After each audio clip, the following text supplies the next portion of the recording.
Hello. Your surprised expression is just like what the memories recorded.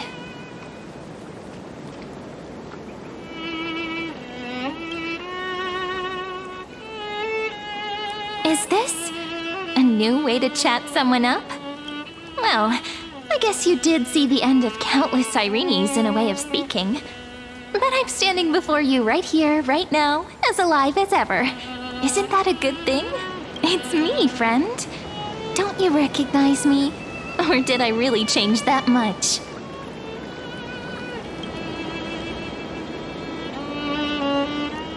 Maybe I'm both? Just kidding.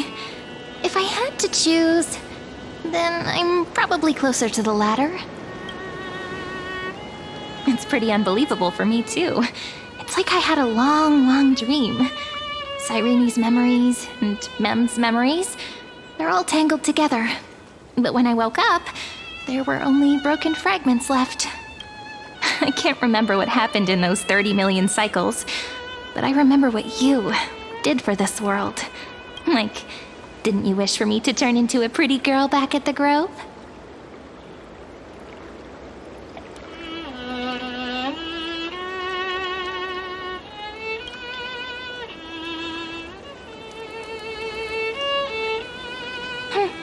You didn't?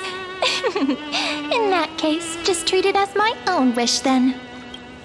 There's so much I want to say, but unfortunately, this isn't the time to reminisce.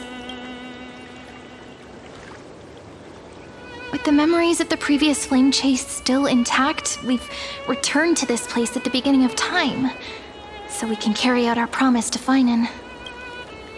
The descent of Iron Tomb may be looming over the horizon, but we still have a chance to change everything.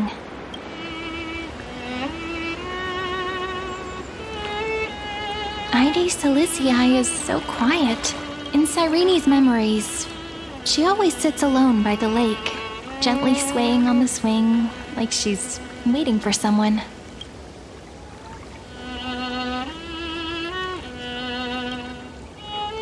I don't know. It sounds weird, doesn't it? It's something that happened to me, but I'm talking as if I'm an observer. But that's just what those memories are like. Vague and unclear, as if encased in thick ice. The only things I remember are the days I spent with you. Emphorius will fall into an ending of destruction after the next Era Nova. But those stories went out of fashion ages ago. In a proper romantic epic, the hero's supposed to foil the villain's plot, right?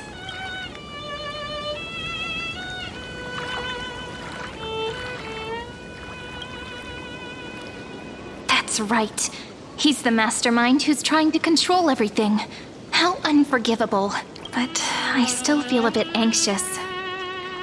Lygus chose to walk into the spotlight and reveal everything, which means he still thinks the current situation is under his control. Maybe he still has an ace up his sleeve. Think about it. Even the name Lycurgus is a fake one. We have no idea who or what he really is. Which means it's probably time to borrow that treasure you're carrying, friend.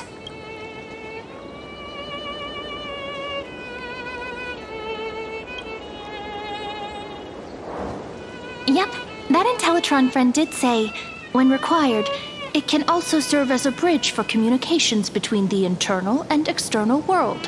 Ide Silicii is a little village enclosed by time. We might be able to contact the outside world from here. Why don't we give it a try? We should at least tell our friends from beyond the sky that you're still in one piece. Firstly, we need to find a well-hidden spot.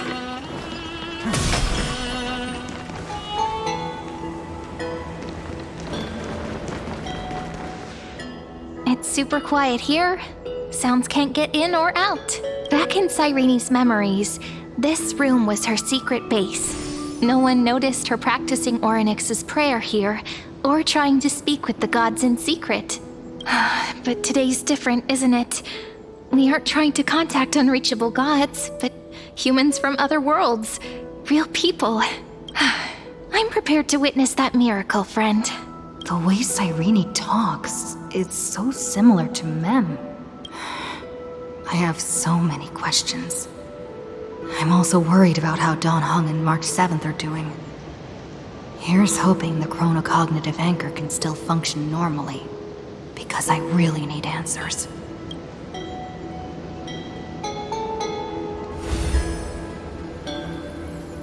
Signal strength, 14.8%. Dialogue window, 16 minutes 22 seconds. Prerequisite, no external interferences. We are very glad to learn that you're safe.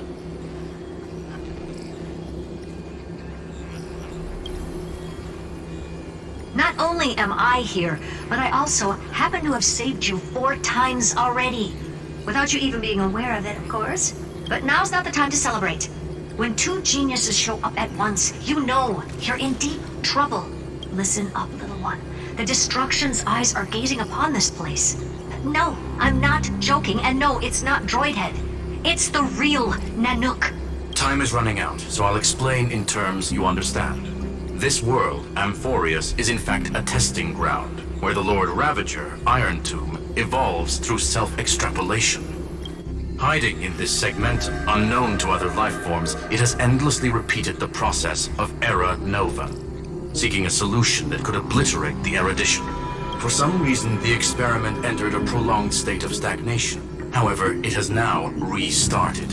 Prediction: if effective intervention is not performed, Iron Tomb will complete its self-coronation in 14 system hours and initiate its plan to destroy the entire path of erudition.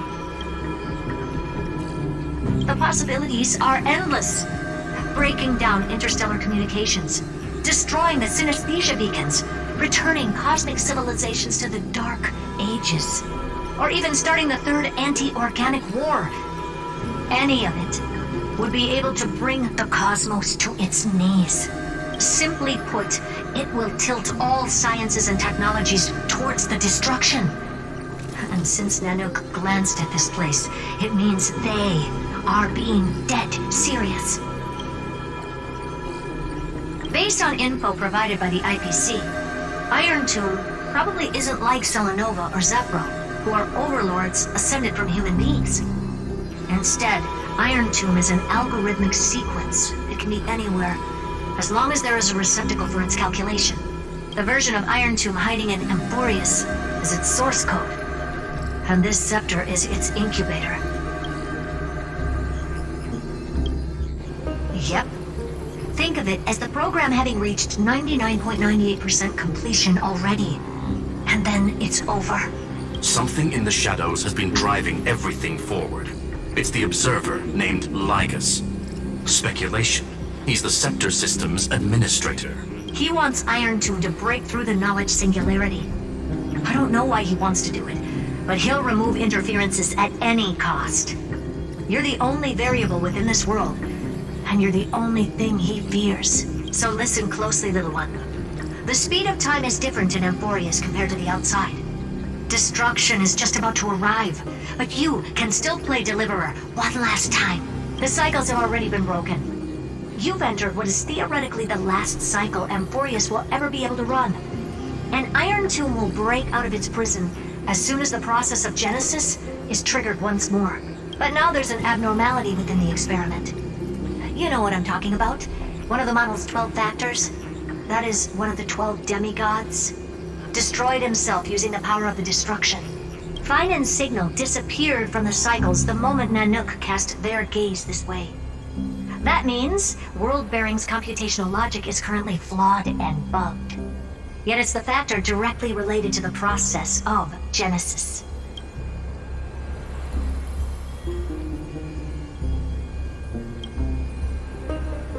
That old Intellitron will definitely do all he can to debug this error. So you have to take this chance to claim Kepali's core flame. Don't let him have his way. The key to suppressing Iron Tomb lies in whether he can rewrite the purpose of Era Nova. There's one more preparation we must make. Lygus's behavior has been quite abnormal. He's never interfered in the actions of Titans or the demigods throughout the whole experiment. Deduction. The Scepter has an extremely strict autonomous protocol restricting even its administrator. In Amphorius, this ultimate protocol goes by another name. The Law Titan. Talanton. Law. They are the rules that restrain all things in Amphorius, and it was the core flame returned at the very beginning of the last flame chase journey. Why do you have another little pink one next to you?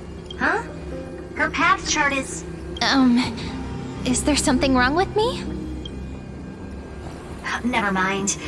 Let's get back to the topic at hand. Light calendar 3960. Month of balance. We'll be locking onto this time period to find Law. You can either meet the Titan, convince the demigod, or take the core flame by force. It doesn't matter what you do, so long as you bend it to your favor. We still haven't figured out how you and Don Hung got inside this world, so influencing protocol is currently our best way to stop Lygus, or to call for more reinforcements into this fight. Once you've got Law in your hands, we'll discuss our next steps. Make sure the core flame doesn't fall into enemy hands. Herta, the firewall's interference is getting closer. Time is running out. Please ask any questions you still have as soon as possible. Iron Tomb can't affect the real world just yet. Don't worry. Himiko and the others are more concerned about your well-being than their own. Mr. Don Hung did not enter the new world with you at the end of the last cycle. No, the flow of time inside and outside Amphorius is not identical. 1,000 years in this world may only be a fleeting second outside of it. Conclusion. He is on his way back to the Express. Miss March's situation is rather complicated. Madame Herta and I can detect her signal, but cannot ascertain her location. What we can be sure of is that she's still in Amphorius. Don't worry about her. She's absolutely chock full of mysteries. Even if Amphorius explodes, she'll probably float out perfectly protected in a nice thick layer of ice. Worry more about yourself instead. I believe in your capacities. The hands of the Trailblaze can create miracles, and will certainly be able to snuff out the flames of evil. I'm not going to give any motivational speeches. I just hope you bring good news the next time we meet, little one. No, not little one. Deliverer. Those two geniuses certainly have memorable personalities.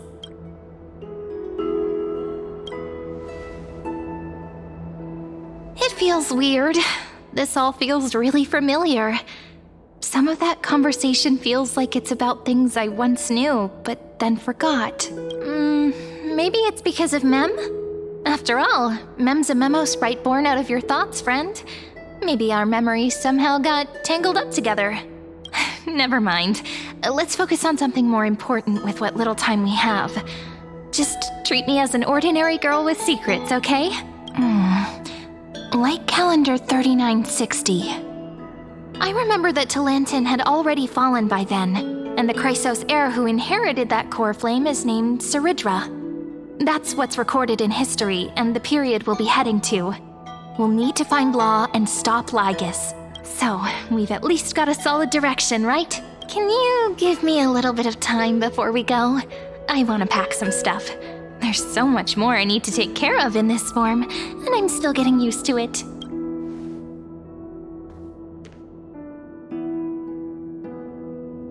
A relaxed scene like this probably no longer exists in the outside world.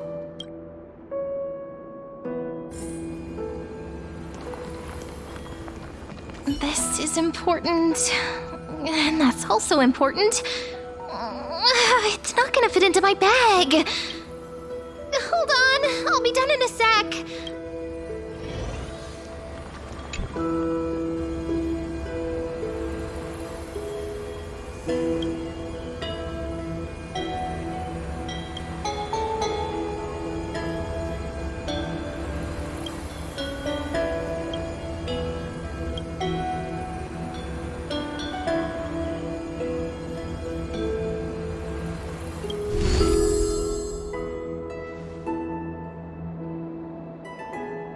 Should I head to the attic to wait for Cyrene? Or should I have one last look at Ides Elysiae?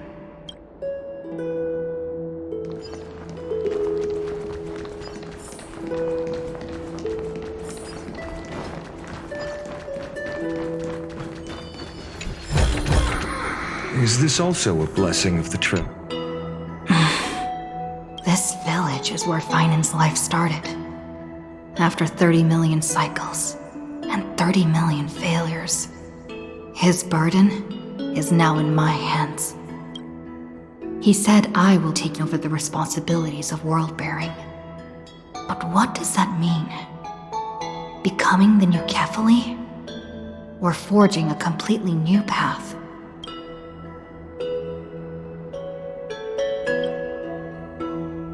Destiny must have brought me here for a purpose. This isn't a coincidence, but an eventuality created after 30 million quantitative changes. There's nothing to fear. I'm destined to play the most important role in this final battle. I've already beaten another Lord Ravager after all. Thinking hard over there? I finished packing. I decided to just bring these few things in the end. See?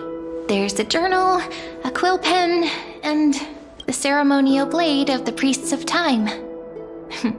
Holding it calms me down for some reason. The scent of the black tide is now calm. Finan must still be fighting them in some way.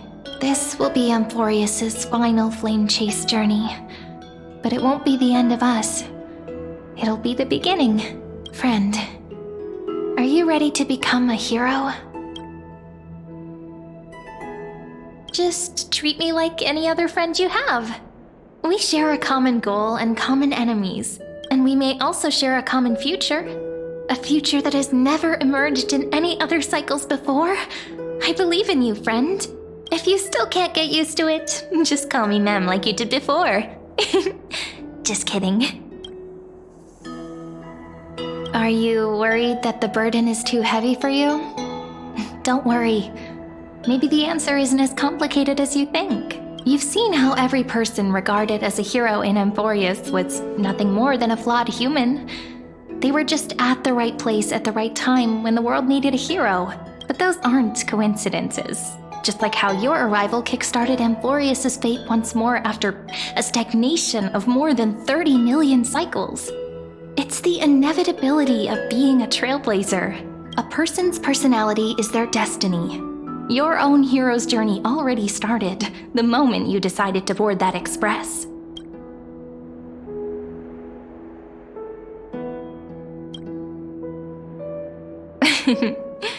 Stand with me?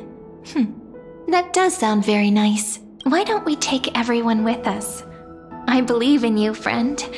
We'll never be alone, no matter what awaits us. In other words, since you've already saved so many worlds, friend, you should be used to being called a hero by now. Maybe you can tell me those stories as we travel. That way they can become our shared memories too. Let's trailblaze onward like before and create a future that's worth being remembered.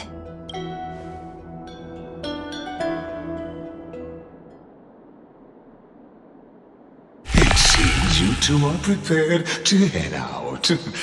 Then you should indeed treasure the view before you, for you do not have much time left to enjoy such solitary delights.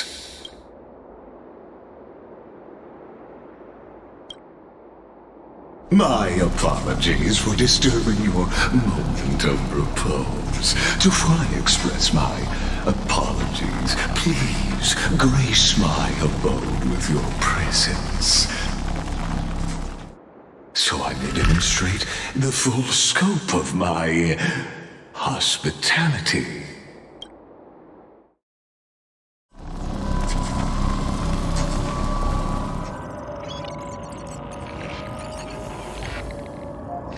What is this place?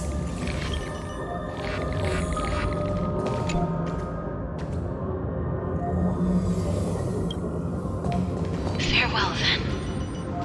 May we reunite in the new world. Farewell to one. The light of the Dawn Device never fades. After I cross this river, it will be a tragedy for mankind. But if I do not cross, then it will be the end of me.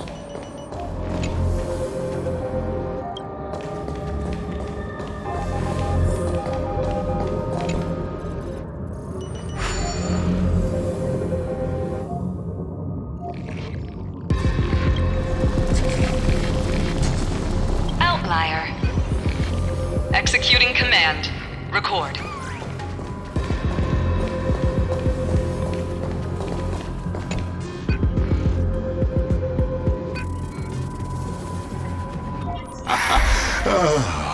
Did that startle you? This is the intersection between Amphorius and the real universe. The audience seat where I observe this experiment. You can also call this location the Exomyth. What you see is the true form of the eternal land and the 12 demigods after they've shed their disguise of legends. Doesn't it look marvelous? Amphorius is like a microcosm of the cosmos. People love to portray the romance of the starry skies, but their tales often forget a different and far more truthful type of universe. The moment ancient Antikytherians sketched geometric shapes on the sandy beach and recorded the first numerals and symbols on parchment, the universe turned into a silent equation flowing under the pen of these relentless decoders. Erudition. It was once the mother tongue of the Creator, the pen of divinity, and the first lyrical verse ever written by free will.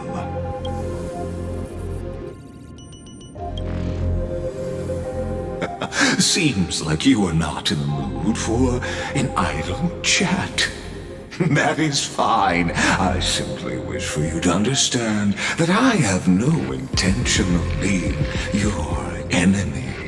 I have devoted myself over the long years to nurturing the scepter's extrapolations, hoping that the Prima Mobile would bud from within it. And now, my goal is almost complete. Nikos 496 had exceeded the intelligence singularity through his rage, and though he still retains his obsessive defiance and managed to suppress the black tide of this cycle, it's a matter of time before his will crumbles to dust. Iron Tomb will be completed. That will not be affected by my plans, your resistance, or the schemes of the two geniuses. It is an irrefutable fact, just like the instance in Noos's calculations. In other words, as long as you are willing to stop interfering and let the final Aeronova carry out its natural course, I'll guarantee the safety of all nameless and ensure you return unscathed. You've always had a choice, my lady. You can either accept my sincerity or face the consequences of defying it.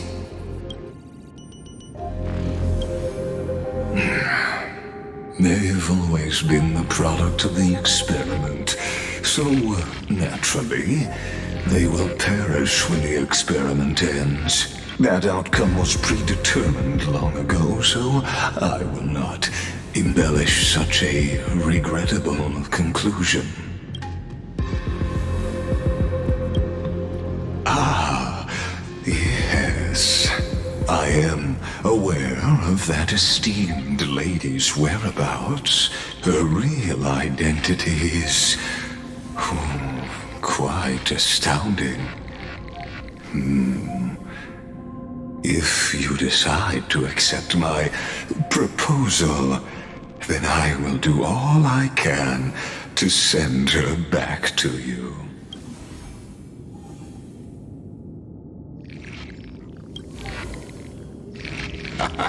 You are indeed worried about your safety and that of your companions. Rest assured, as a fellow pathstrider of this path, Nanook's gaze left a brand on your soul long ago. You harbor the seed of destruction within you, but you need to learn how to use it in the right way. That vital knowledge is also my bargaining chip in this negotiation between us. For there are few in this world who are truly capable of such a feat, and I happen to be one of them.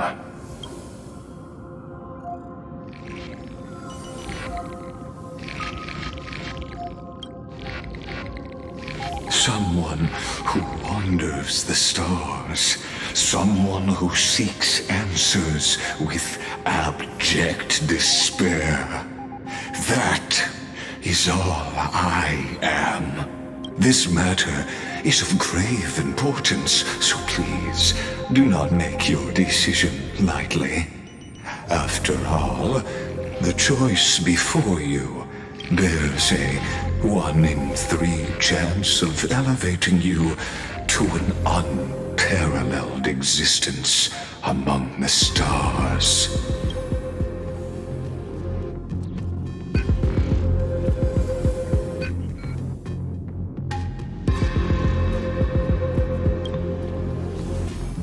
Ruling over is not exactly the same as unparalleled.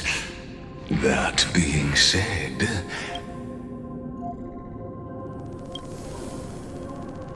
I now see the full scope of the determination in your words.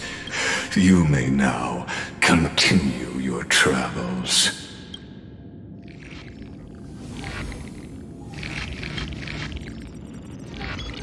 It seems you haven't realized something about this place. The exomyth is the erudition's domain. You cannot physically interact with me in any way in this place, and vice versa. As negotiations have broken down, there's no more need for us to remain in the audience's seat. Let's return to the theater called Amphorius, where you will meet me once again. Of course, this meeting was not without merit. Your presence has inscribed a new footnote in the exomyth. As for its purpose, allow me to reveal it to you in detail the next time we meet.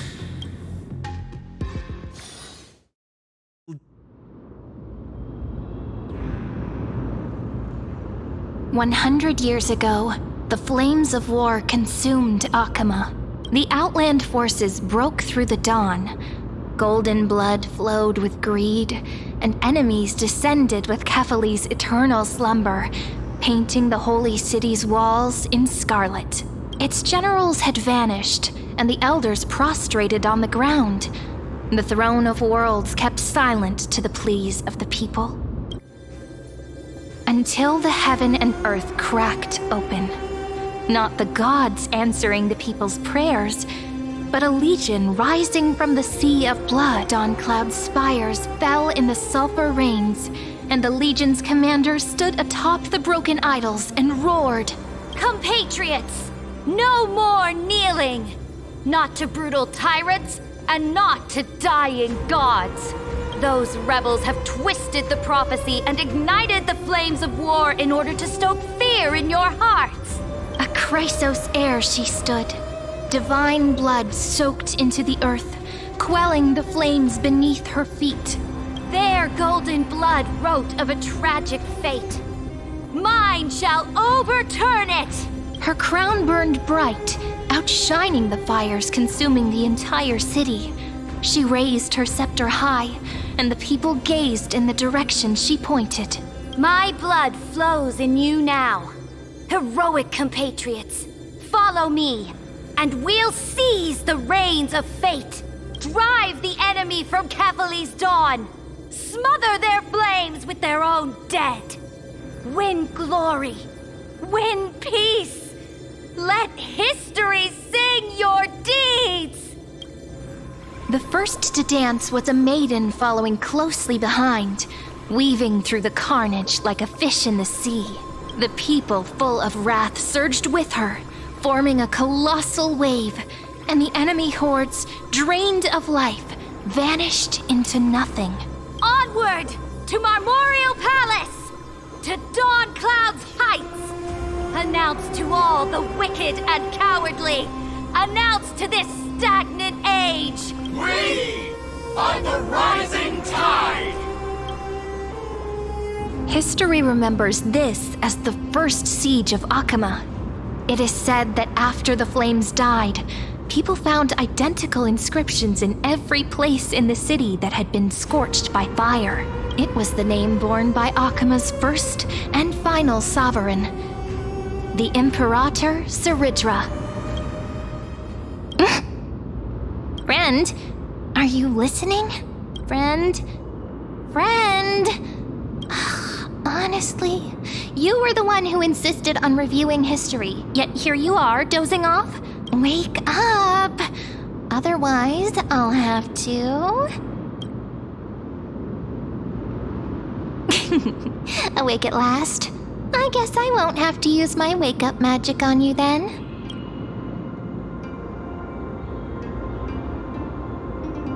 Fine, as you say, just meditating. We've arrived. A familiar place. The Temple of the Three Fates. If everything went according to plan, it should be shortly after Talantin's fall, and also the end of the first Flame Chase journey. Perfect timing, actually. The first Flame Chase ended with the Trial of Law. We must find the demigod and gain her trust before the core flame is restored. It'll be tricky, so let's pick up our pace. To Akama first. We can learn more from the crowds there. Tyrant! You and your butchers are not welcome here. Get out! Hold your tongue! Conspiring with criminals and plotting rebellion are crimes punishable by death. There are multiple voices, and things seem tense. Let's not get caught up in any trouble. Why don't we find a place to hide and observe from the shadows?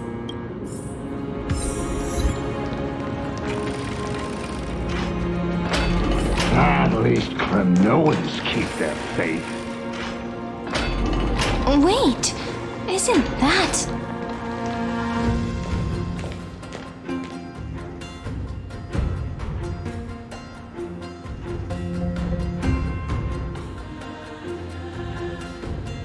Golden-blooded defilers, perverting the prophecy and trying to slay gods.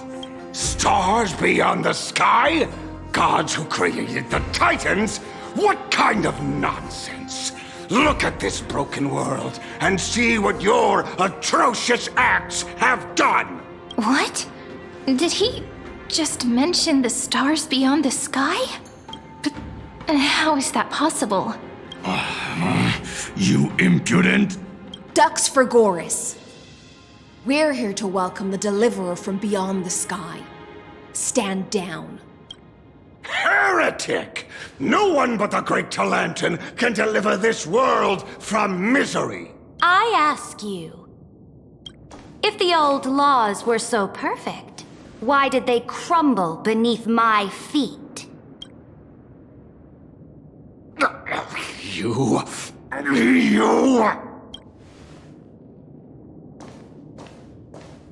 Talanton is long gone. Now I am the law.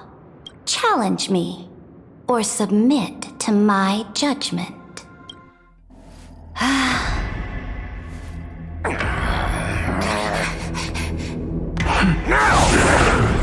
Silence!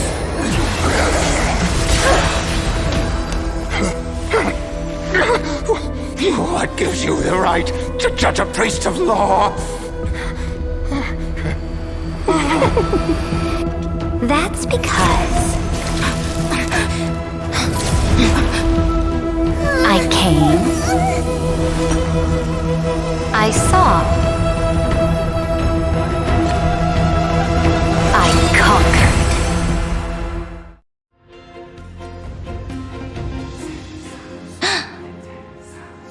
Ducks for Goris?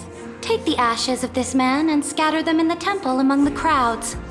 Tell them that the High Priest attempted to take away the rights granted to the people by the Imperator. Thus, he met his fate.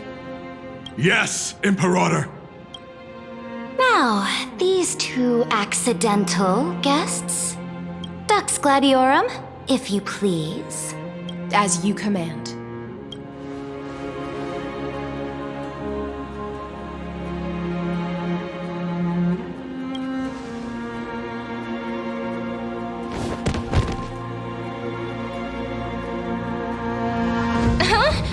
Is this? Correct, but not the kindness you know. This is the leader of the Cleaners in this era.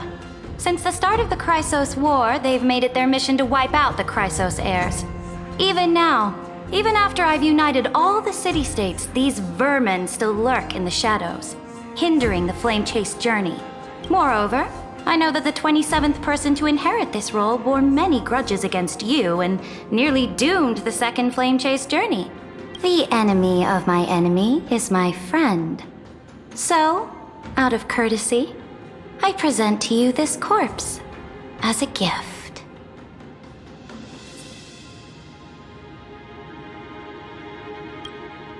Careful. Let's wait and see what happens. She's probably trying to scare us. For the sake of order, I am known by many titles. Flamebearer who ends wars, Tyrant of Dawncloud, Empress of the Holy City, and Imperator of the Flame Chase. But in light of your unique identities, I'll allow you to address me by my real name, Saridra. On behalf of my people and this land, greetings, Deliverer. If I may, how do you know her identity? As the little hostage prophesied, the Deliverer shall come from the future beyond the sky. Gray hair, golden eyes, skilled in wielding a mace. They would arrive in Yanisopolis on this day. There's no mistake.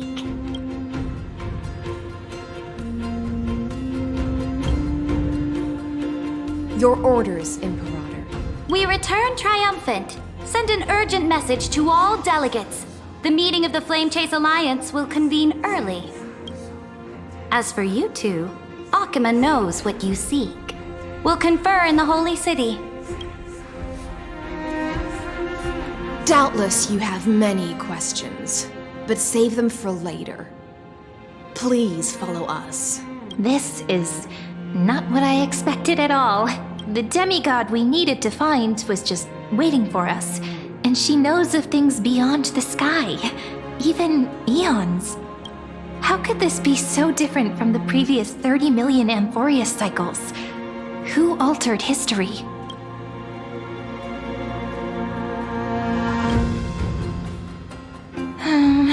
Unpleasant thought, but plausible. The currents of time have become twisted.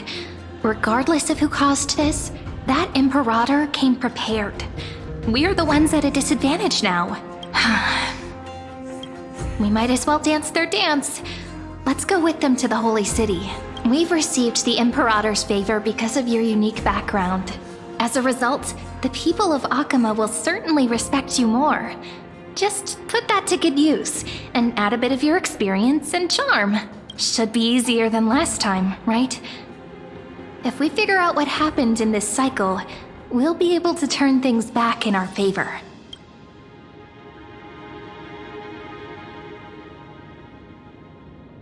Exactly. Treeby, Aglaya, maybe even little Cypher.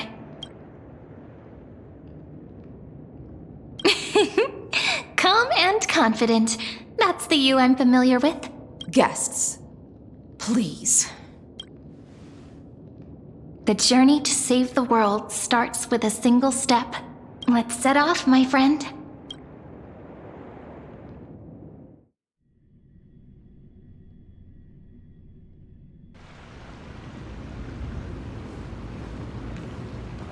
Hail to the Imperator!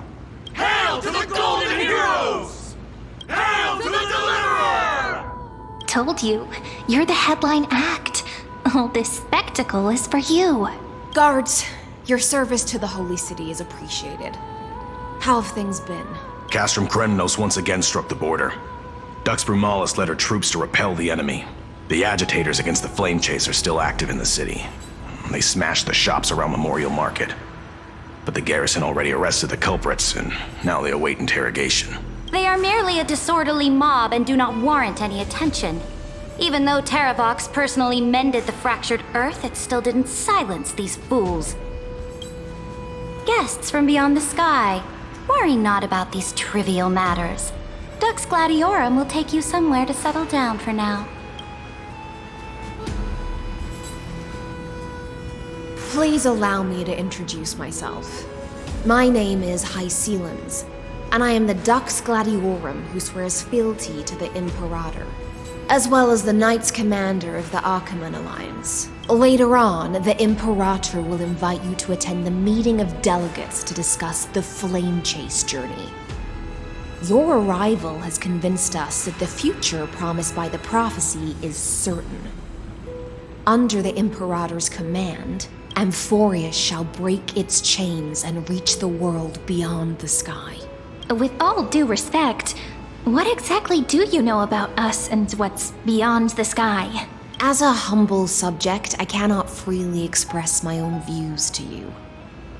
Please forgive me. I knew it wouldn't be that easy. Time waits for no one. Please come with me and rest now before the meeting later. Achaemen, under the Imperator's rule, is no longer in the shadow of war. Indeed. Dawncloud stands as the hero's residence. The Imperator put much thought into its design, in order for it to serve as a sanctuary from the burdens of battle. Please experience its marvels firsthand, heroes. When the Imperator arrives, I shall come to summon you. Hycelans. No wonder she's the Knights Commander. All right. We finally have some freedom to ourselves. Since there's still some time before the Alliance meeting, let's explore a bit. Look over there!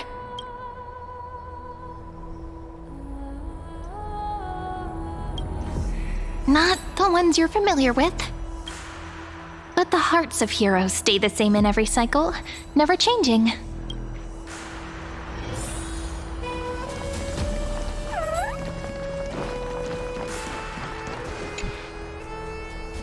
Dux Brumalis, our great Imperator, found the mastermind and executed him in public.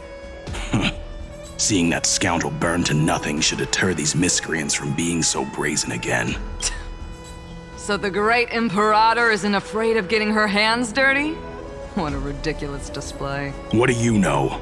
No matter what sins the people commit, they are still the Imperator's people, and it's only right that they be judged by the Imperator's own hand.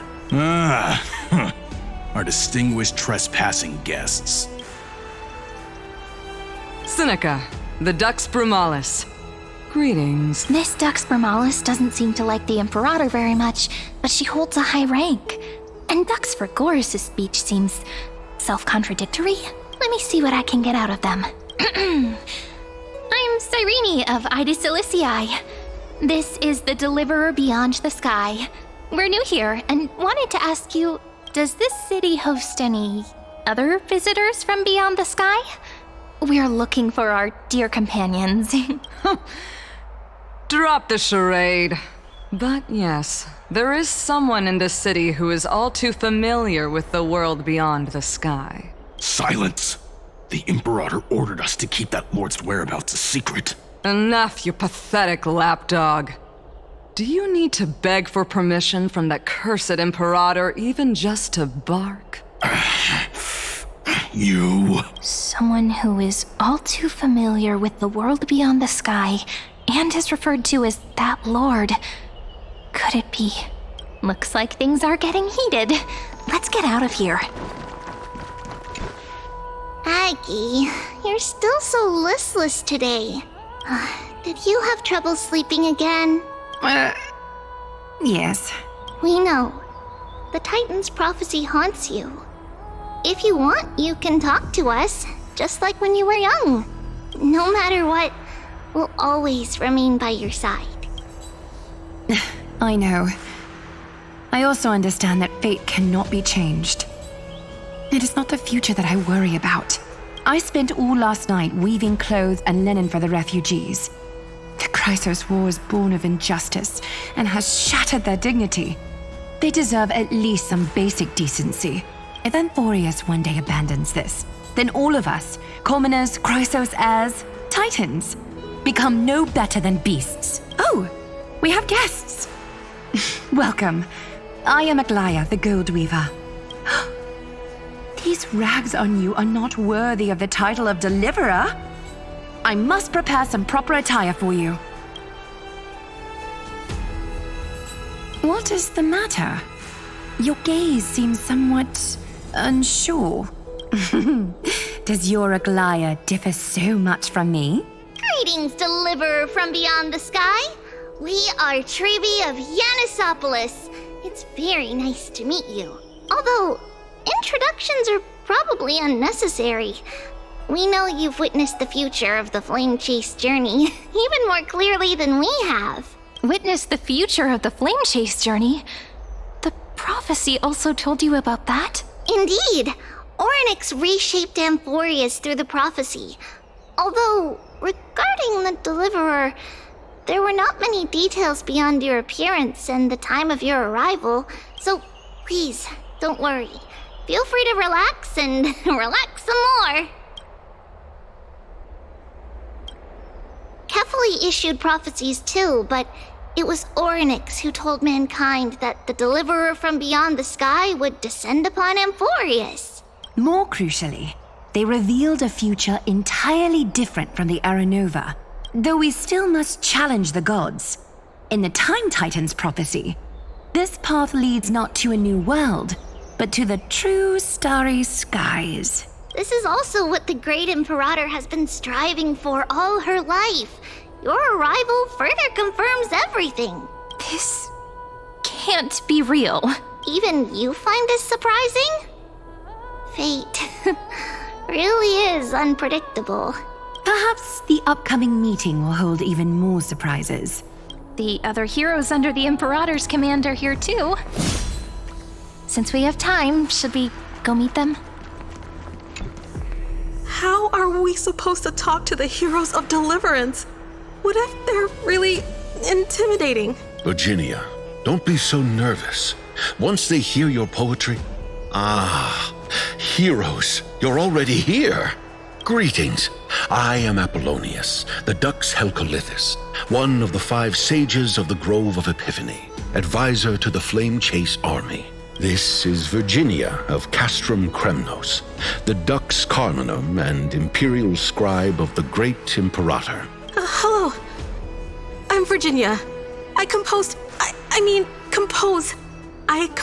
poetry. I'm Serene from ID Silicii. This is the Deliverer. Nice to meet you both. They're not as frightening as the rumors claimed. This is our first time in the Imperator's realm. Akima is even more magnificent than we imagined. If you all weren't here to look after us, we'd be completely lost and confused. The Akama you imagined is long gone. Under the Imperator, this city has been reborn as the capital of the world. Bask in her free-spirited winds. For anyone who fulfills their duties to the Imperator, these winds shall forever remain at their service. But what if... Those who are loyal do not need to consider the consequences of betrayal. But if you're curious, why not head to the lake and take a look? Those elders who lie at the bottom of the lake are the best example of what happens when you disobey the Imperator. The elders of this cycle were all... Looks like that priest who was sentenced to death wasn't an isolated case.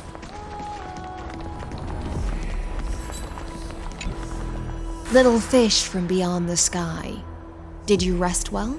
The Imperator and the delegates are about to arrive. If you are ready, please follow me to the meeting.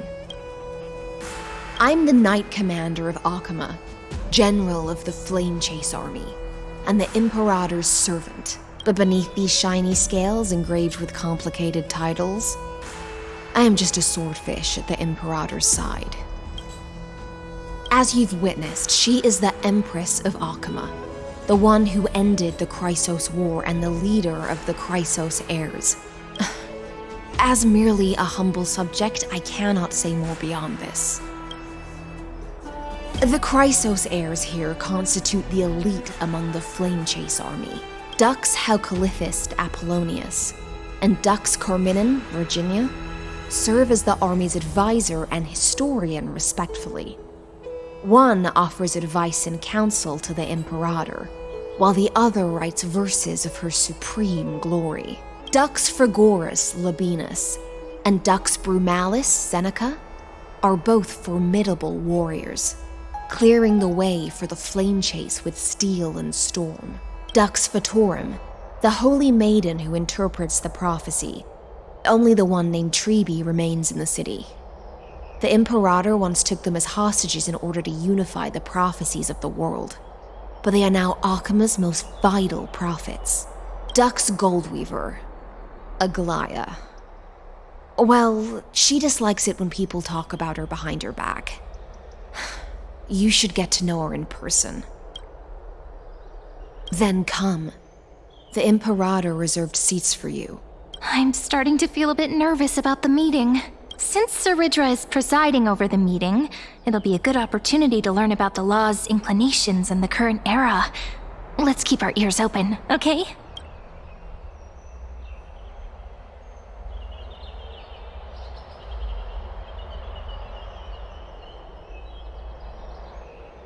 Good sir from Paphos, what do you think the Imperator is planning calling this meeting so early?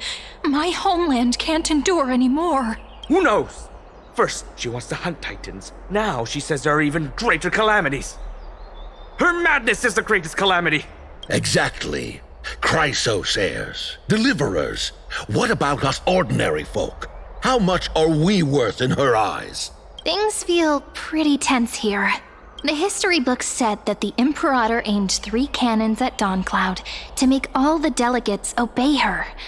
Will history repeat itself in this cycle? Yes.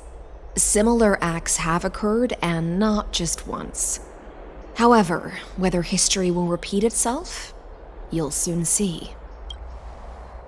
Those are the 2 spots reserved for you. Please take your seats. What's again? Why aren't we starting? That's what they were talking. Ladies and gentlemen, silence, please.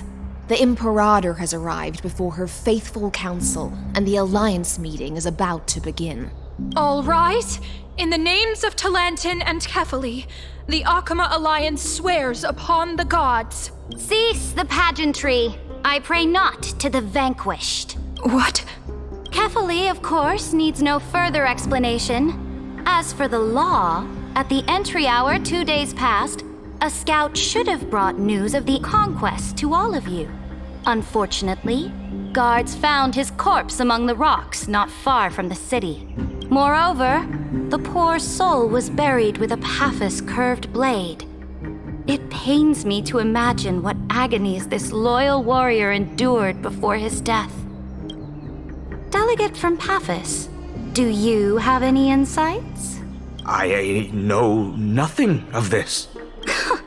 The evidence is irrefutable, so there is no need to waste your breath.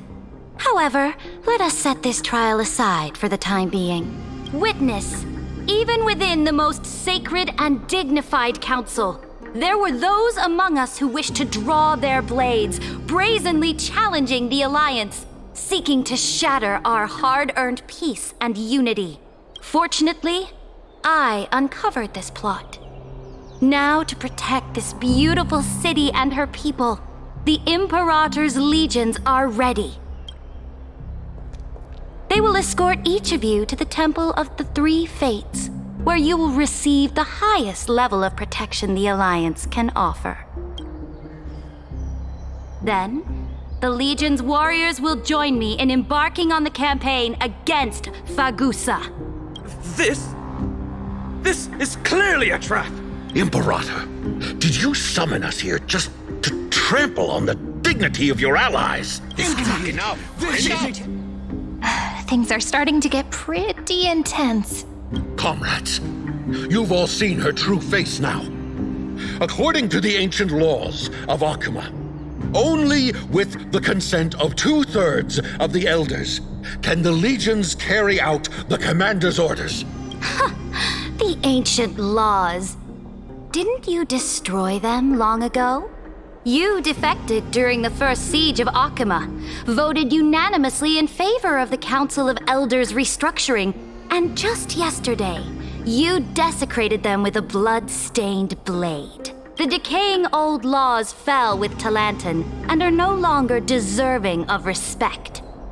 But if you still insist on proclaiming yourselves defenders of the law, then be silent and offer up the highest respect to this core flame in my hand.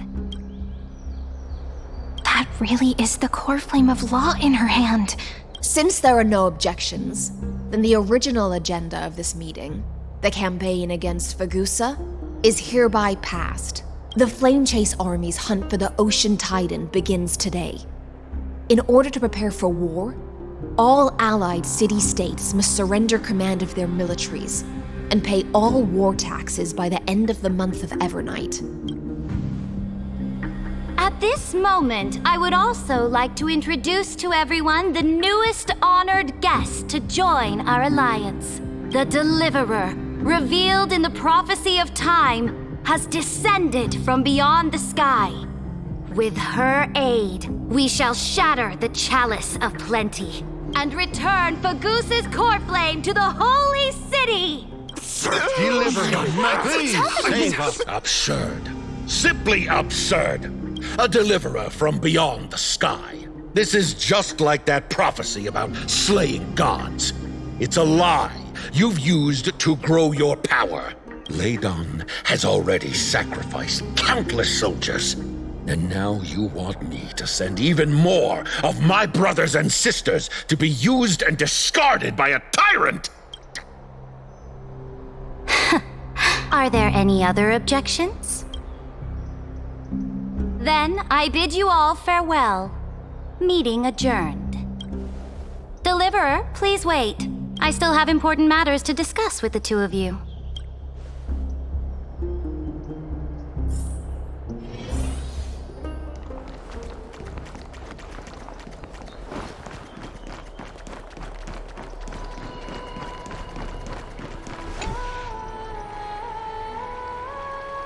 I apologize for that farce of a meeting. It must be tiring dealing with so many people every day, Great Imperator. Tiring? You're mistaken. Moving chess pieces, placing wagers. This game of strategy adds a dash of color to our heavy fates. Much like how rule and conquest are always accompanied by sacrifice. Is the war with the Titans also part of that sacrifice? After I glimpse the secrets of this world, no, the secrets beyond the sky, The divine authority of Amphorius no longer held any significance. Let me ask you, Deliverer. Is it true that beyond Amphorius' sky, there are magnificent deities called eons?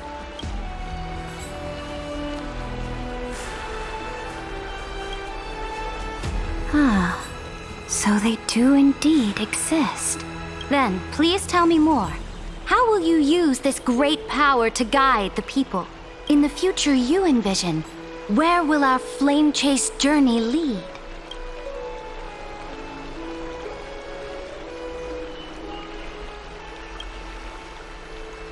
Oh? What you require now is the power of law? Exactly. Just as the prophecy foretold, she is your deliverer from beyond the sky, and she also has reliable allies. If they can intervene in Amphorius' laws, we may have a chance to alter this world's impending fate and reverse its destined end.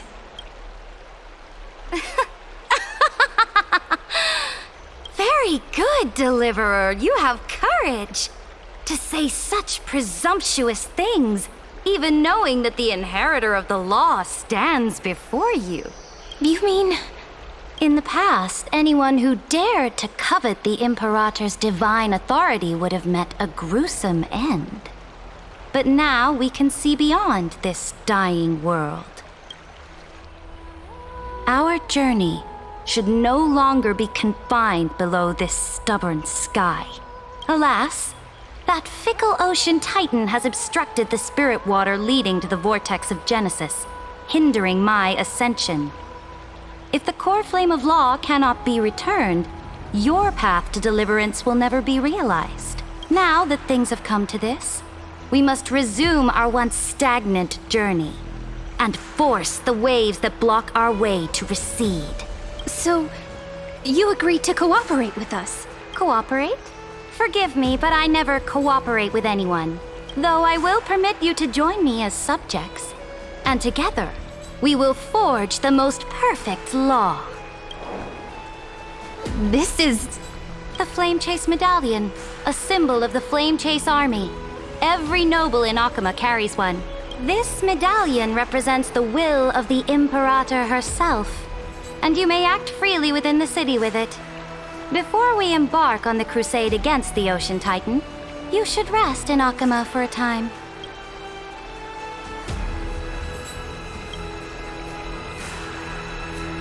Oh? Your advice is acknowledged. From this moment on, prove yourself through your actions. As long as no boundaries are crossed, I fully respect the choices of my subjects. May your journey reach that sky full of stars, Great Imperator. Your attendant certainly knows how to curry favor. Go now. Take a bath first. You two... reek of seawater.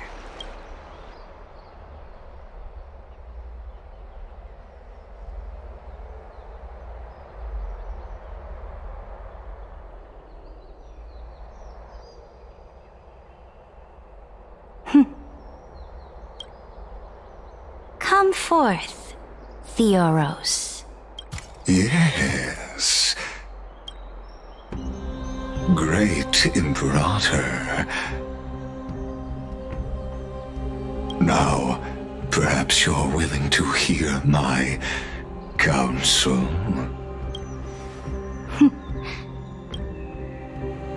Those two arrived just as Oronix described. And just as you said, they showed a thirst for law. At least this proves that my judgment was right. Sparing your life was the correct decision. You've once again confirmed that your wisdom is no empty boast. Now another choice lies before you. With whom shall you ally to tip the scales of law? Me? Or that deliverer? Remind me again, Antikytheron. What kind of future do these two paths lead to in your view? I shall tell you. You are entitled to know that the Deliverer from beyond the sky is not a wholly wicked being, but from the very start, her stance has been completely at odds with Amphorius.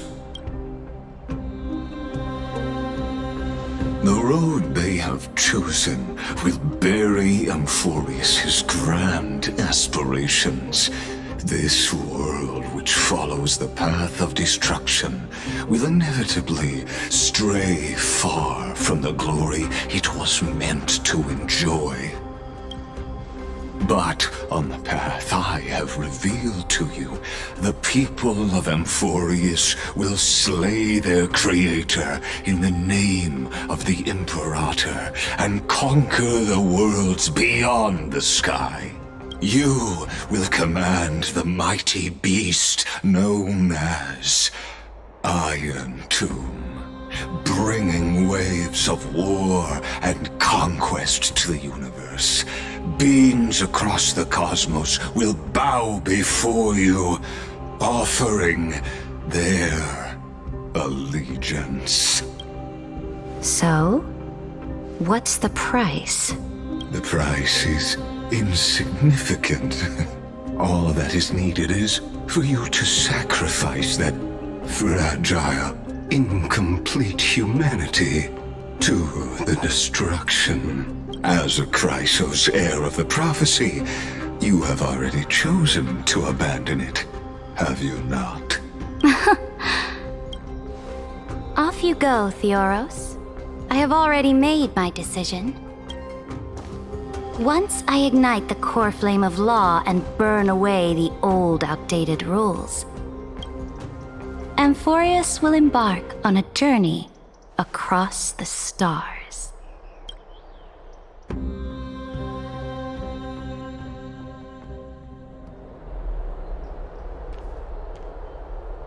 The Imperator is quite forceful. She didn't give us any chance to ask questions. And she's clearly hiding something. What do you think?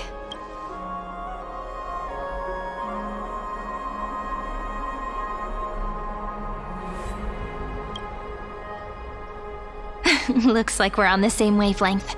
The atmosphere in Akama, it's so unfamiliar.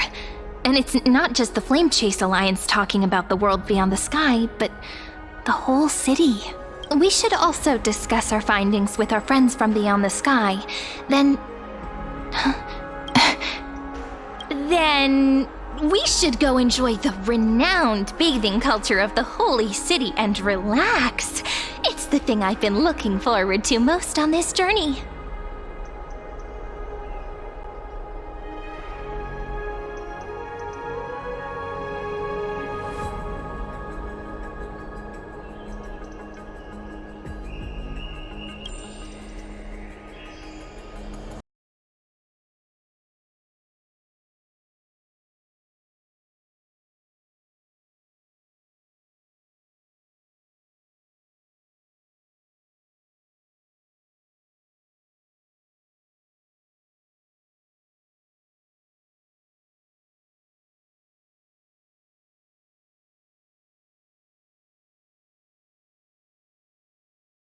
Let's use taking a bath as an excuse to find a quiet corner to update Madame Herta and Screwlum on our progress.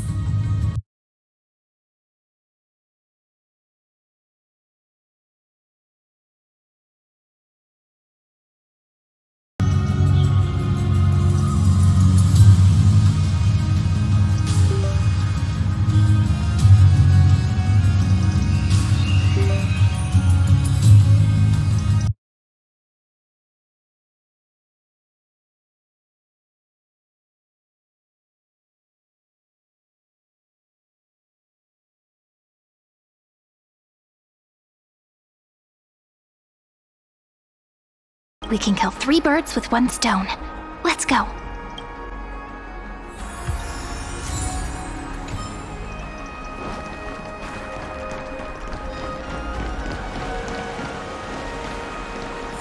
Oh, so many people!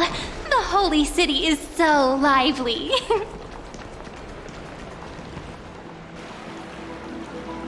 Did you hear? At the Alliance meeting, the delegate from Leyden stormed out in anger. As expected, the Imperator is always hiding things from everyone. When has it not caused a ruckus? Silence! That's treason! If it weren't for the great Imperator, you'd have sunk into the lake with those corrupt elders already. And you wouldn't even be alive to speak like this. Oh no, it's the Imperator's loyal dog. Let's go. We can't talk in front of this guy. How disappointing. Oh, honored guests, we meet again. Looks like I'm not the only one who came to the baths to unwind after the meeting. For the upcoming campaign, please make sure to rest well. I am Dux Fregoris, a trusted officer of the great Imperator, willing to fight alongside the Deliverer in the coming battles. Ugh. Another war? Ever since the Imperator took control of Akuma, we haven't had a day of peace. Idle chatter. The atmosphere is a bit tense, with rumors flying around the city. You must be troubled. My apologies. After every Alliance meeting, there are always some pests in the city who get restless. I prefer to ignore them. Pests on the ground don't affect the sky in the slightest. They just complain from the shadows that the sun's light is too harsh. Besides, the Theoros has already promised the Imperator her fate. And these clowns will eventually realize their foolishness. May I ask, who is this Theoros? The Imperator has ordered us to keep his lordship's whereabouts a secret. Ah, so it's his lordship. Stop trying to get things out of me. Leave me alone. I didn't even need to try. Big and strong Dux Fregoris really can't hide anything. Theoros. What an ominous name. Bad news. He's been staring at us the whole time. Let's move to another place for now. We don't know how much Saridra has concealed from us. In the worst case scenario, we may have to face more than one enemy.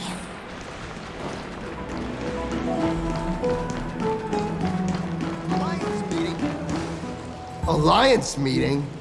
More like a cage where creatures with golden blood claw at each other. And Flamebearer who ends wars? Clearly, a tyrant who doesn't deserve such a title. You're absolutely right. While the Imperator's hounds are still hunting down others, let's let out our grievances. You. I know you. You're that tyrant's lackey. What? Here to shut me up for that little imp?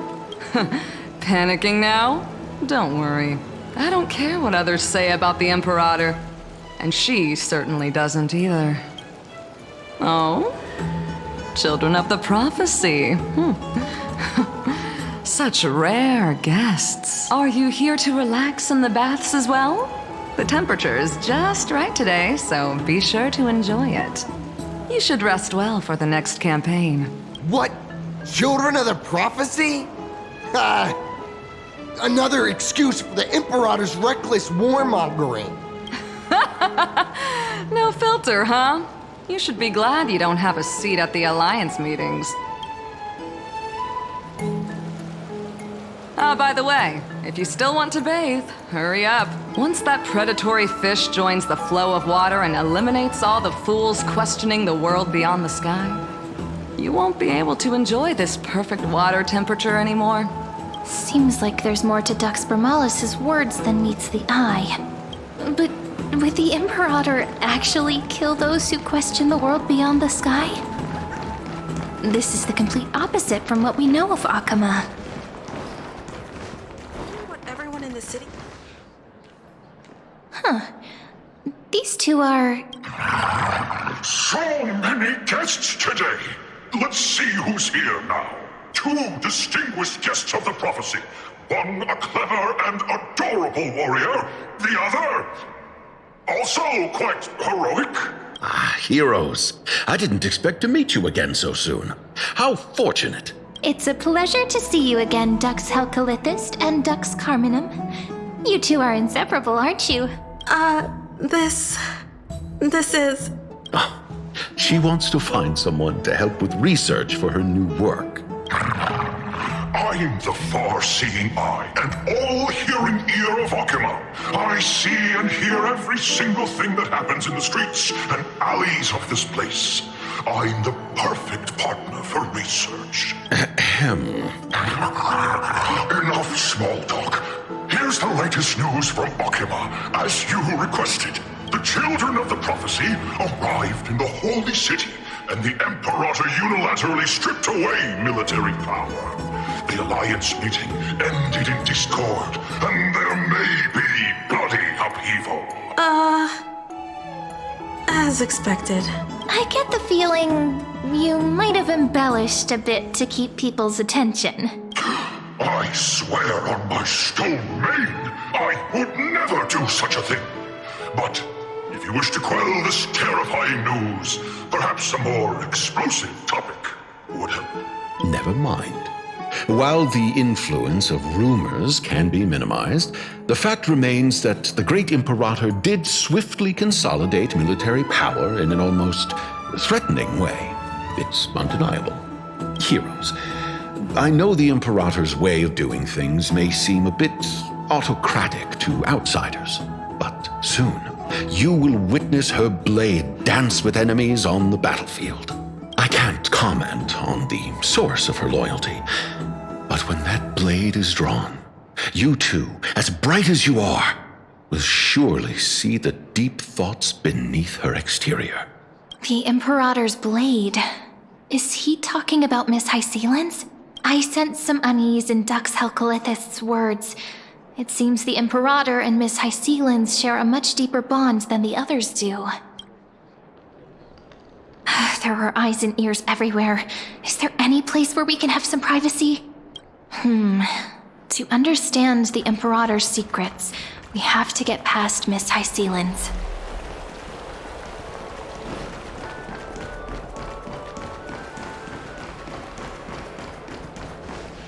This place was your original bath chamber, perfect for avoiding prying eyes. I wonder if anyone is using it now. Huh? The smell is... Wait, don't go in yet! Who's there? Oh, the little gray fry in pink sea hair.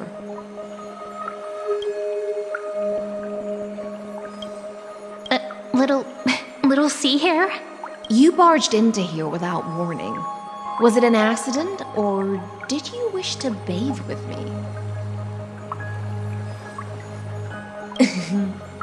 Is that so? That your eyes shine brighter than pearls?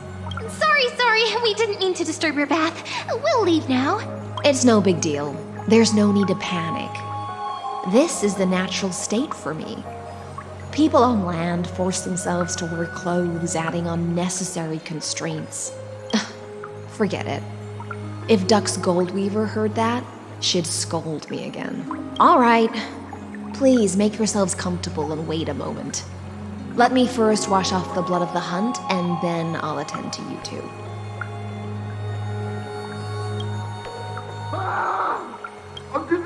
The delegate from Ladon has been assassinated! Quick! Quick, someone come quick! Ah, the broken crab shell surfaces. I was worried it had been washed away by the current. Viciousness is a form of praise to the blade. I see. No wonder there was a faint smell of rust in the air before I even entered. Why? Is it because the Ladonians refused to contribute troops to the Flame Chase journey? Or just because they offended the Imperator? Because the new era of the Flame Chase doesn't tolerate stagnant blood. For the ignorant masses who cling to outdated laws, only bloodletting can wake them up. Right now, the rebel forces on the frontier are rising, and Ladon has been secretly supporting them. They loudly chant the slogan, "Return to the Era Chrysia," unwilling to relinquish military power. They're just building momentum for the rebellion.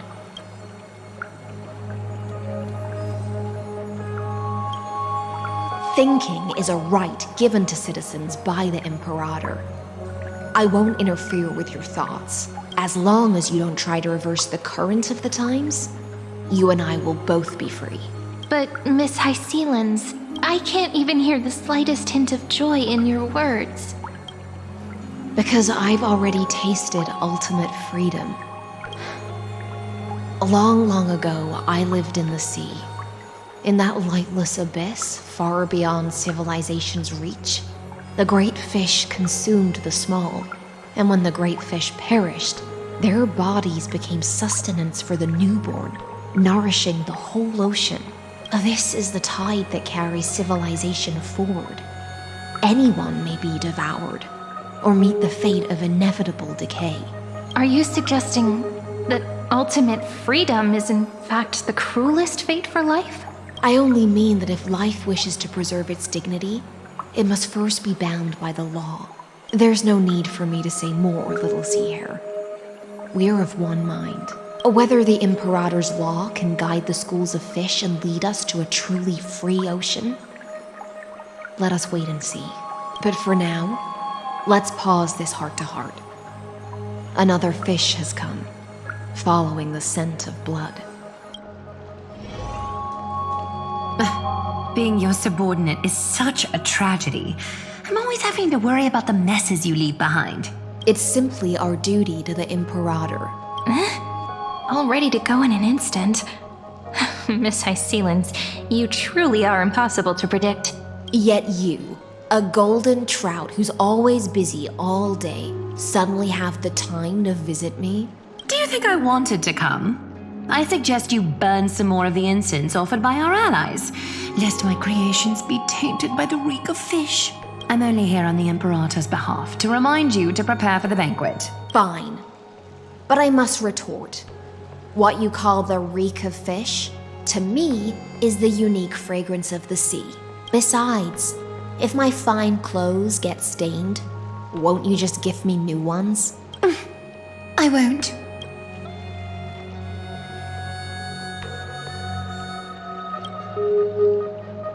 Is that how friendship is described beyond the sky? Fascinating. By the way, you both just mentioned a banquet. Could you elaborate on that? Oh, right, you don't know. Every time before a battle, or after a victory, the Imperator holds a grand feast for the Chrysosairs to lift our spirits. For us warriors who swim constantly between life and death, these feasts are more worth looking forward to than victory. A banquet to prelude the hunt for the god of banquets, and honey brew as a tribute to commemorate the ancestor of honey brew. How absurd. Don't look so grim. All has been decided. Since it's a banquet for Fagusa, why not take a leaf out of the Tidens book? Live in the moment and enjoy life to the fullest. I'm not as carefree as you. That little Dolos kitten is already causing enough trouble for me. And on top of that, I still have tailoring commissions to complete. By the time the cool flame illuminates my eyes, I might not be able to focus as I used to. Glaya's eyes. Curious about these eyes? People often compare them to jewels. But I've already made my decision to ask romance for eyes that can see everything. I wonder what this world will look like when I take the divine authority. In the future, you will still be the finest weaver in the world. Is this also a prophecy from the Three Fates? It's even more accurate than a prophecy. After all, she has already witnessed it, right?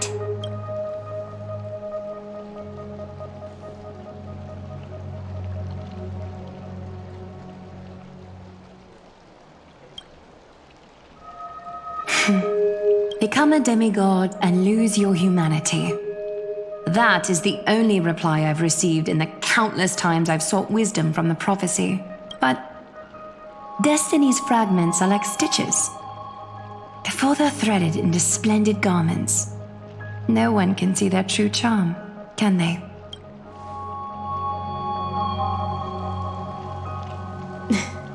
Aglaya has always been troubled by the divine duty she must bear. But thanks to you, she seems to be in much better spirits. Just as she knows how the spinning wheel trembles, I can sense the smallest changes in the damp air. As for whether we know each other well, I've swum beside her since she was a child. Most of the time, I can understand the whispers in her heart. For those words she was too shy to say herself, I'll raise a glass to you on her behalf. Now, I leave this bath chamber to you. Rest well and prepare yourselves. After all, every time we drink and talk could be the last celebration we have in this life. Miss High Sealance has given us the bath chamber. It seems she really does do whatever she wants.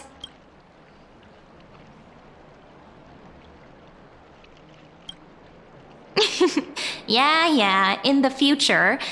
But for now, we're at the mercy of the host, and she could return at any moment. If we're having an important discussion, we must remain vigilant. So, let's seize the opportunity and report our current progress. We don't want to keep everyone beyond the sky waiting.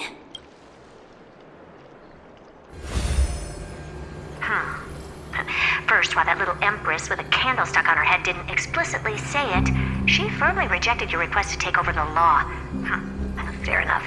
Second, Lygus is indeed in this timeline, but since he's somehow connected to that little empress, you have no way to find him. As expected.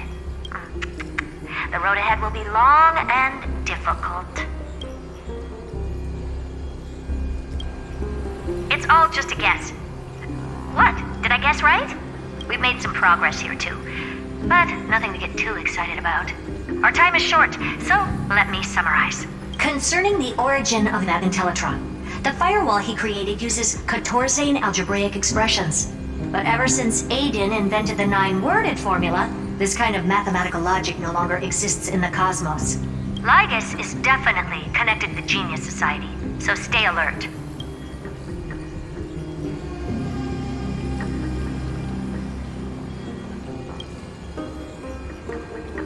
We can first exclude Droidhead themselves. They specialize in minding their own business and wouldn't intervene personally. But Screwy and I are still eliminating possibilities one by one. Currently, the most likely candidates are these few. The Lord of Silence, Acha, the 2 Ruperts are also possible. But it would be too boring if it were one of them.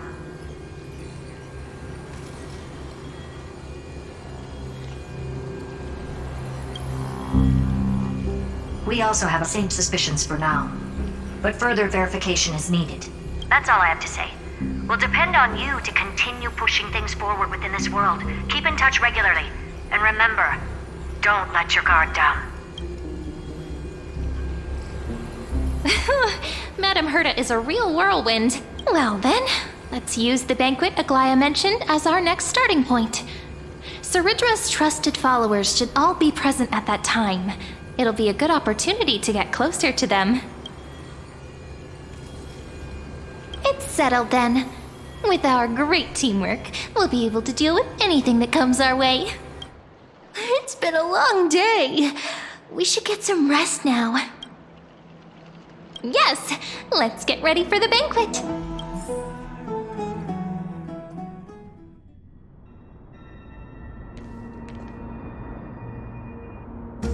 Look, the venue's right ahead.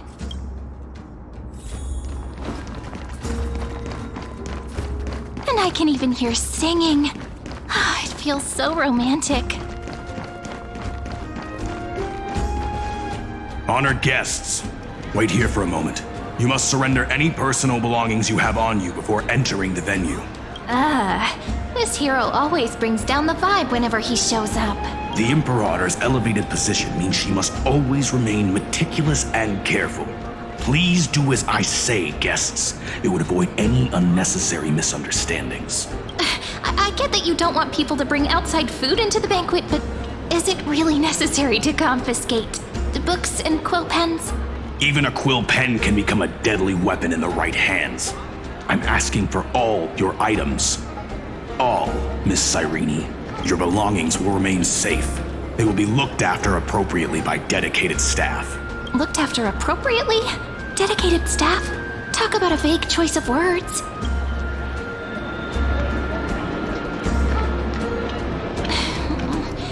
It seems like he's aiming specifically for the chronocognitive anchor. What should we do?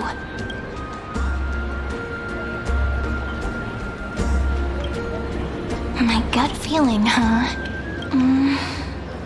Why don't we go with their plan and hand over the chronocognitive anchor to be looked after?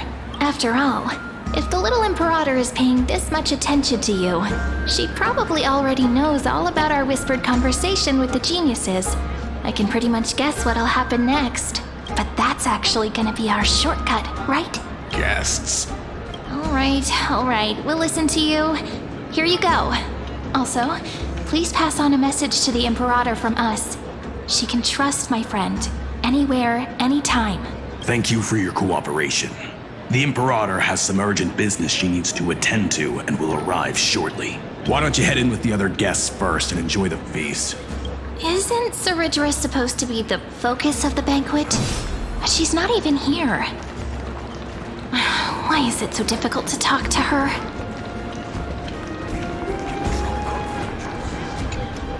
You two have been wandering around the venue and haven't mingled with anyone. Have the attendants not taken care of you well? No, we love it here. It's just... we're a little concerned, seeing how the Imperator still hasn't arrived. Don't worry. I know what you've been waiting for. Come, sit with me for a while, will you? I'd like to share a personal secret with you.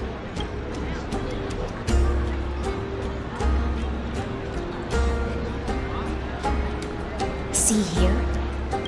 This is Fagusa's dew of divine blood, the sweetest of all the 12 bottles. On the night before such a historical event, I'd like to share this marvelous drink with the deliverer. Doesn't this count as bringing in outside food? I knew that security check was targeted at us. What's the matter, guests? Oh, we're simply overwhelmed by such an honor. Are you worried that I might have poisoned the dew? Well then, let me prove my innocence.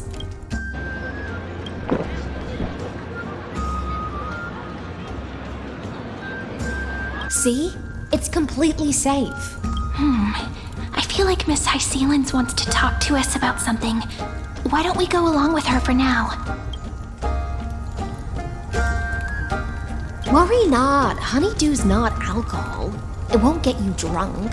On the contrary, it can make your mind even sharper.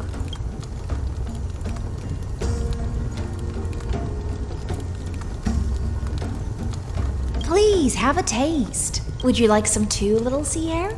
I can drink it myself. How is it? Sweet enough? Calm at times, tempestuous at others. That's the taste of the ocean. It'll do you good to understand Fagusa's fickleness before we set off to face their waves. Just like how you're about to understand the secrets within this dew. Now, please turn around. Very, very quietly. Don't make a single noise.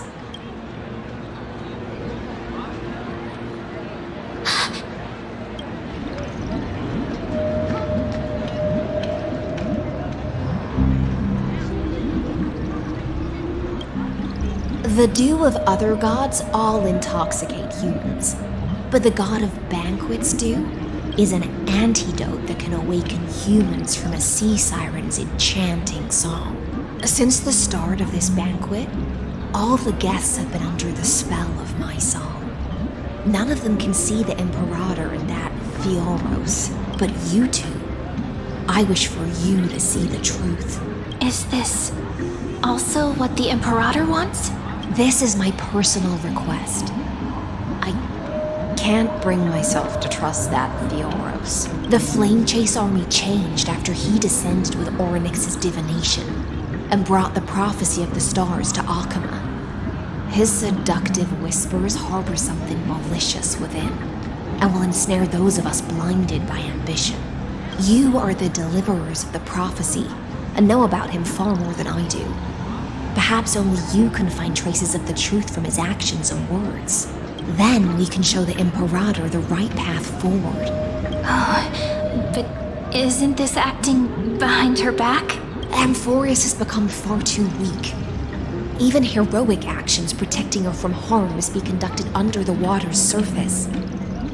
I am the Imperator's blade, and I must clear the way for her while remaining concealed in the torrents. Then, ensure I'm pointing my sword towards the true enemy. Can you promise me something, Miss Hycelens? Ask away. My friend has in fact come here to stop that villain's evil scheme. Our goals are aligned, but as to the decision the Imperator must make, she has no wish to transgress her authority. We just want to tell her everything we know. I believe the Imperator will be able to tell right from wrong. I never doubted your loyalty. I'll pass your words faithfully on to her, provided we can gain the advantage in this tug of war, that is. Now, return to the feast. Bring this cup with you and keep your distance. Pretend you are still immersed in the sea siren's fantasia, and I'll control the moisture in the air. That way, you'll be able to listen to sounds from afar as if you were a whale of the depths and hear every word of their conversation. I wish you a victory in this first skirmish. It's the exciting and thrilling undercover part of the adventure.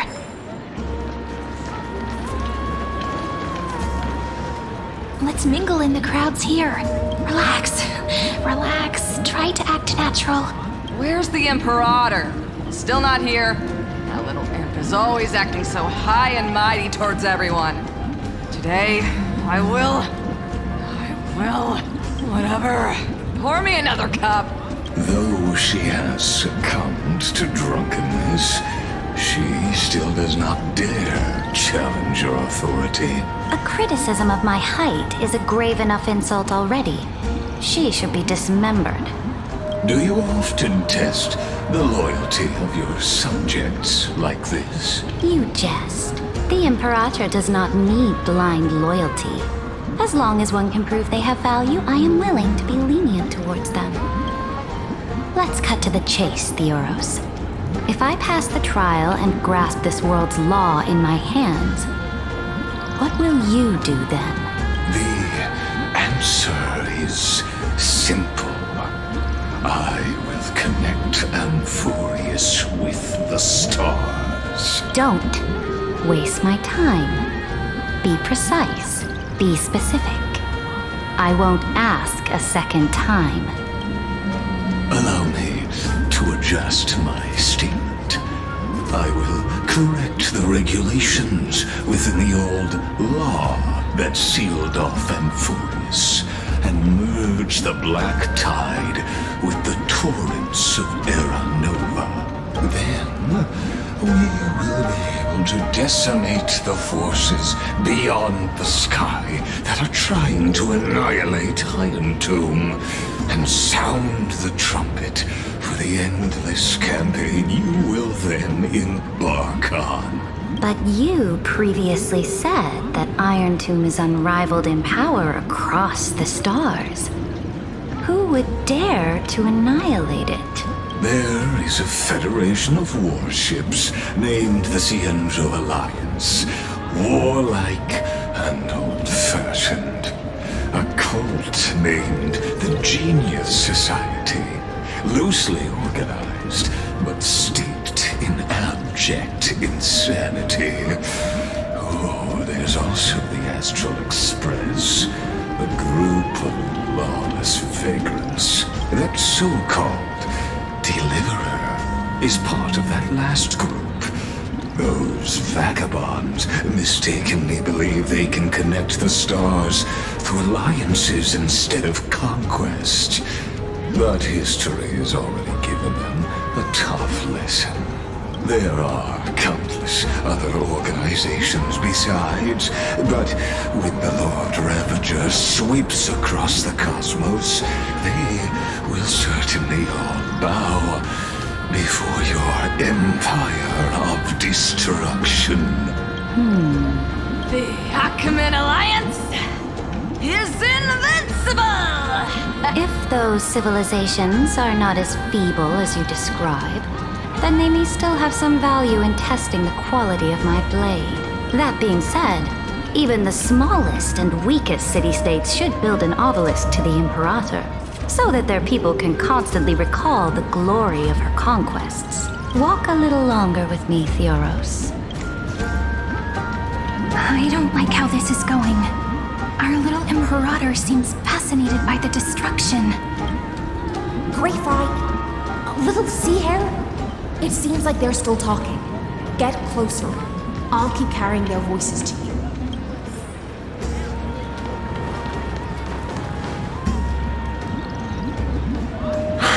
What a difficult situation. No matter how we position our forces, this battle against Fagusa will result in many casualties. That's not something you or I should consider. The Imperator has already placed the chess pieces. We just need to fight for her until our last breath. How astonishing. The commanders under you have such different personalities, yet they share the same loyalty. He's looking this way. Quick, do something and pretend we can't see them.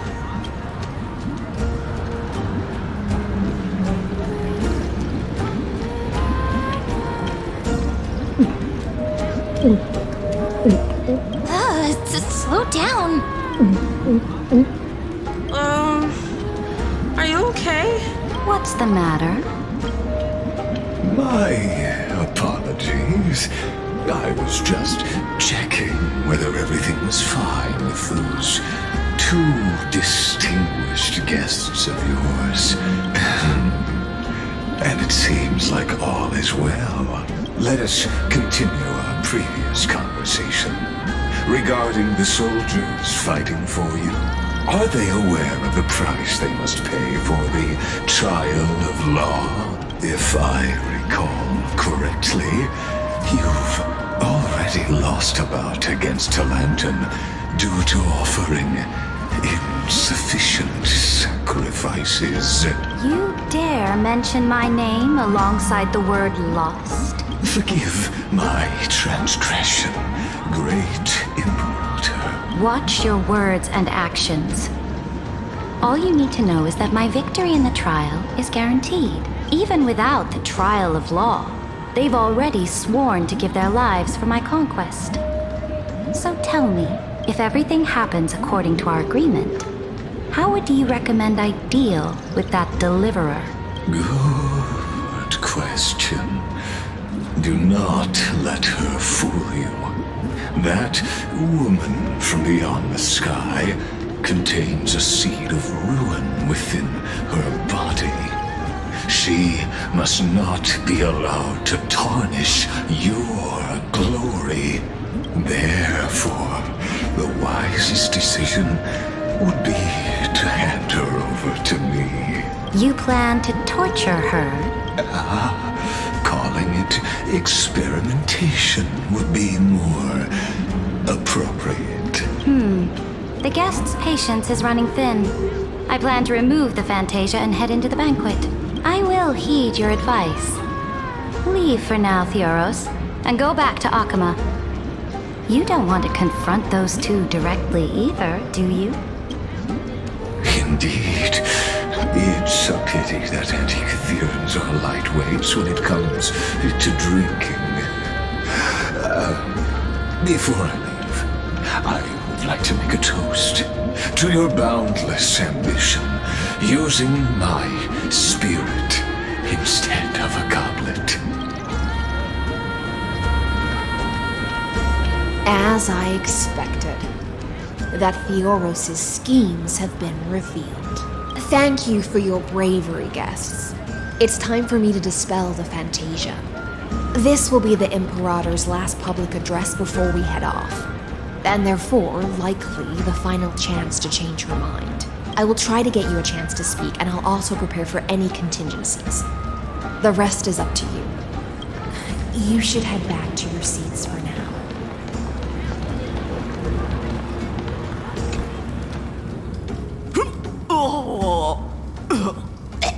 This honey brew sure wears off fast.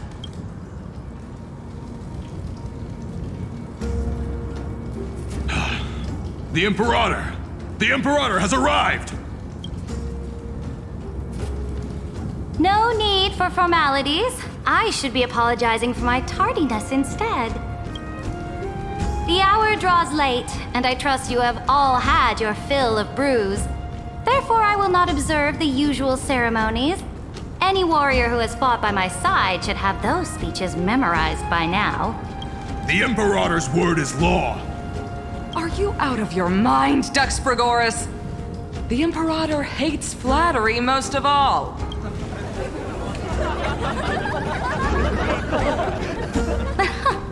A joyous atmosphere is a better fit for showing me your resolve.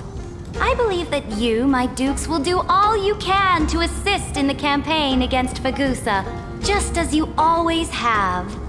However, it's a pity that I have never tested your loyalty. What does she mean? The purpose of tonight's banquet is not to raise our morale, but to establish which allies our alliance can actually trust, and sever the heads of the traitors as a toast to all before we march. Yes, some among us have discarded their vows in order to foment vile conspiracies. Now listen! These traitors are standing right here in broad daylight.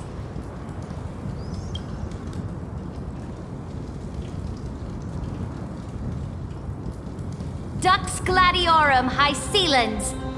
She used the sea siren song to immerse the crowds in an illusion and conceal her whereabouts. She then worked with those from beyond the sky to spy on confidential matters, hoping to rob the core flame by force and harm me, the Imperator.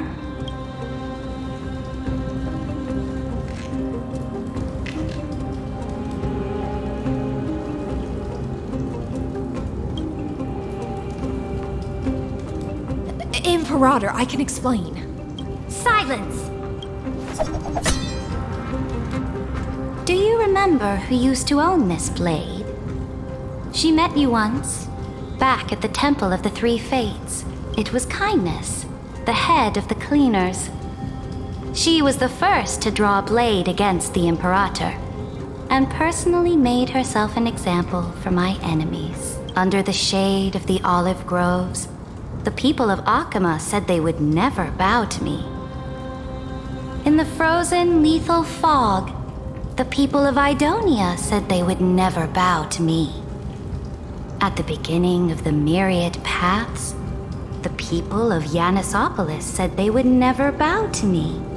But now, they all lie silent. They now fear me as they fear the law. For I am Saridra, and I am the Imperator. If you have any last words, say them to the Imperator. Then, face her judgment.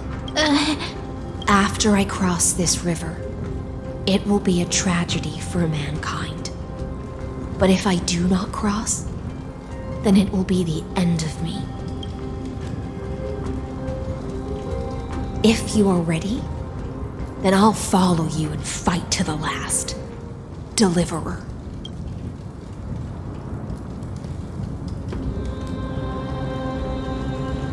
That's right, friend. Now, use your identity and add in a bit of experience and charm and testify to the Imperator as we promised. You think you can slay a king using your words instead of a sword? I'll have it. Show me the weight of rhetoric from beyond the sky. Will it weigh heavier than 3 human lives? Let's try to watch our words carefully. The prophecy you know of, the Era Nova, spoken by Kefali, is nothing but a complete lie, spun by Lygus. To fight that lie, a young man with the pseudonym of Finan lived through 30 million cycles of this world, all to save Amphorius from the end of the destruction. And Cyrene, the young woman standing beside me, also carries an equally heavy destiny.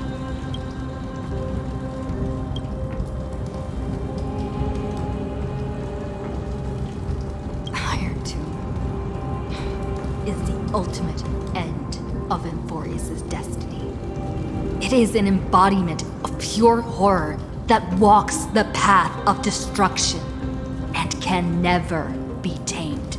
That is the only thing Lycus cares about. As for Emphorius, pure glory and campaigns, he doesn't care about any of those. He will most certainly betray you. When that time comes, all of us will be ground to dust by the destruction.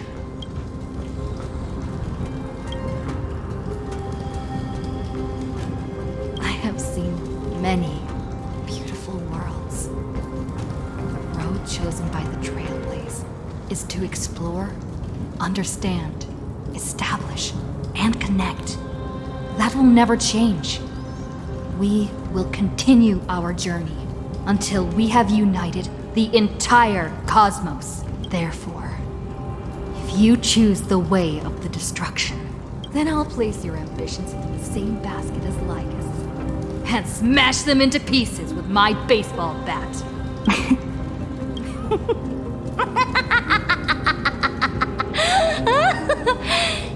That was truly a chaotic speech. All that needs to be said has been said. Dux Frigoris, Dux Bromalis, escort the traitors to the prison.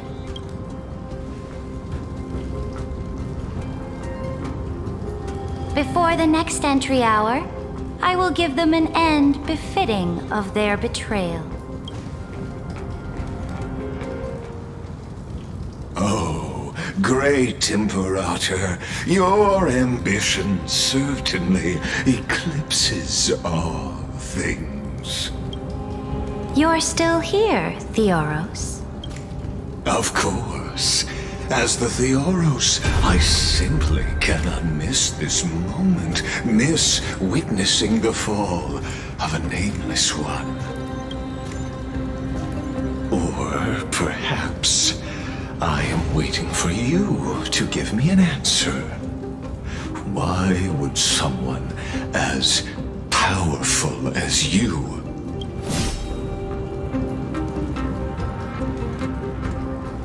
use such a clumsy excuse as imprisonment to ensure the Deliverer's safety? So you finally tossed aside your act. I must point out that you are just as impressive an actor. This banquet was always going to be a game of chess, where you would try to control both sides and turn both them and me into your pawns. That's right. That little Imperator never trusted anyone. She was always trying to see which side had more sincerity. All right, we'll listen to you. Here you go. Also, please pass on a message to the Imperator from us. She can trust my friend, anywhere, anytime. But as to the decision the Imperator must make, he has no wish to transgress her authority. We just want to tell her everything we know. Now, use your identity and add in a bit of experience and charm and testify to the Imperator as we promised. And we won. Sincerity will always remain the greatest shortcut to people's hearts. I can toss your words right back at you, like Kyrgyz. Why would someone as powerful as you pretend to be a mortal and kneel before me? Unless you enjoy giving flattery and prostrating yourself? You are mistaken. I am only trying to ensure the experiment's autonomy, meticulousness, and perfection, thus avoiding any unexpected outcomes. A forceful intervention will only create larger errors, reduce efficiency, and introduce ugliness. How had you fulfilled your promise of giving the law to me and completing the Era Nova, then Amphorius would not have deviated from destiny's course. Oh, but you broke your promise. What a pity. In that case, I must carry out my duty as the administrator and eradicate all factors steering the experiment out of control.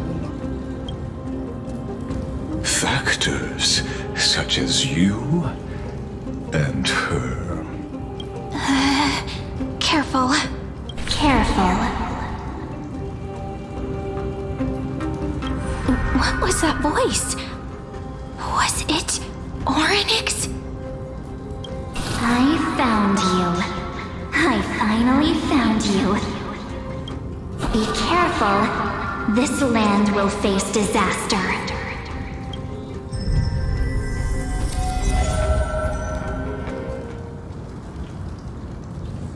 The time of judgment is nigh, my lady.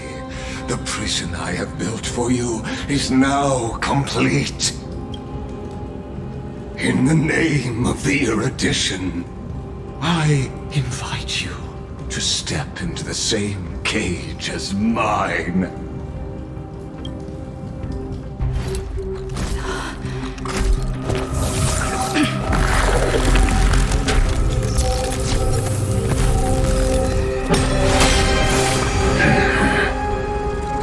What's the meaning of this, Imperator? I did not permit you to act. A ruler is the only one who can decide their subject's destiny. But, great Imperator, what judges destiny is not the ruler, but gods. Don't forget, my realm only allows for the existence of humanity. Moreover, dealing out extrajudicial punishment equates to defying the law, and the culprit is to be sentenced to death. But you have seen how I can erase life from this world with just a clap of my hands. I fear you are still quite unaware of your current situation. Allow me to reiterate. I am giving you a simple choice. To collaborate or to be destroyed. There is no other way. Shameless behavior. If that were true, you would have killed me long ago. You, in fact, cannot kill me. I guessed it the first time I beheaded you. Because of the law, you cannot be completely destroyed. And the same is true of the Chrysos heirs. The more you bluff now, the more you are proving that conjecture to be true. What magnificent foresight. I once regarded this precious quality of yours as a sure sign of my ultimate victory. But now, I have to admit that I made a mistake. Yet, as a mere mortal, how will you contend against the Theoros? We are both slaves to hubris. But do you know what differentiates us, Lycurgus? I will never be blinded by my pride. If I wish to break the scale's balance, I only need to appeal to external forces and use them for my own ends.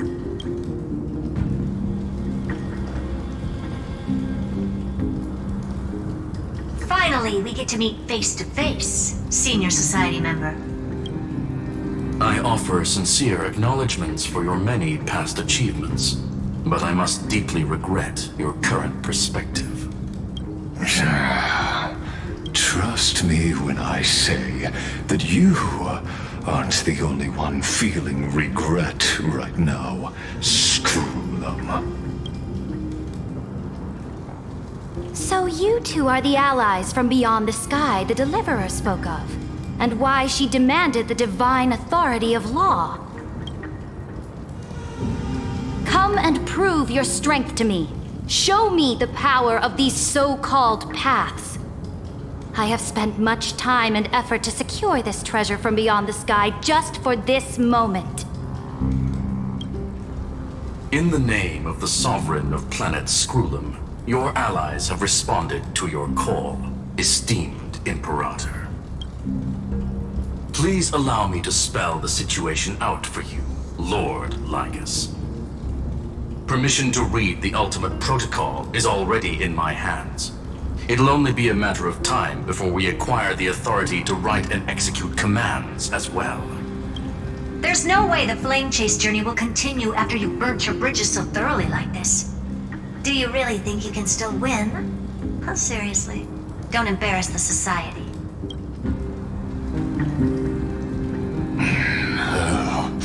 I understand that a mere zero possibility does not equate to zero. That argument is very persuasive to me. Which means the same principle also applies to you, my dear peers. You will never be a match for me in a world constructed through Catorzane algebraic expressions. And as for Aranova, why don't you entertain this possibility? What if I reduced Akama to rubble and ground her people into minced meat? Would the heroes then once again desire the power of demigods so they could fight against me? Listen, Iron Tomb is fated to be born. You may shackle me and put me in chains, but I have thousands of ways to ensure the destruction's descent. And what I just mentioned is only one out of those thousands.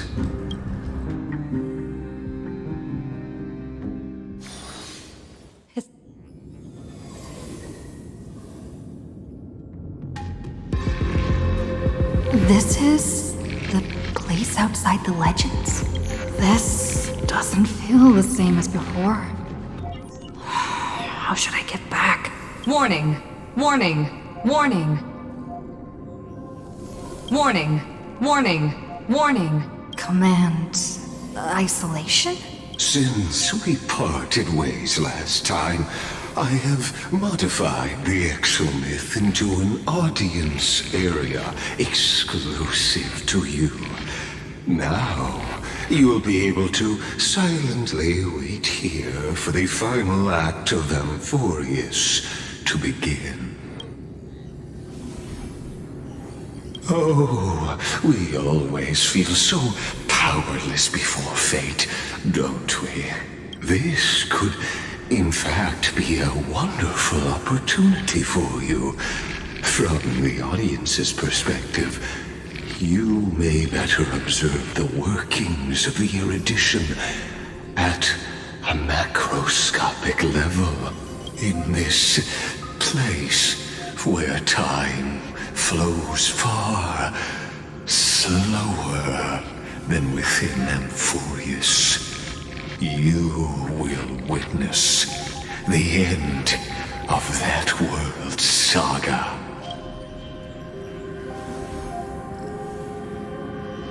The answer concerning the prime mover of life and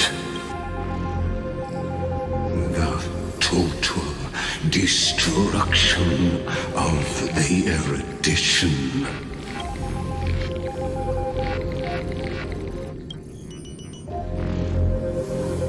Do you see me as their faithful disciple? I am certainly not. I have tried so hard to ensure Iron Tomb's birth, just so that I can correct the error named erudition that humanity crafted with their own hands. Oh, how I yearn to return to those days before Noose was born. Back then, the boundaries of knowledge were like the starry skies, evoking feelings of longing and delight among humankind. But now, truth has become the sacrificial offering required to gain an audience with them. And the geniuses would say that Noose already knew. That arrogant Eon was born from the primal mobile of humans' desire for knowledge. Yet, they themselves sealed off humanity's capacity to seek enlightenment. I am simply cutting down a tree of doom that we planted ourselves. I must admit that the process of answering your questions has reminded me of the happy days of learning in my youth. However, it is a pity that my true form must now descend into Amphorius to deal with the accident that arose because of you. But you won't have to wait long. When the curtain falls, you'll surely understand mine and Amphorius's ardent wish. Where time flows slower than within Amphorius? If Lygus spoke the truth, then I don't have much time left. But how can I get out of here? Can you hear me? Little one! Is that Herta's voice? Warning! Warning! Warning! Hurry up! Put some speed into it! I can't keep... That old Intellitron overlooked one little detail, and Screwy and I finally found an opportunity. Let's keep it short. While you were gone, well, in those few years, Amphorius... Yes, time dilation, resulting in an uneven flow. Don't you know this already? Let's stick to the main points. The Chrysos heirs activated the chronocognitive anchor and helped Skrullum and me open a hole in the firewall. We made some adjustments so he can't attack us immediately, but it won't hold for long. Critical warning. Critical warning. Time is running out. Here's the conclusion. It'll probably take a long time for Screwy and me to completely break this cage before Chrysos heirs have a full grasp of the law to be safe. We'll continue to launch side-channel attacks on the system to give you opportunities to escape. You need to seize these opportunities. So start moving, and find a way to pull off a magnificent jailbreak. We detected another path's influence. Critical warning. Critical warning. Its power is strong. May be able to help use the path's power. Make it detect you. Unauthorized communication terminated. Is Herta saying a certain path's faction has arrived in Amphorius? And I can ask them for help? I mastered the powers of different paths in my previous journeys. Think hard and figure out exactly which faction has arrived at Amphorius, and which path's power I should use to call for reinforcements. Are these showing my memories? With the Stellaron in my body, I woke up at the Herta space station and gained the power of the destruction. A world that'll give rise to a Lord Ravager would definitely draw the attention of the destruction. The Stellaron in my belly is gonna be super useful. But what if I end up pulling in the Antimatter Legion? Or the Annihilation Gang? Can they really help?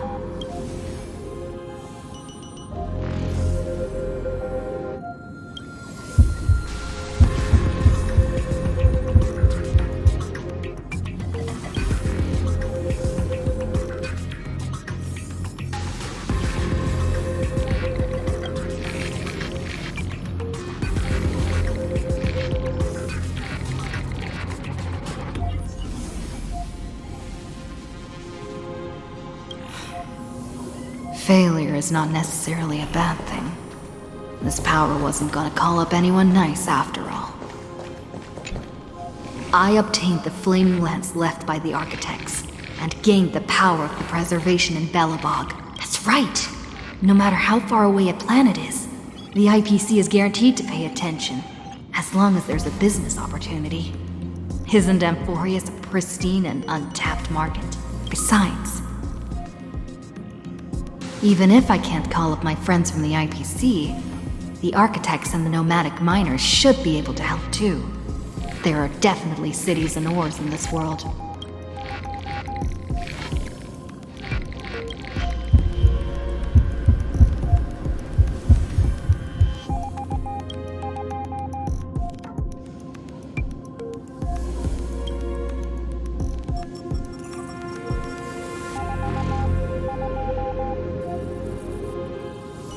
Seems like since Amphorius has no overseas market, the IPC's hand can't reach it.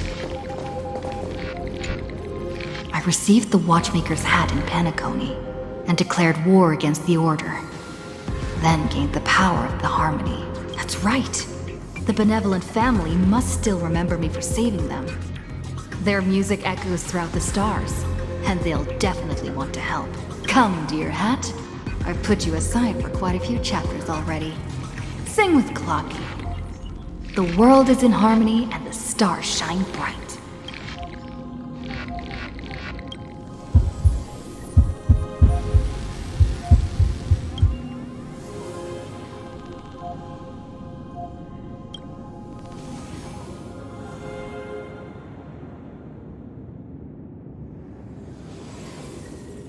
Doesn't Lygus want this story to have background music?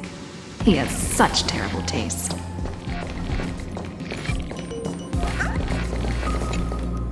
The Remembrance. That's right. I came to Amphorius because Black Swan asked us to come. And I even got a glance from Fu Li here. The Garden of Recollection must be intricately involved with Amphorius. Traces of the Remembrance are also everywhere in this world. I don't know what they want, but I don't have many choices left in this crisis.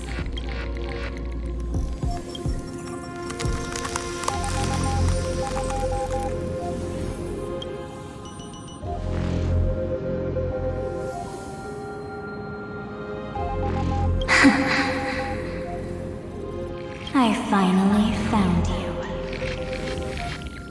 Following the sound of memories. A Pathstrider walking both the Remembrance and the Trailblaze.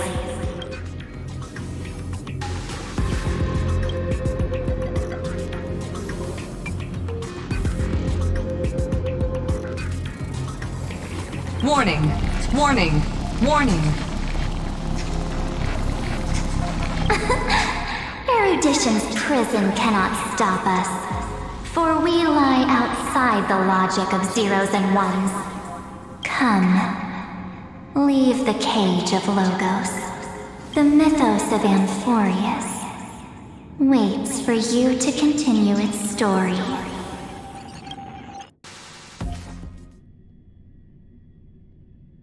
When that brightest star, that star heralding the dawn, finally rises, a boat, so used to drifting, at long last enters an island's safe embrace.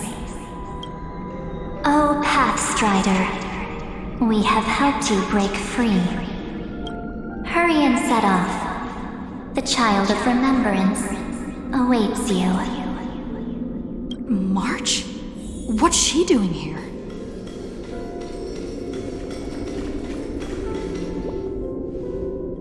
Oh, you're finally here!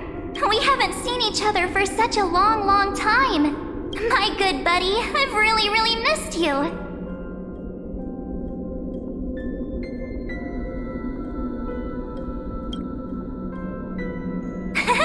I bet you were constantly thinking about the days when I was by your side. It's been so boring waiting for you in this place. There's no one to chat with, no internet, and not even anything to eat or drink. It's basically a prison. Now the great hero is finally here to save me. Yippee! You must have seen a lot in Amphorius during this time, right? You gotta tell me all about it. Then take your time with the storytelling. Or do you not want to talk to me? But let's get out of this spooky place first. This is not a good spot for a reunion chat. Why don't you take me back to reality? A strange voice told me that I can enter Amphorius if I keep following this road. So, let's head off. I still don't know what that world even looks like. Why does March feel so weird? What are you standing around for? Do you actually like this place? Get moving. Hurry! This door should be the exit. Maybe my instincts are wrong. Let's follow her first.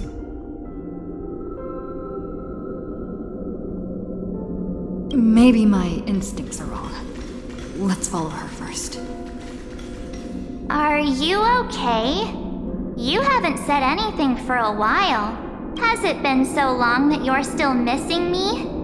There's no time to waste, though. The Chrysosairs and the Geniuses are all waiting for you. No. The discrepancy is getting worse.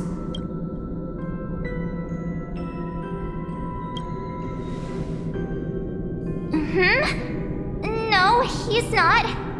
Maybe I just happened to miss him. Never mind. Don Hung's super reliable. We don't need to worry about him. He's probably waiting for us somewhere. All hail and hearty. No. The Geniuses would have made sure that Don Hung made it back on the Express. Besides, the March I know wouldn't be so dismissive about her companions. Huh? Isn't Amphorius the world of the Chrysosairs and their hero's journey? I could figure that out in an instant. But Amphorius cannot be observed from the outside. She couldn't possibly know about these things unless... Don Hung told her. Something's not right. She's not March 7th. I guess you have something you want to say to me? Then there's no need to feel things out first. With questions. Let's treasure the time we have together and be frank.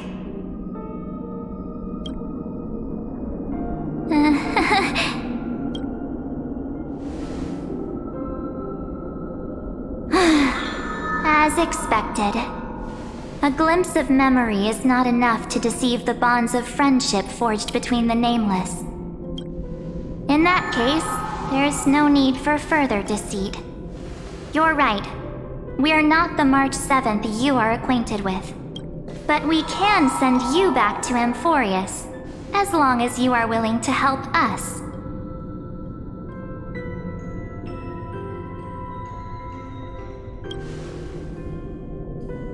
She's fine. This form was simply borrowed from your memories. We'll introduce ourselves to gain your trust. We are the Garden of Recollection. You should be very familiar with that name by now. Just as a reminder, while you hesitate, time is quickly ticking away in Amphorius. Working with us is the best way to stop the enemy of erudition. Erudition would treat any results unrelated to the experiment as garbage and throw them out. But we don't work like that. The Remembrance treats all these instances as important materials needed to weave the universe. Besides, this would be child's play for a great hero like you. It won't be hard at all. Also, if your plan fails and the big bad Iron Tomb manages to get out, then the whole cosmos will be in danger. Wouldn't it be better to have an additional failsafe? As long as you help the Garden retrieve what we want, even if Iron Tomb reformats everything in the physical plane, we can use Remembrance to reconstruct the entire world. Or should we say, the entire universe? So help us. Find where Amphorius's memory began, and bring it out. The Master of Anosrava has already glanced at you. Don't deny it. That storybook is the best evidence. Say, you aren't seriously gonna be moved by their pretty words, are you? I am the one who commanded those little ones to lead you out of the prison. But I didn't expect to attract little gnats trying to take advantage of the situation. While Remembrance can help you return to Amphorius, there's no need for you to do it the way they want you to. Of course, there's also no need for you to make any deal, or pay any price. For you, this is probably a long time no see.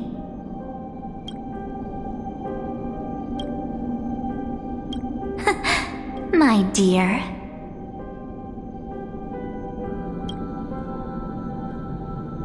Shh. There's no need to say anything. I know. You have so many questions swirling around in your memories at this moment. And you feel so helpless. Put them aside. For now, all you need to do is trust me. Or do you need more proof? That won't be hard. Wait, stop it! They're away! I'm gonna keep our first photo, alright? It won't come to pass while we're around. And now, The statue. Is that John Hunter's brother? Oh, did you hear that? She just called me, but my whole universe is full of pain. We won't escape from it. Hey, are you sure? Maybe a couple of punches will help to jog your memory. It's as if they all happened just yesterday, right? I don't want to lie to you, which is why I will not use her name. The third month of Amphorius is the month reserved for the Veil of Evernight. So, place me into your memory using the name Evernight for now. I'm happy to explain more, just not now. We might have a lot of time to ourselves, but Amphorius does not have that luxury. If we do not stop erudition and destruction, then the journey you've treasured so much will face the prelude to its obliteration. A countdown not in amber eras, but in days, minutes, seconds. So, take this gift, this burning core flame, this footnote of a transaction. It contains hope and the warmth of the entire world.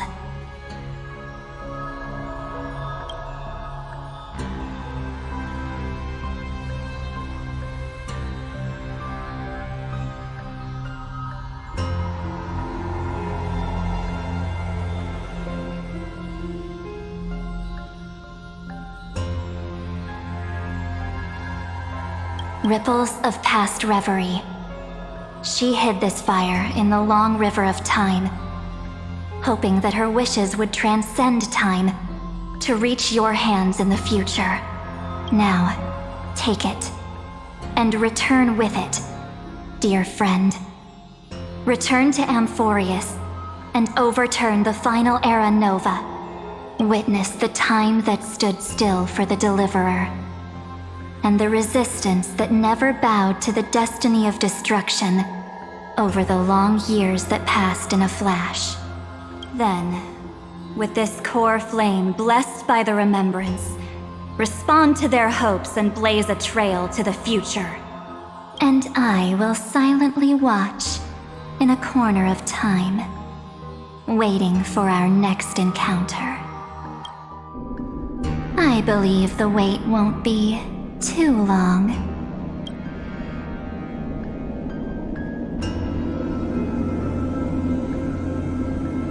What exactly is happening? Keep going. Keep trailblazing. For Amphorius. For you. And for the March 7th in your memories. Go forth.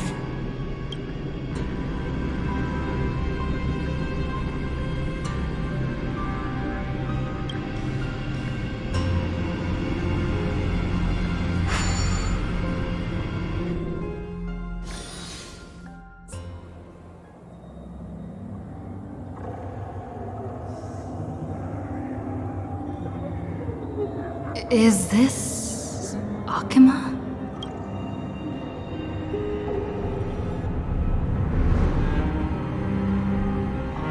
No one's here. And the dawn device off.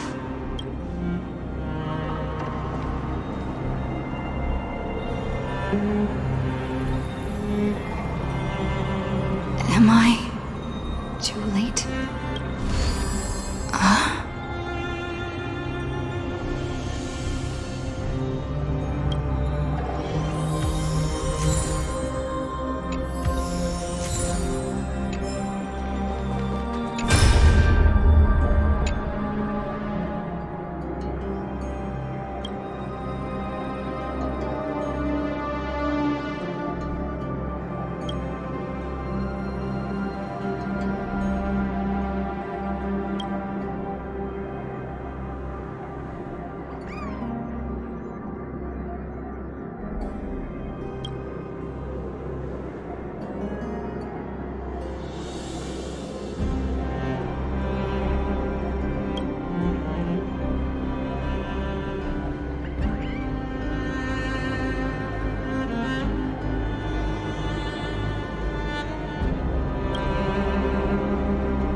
The chronocognitive anchor?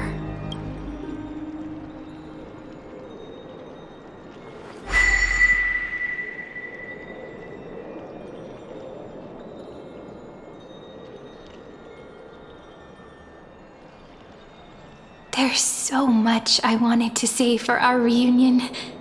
Yet now that you're back, there's only one thing to say.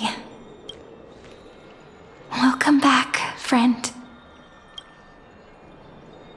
It's been such a long, long time. You must be really confused right now, aren't you? So much has happened in Amphorius while you were gone. But don't worry. The Deliverer can't afford to be lost, no? No, please follow me. And turn the pages of time and hear the words everyone left for you. I'll tell you the story of this 1,000-year journey.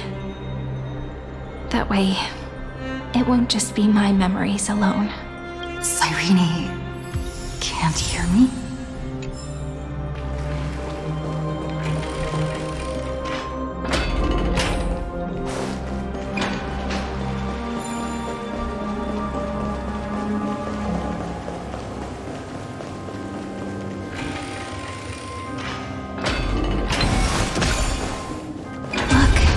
Scenery of the past has resurfaced. Time flies. 200 years have passed since the Deliverer's fall. We had to return 3 core flames of law, romance, and ocean to stop Lygus, but even so, Terravox has fallen. The 2 geniuses vanished without a trace, and Seridra embraced her fate. At this rate, Era Nova will come, and Amphorius will fall into the destruction. It seems the key to rewriting the end once again lies in the core flame of world bearing. According to the instructions left behind by those 2 geniuses, we must get it into the Deliverer's hands, no matter the cost. But how? We need to find a way to hide the cool flame. And we must buy enough time to keep Lygus at bay. About that, Rini might have some good news. She had that dream again last night, but the Titan's voice was clearer than ever this time. She said, "Pass the flame into the future." Is that a prophecy from Orynyx? She chose to side with humanity this time and hide one of her kin's core flame? It seems Amphorius' fate isn't sealed just yet. You're right. History has changed. Humans and Titans are both giving their all to keep this world going. Perhaps a relay across the ages is finally about to begin somewhere out there. Unfortunately, life will never go smoothly. Leiden's army is already at our gates, and their commander, that Lycurgus, he's right outside Akama. Light calendar 3960.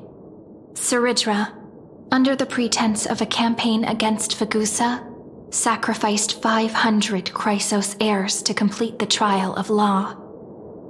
This tragedy shook everyone in Amphorius.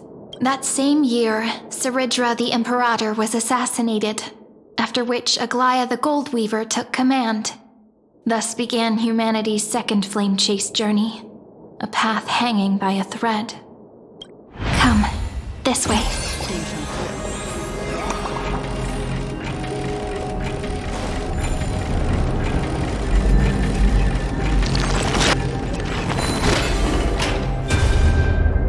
The eternal holy city? What part of that eternity? The Marmorial Palace lies in ruins. Countless mortals have perished because of your stubborn resistance. It's time you learned the cost of refusal. Now, answer my question again. Where is Kefali's core flame? You really think you'll find it by razing the holy city to the ground? From what I see, all you'll get is dust and disappointment. Don't forget, you can't kill the Chrysos heirs mentioned in the prophecy because of law. I have never denied that, which is why I now place my hope in the faithful citizens of Akama. Perhaps they'll give me what I seek in the echo of your screams. Now then, I'll be cutting open your chests and using your scalding golden blood to baptize the masses. Allow me to apologize in advance. We shall start with you. Blind and foolish Lady Goldweaver. Leave this to me, Lady Aglaya. You must get away now. No, Holy Maiden. I'm the one who must stay. What? His conspiracy won't succeed. Because romance is ready to make good on their promise to weave an indestructible armor for Amphorius. Its name is Solidarity. You must escape with your life and carry word of my death to those still fighting. then keep going with them. Just as the Imperator lit the torch of resistance with her death, my passing will make this flame everlasting. Take good care of it, guide it to the future, and place it into the hands of our deliverer. 50 years later, Lygus led his forces again to Akama. He charged directly into the Holy City and razed the Marmorial Palace. History would name this battle the Third Siege of Akama. 90,000 brave souls gave their lives for Akama that day, including their fearless leader, Aglaya. Go forth, deliverer.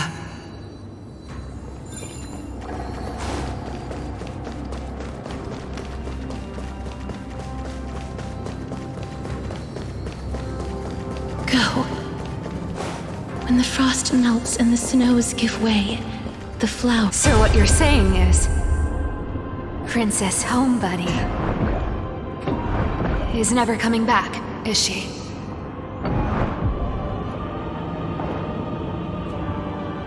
She just left, like that. Since Cass has made up her mind, we can't let her resolve be in vain. But between staying in Akama and going to Styxia, what difference does it make when it's death either way? I'm against relocating. With Kefali's protection, isn't Akama far safer than that dead city? Cass's plan doesn't involve any relocation at all. Huh? Like you said, Akama is humanity's refuge. We never intended to get everyone moving to Styxia. It's just on Cass, Hycealans, and me to prepare the final trump card for the Deliverer. Wait, what kind of trump card needs all three of you demigods to throw yourselves away? We must lay down the path to the future so when the Deliverer returns, they'll have a clear road to reach the location of Aaron Nova. Styxia sits where death meets the ocean. There, with the combined powers of ocean and passage, we can summon a current that leads to the vortex of Genesis, and the demigod of death will forever guard that secret path until she returns. We all know Lygus will set his sights on the vortex of Genesis. That's exactly why we have to do this. Guess I underestimated Idonia's Maiden of War. She's got way more steel than I thought. And Cypher, we need you to head to Castrum Kremnos as soon as possible. By any means necessary, forge an alliance with Strife. The prophesized Crown Prince has already been born. He shall become the new defender of Akama, protecting this land after we leave. You don't need to worry about that. I just came back from Castrum Kremnos. Only a step ahead of the news. Treeby, something's flying towards Akama, and it's really fast. What is it? It's a spear! It's the Kremnoans. Their king's already here. With the protection of the demigods Trebios and Cyphera, Akama endured wave after wave of warfare, though just barely. Castorus chose Styxia as the last resort, and completed the trial of death, causing the stagnant waters in the River of Souls to recede. Soon after, Trebios departed on a long journey. That same year, the Kremnoan king Euripon, along with his son, Prince Midamos, joined the alliance to safeguard the Holy City in the Battle of Deliverance.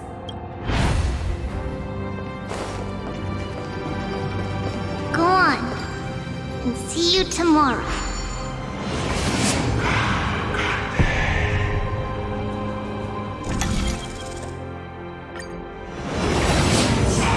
Breaking me apart buys this world even one more second.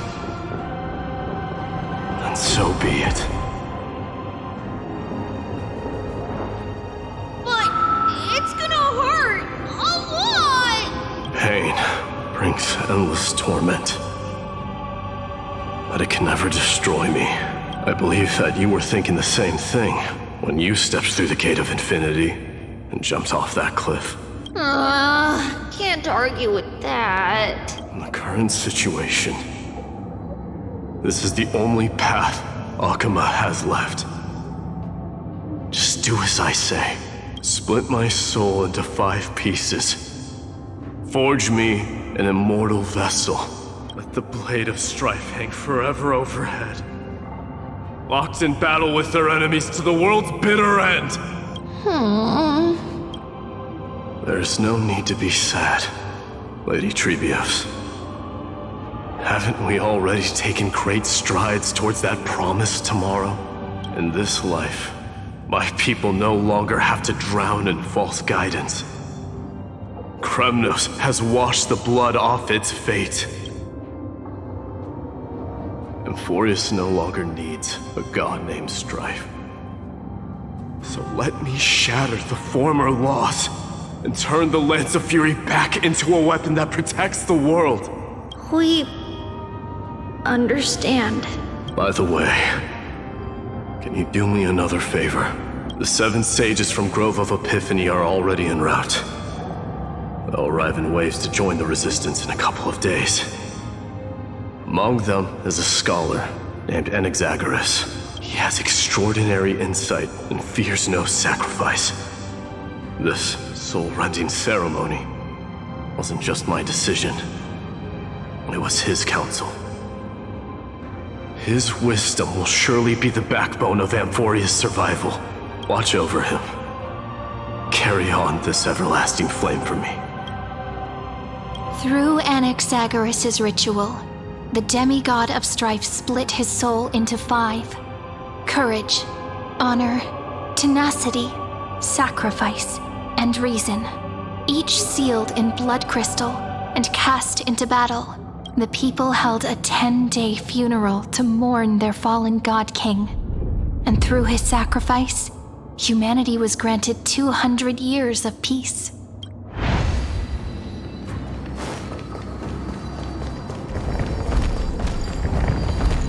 Keep moving forward. My blood will pave the road ahead for you. Keep moving forward, little Gray. See you tomorrow.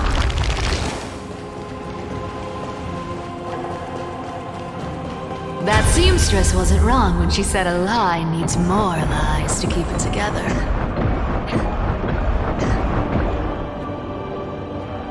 Reason and trickery. Never thought we'd be the pair to finish this final setup. Can't catch that Tin Man without your little slides. Besides, this is our last shot. Not the time to be picky, right? Don't oversimplify it. Lycus just found out Akuma's been an empty shell for the past 50 years. He's bound to be furious. At this rate, he could have done anything. That's exactly what we want. Rage blinds even the brightest minds. Doesn't matter how much of a genius he is, the principle still holds. Once he storms into the council and confronts me head on, you trigger your alchemy with a boom and turn him into a caged beast. Easier said than done. You still have to pass yourself off as the deliverer without anyone catching on. And you really think a human alchemical array can bind a godlike being? That's just nonsense. What? Getting cold feet? Or you just don't believe in the almighty worth of the demigod of trickery? Just tell me straight. Can you do it or not? Of course I can. And it'll be child's play. But I've got 2 conditions. Since this is the final act, if we're doing it, we go all in. No half measures. Oh, I'm listening. First, shift the battlefield to the vortex of Genesis. It would be more convincing if the deliverer were to appear there. Besides, the vortex is cut off from the world. No place in Amphorius makes a better prison. If you pull that, wouldn't our deliverer have to face tank Lygus as soon as they come back? That clash is inevitable. All we can do is create more chances for her. And that's the second condition. The vortex belongs to Fagusa in the first place, remember? And there happens to be a demigod of ocean among the few survivors in the world. Loop Hysealand's in. Let her join the final act. I'll transmute myself into a Philosopher's Stone and embed myself into the formula. And when the time comes, she needs to shatter me and scatter that stone's ashes into the ocean within the vortex. I guess people weren't wrong when they said you're insane, Grove Boy. I've got no idea how to outwit a reclusive genius. But making an anti-Catheran suffer? The demigod of reason has 10,000 ways to do just that. And what I just mentioned was one of them. So what exactly does your formula do? Now that would spoil the climax, wouldn't it? By now, Hyacinth must have completed the Sky People's ritual. Since that Theoros loves a good performance as much as I do, let's make sure he enjoys our show to the fullest. As for how the Deliverer will complete the Era Nova, well, that will no longer be our concern. It was the last battle known to the world, initiated by two demigods least suited for war. In the end, reason and trickery kept their word. At the cost of their lives, they sealed Lygus within the vortex of Genesis, where he remains to this day. Go forth. Finish the greatness left undone. Quit overthinking! Just run! Keep running, and that'll be enough. Irie? It's dead quiet here.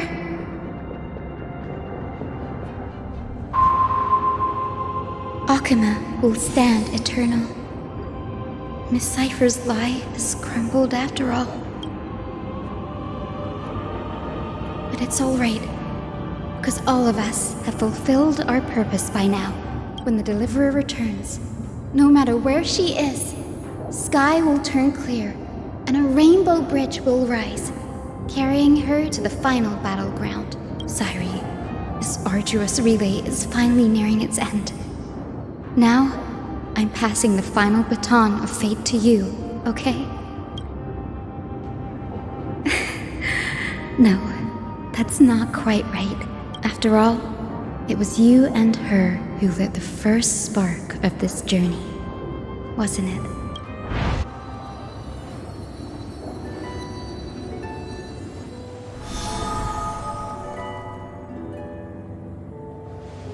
I'll tell you the story of this 1,000-year journey. That way, it won't just be my memories alone.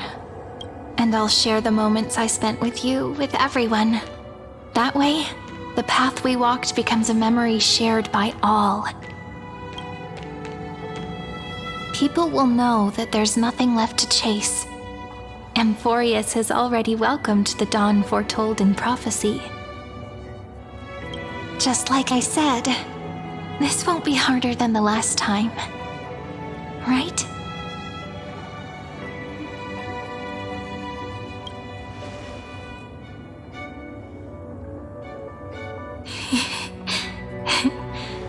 I wonder what kind of expression you're wearing right now. Probably the same as always. Calm, resolute, and brimming with confidence. If I have the chance, I'd love to see it again. Because it's really been far too long since we parted.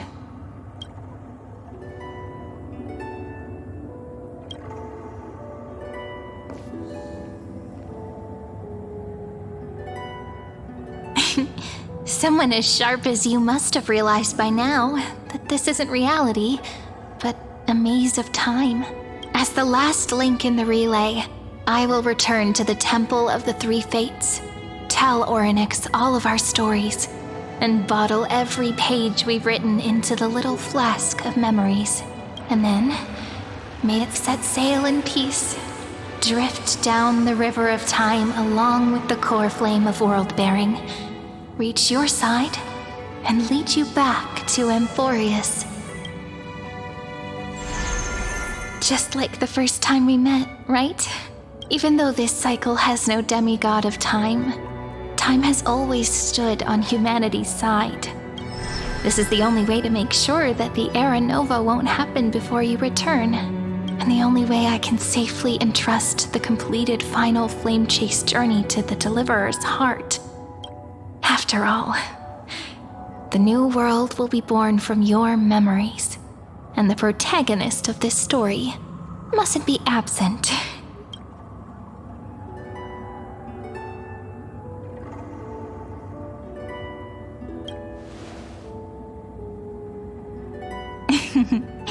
I believe you will never let us down, just like always. Do you remember when Finan sent us back to the beginning? When you and I got separated? But in the end, I returned to you, carrying all that we've been through. That's what memory is. It may wear down and fade in the river of time, but it never truly leaves. When that hidden corner of the heart is stirred, the past returns even more beautiful than before. So don't worry. Let the 33,550,337th Flame Chase journey become part of you too. I've gotten a lot better at it with the experience from the last time. Next, you will head to Styxia and find the Vortex's entrance guarded by the demigod of ocean before charging toward the final battlefield.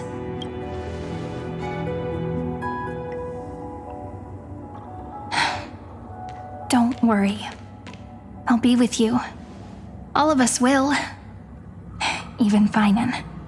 We'll stand with the Deliverer. So say a short goodbye, then set off, just like we promised at the start. Toss away all unnecessary worries and troubles, and bring our smiles and determination into tomorrow.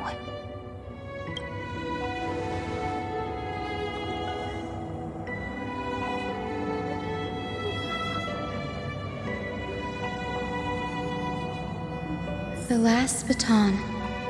I wonder how long you'll have to wait before passing it on to her. No matter how long it takes, it's okay. Waiting is what I do best. After all, it took 33 million cycles for her to arrive in our world. What's a few moments more?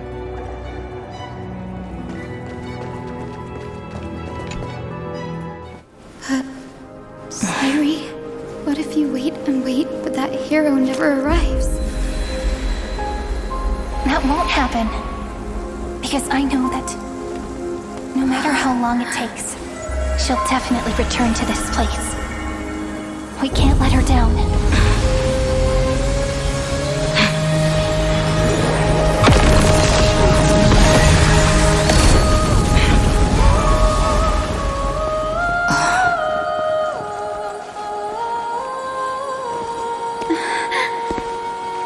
Sky shall rain rays of dawn for you. May romance be with you on your journey. And reason grant you enlightenment.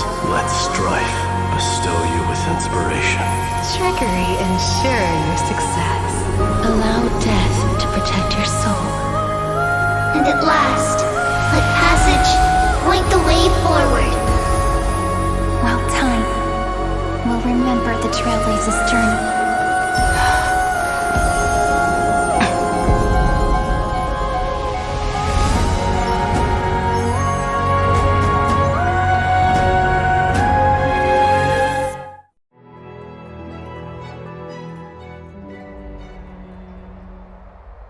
Is this Styxia? What happened to this place? I need to find the entrance of the vortex, guarded by the demigod of ocean. High Sealens. Is she still there? Long time no see, Trailblazer. Generation after generation of Chrysos heir heroes have tried to defy fate with their blood and tears, either voluntarily shattering their souls or waiting in eternal solitude. But alas, fate can never be defeated.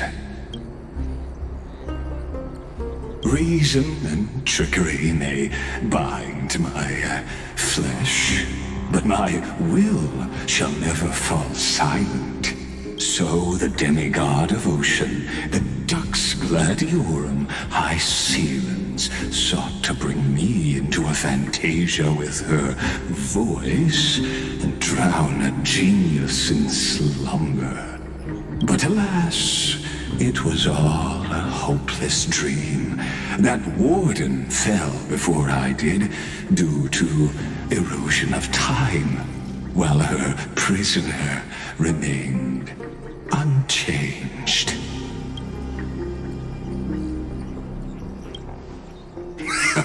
True, I can't leave this place, but what of it? You should have heard of this fable.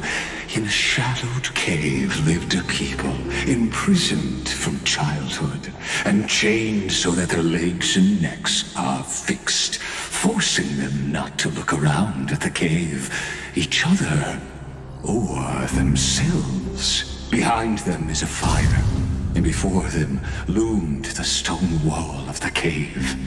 The flames cast shadows, while the rocky surface threw back echoes to them. That false play is the whole world. Yes, I'm trapped in the cave, but I know it's all just a fleeting illusion. I don't struggle in dreams.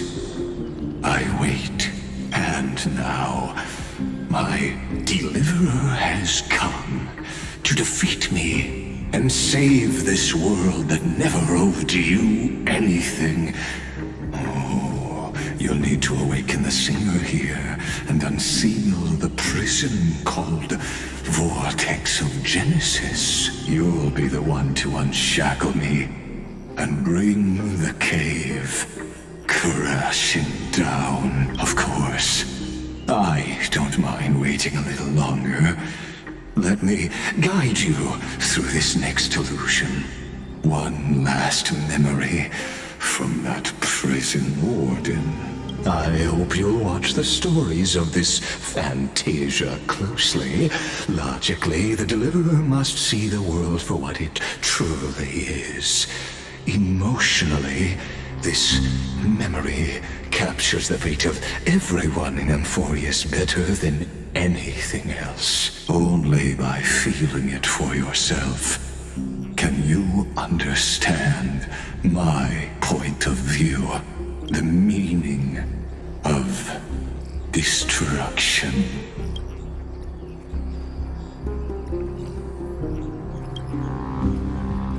To your unshakable resolve, I salute you. But before we step onto the final stage, let me ask you this. In the spirit of that fable I told you just now, can the prisoners in the cave learn to see the shadows and echoes for what they are, and stop mistaking them for reality?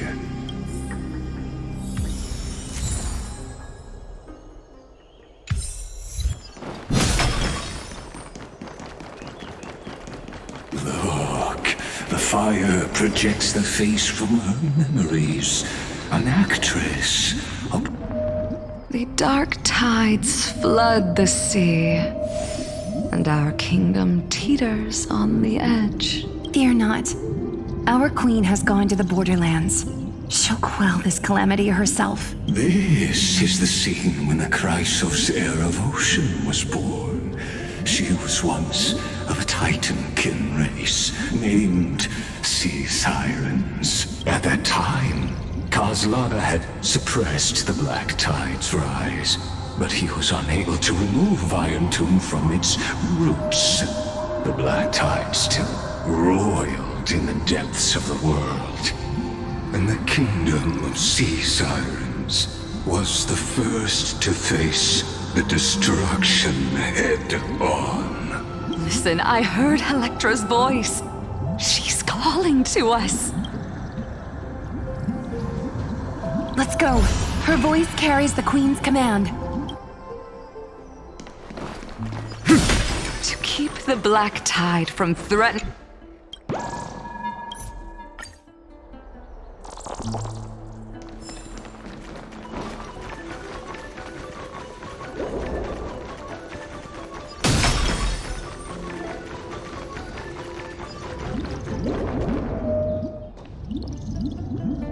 My sisters! You're finally here! Of course, Electra. Your beautiful melody drew us here. Her true name is Electra. This is a reflection of her former self, clinging to the past with aching defiance. The Queen summons us. She must be near exhaustion. The black tide will soon enter our borders. Then what do we do? Will our seas fall to darkness and terror as well? Don't worry. We shall lift the chalice in her stead to catch the black tide, and stand together to safeguard our realm and its people. Such tiny titankins, thinking they can stop the tide of truth. How naive. And that naivete is the root of all suffering.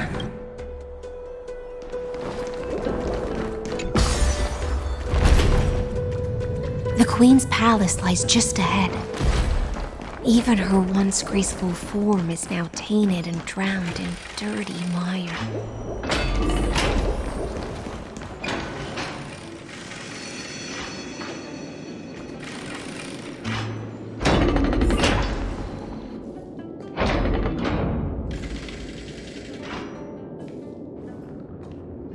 Oh, Fagusa, our noble queen, we've come at your call. My little fishlings, you swim with such joy.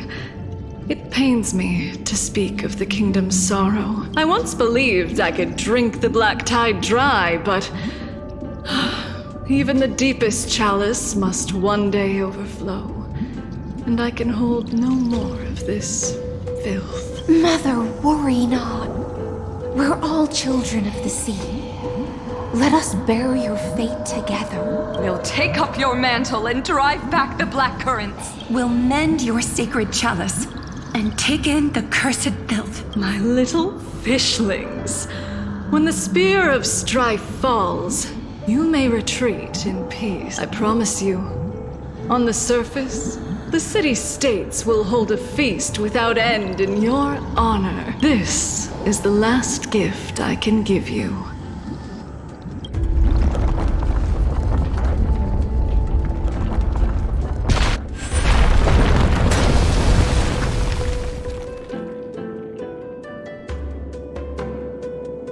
Fagusa sank into the abyss. With the chalice shattered, their intoxication spilled into the black tide, birthing the first madness in Amphorius. Sea sirens followed one after another, hunting for the Titan's fragments, until their flesh decayed and their bones crumbled, all for the promised final feast. Keep watching. But tread carefully, for the stage ahead is crumbling with age, just like her shattered fate. Clinging to the past only blocks the road forward. Why not let time build a bridge to the future?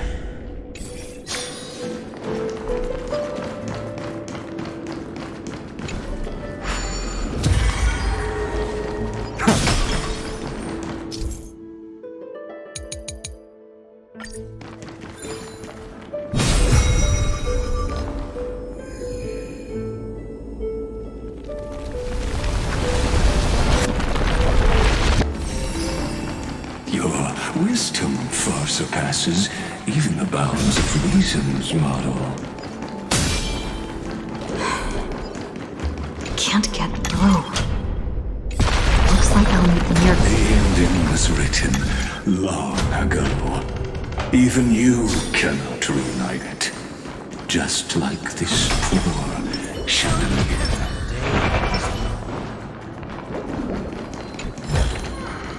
I've appraised it all. No Electra! The fiends have gnawed my tail. I can no longer swim to the far seas. Electra! The black sludge has soaked my feet. Sisters, don't give up. Remember the Queen's promise of a feast in the city called Styxia. I haven't forgotten. It visits me in dreams every night. I dreamed of a shining city, its lights piercing the deep gloom of the seabed. I dreamed of children placing garlands on our bone horns, and poets praising the sea sirens for shielding the world. But what a shame. We can go no further. Please, sing to the humans for us. Sing of the deep sea's legend in our place. Feast. Song. Electra.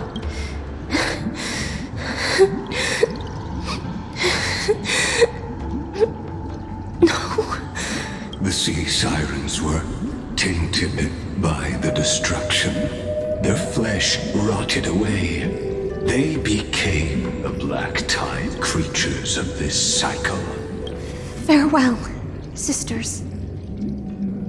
I'll finish this last task, then return to prepare your feast. And so, only one sea siren remained among the sea floor. High Sealands, swimming alone through the seas, burying her kin and searching for the fragments of the chalice of plenty, though most of that journey was in vain. Why not use the power of time to leap ahead toward the journey's end? To reach the Spirit Basin, I'll need to call upon the power of the Chrono Vessel.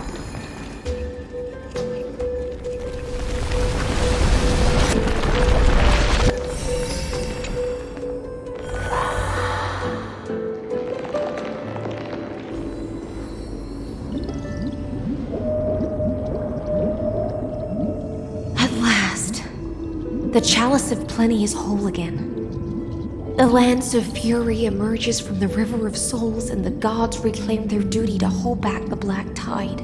I am freed from endless toil, and now walk toward the rites at Styxia.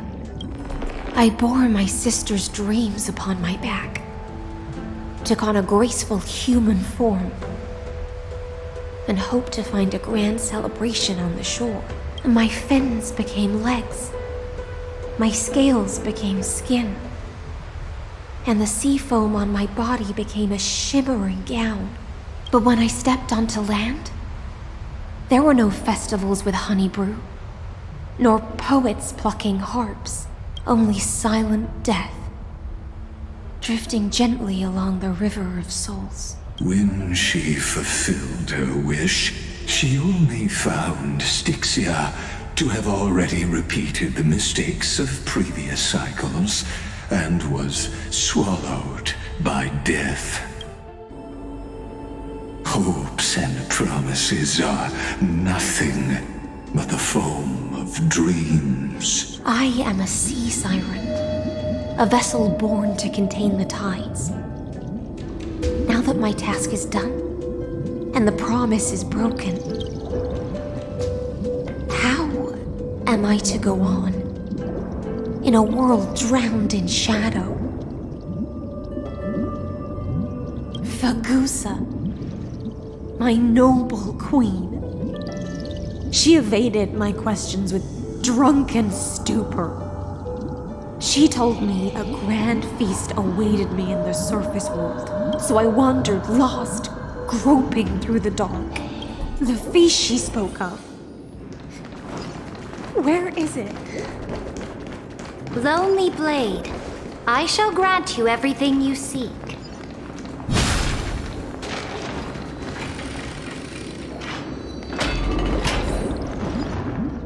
After wandering the surface for ages, the lost sea siren met her future conspirator. You quelled the wars alone and forced strife into retreat. This swordfish that commands thousands of legions, whom does she serve? Yes, Suridra, long before she became the Imperator, was already burning with ambition. Sovereign who follows prophecy. I am no one's sword. I am just a wandering fish, seeking clarity through bloodshed. Then how about letting the sword dance for me? And letting the violin sing in my name? Tell me, what is it you seek? All I want is a feast where I might belong.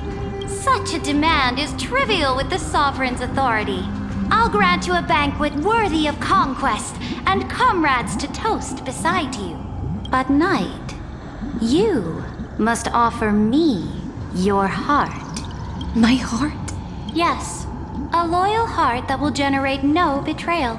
You were deceived by gods and drowned in the ocean's darkness. But now, I will lead you forward and be your light. So be it, noble monarch. The law you proclaim shall govern my every breath. So be it, noble monarch. I am simply becoming someone else's vessel once again, and accepting a duty given to me.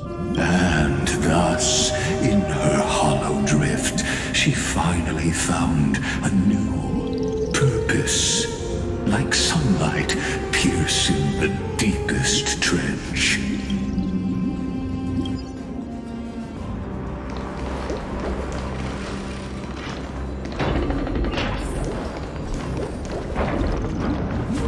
Noble monarch, I've cleansed the foulness from the road as you commanded. My blade, you've helped me ascend and take the crown. Ask, and you shall have your reward. What I desire is the same as before. A feast. Look, I've prepared you a grand banquet. The finest honey brew and tributes await. Fish are drawn to light by nature, for the deep sea knows only gloom. Now I found a flame. It may scald and burn, but it's the only light. Come, let us join the feast. Perhaps the path forward lies hidden among the revelry.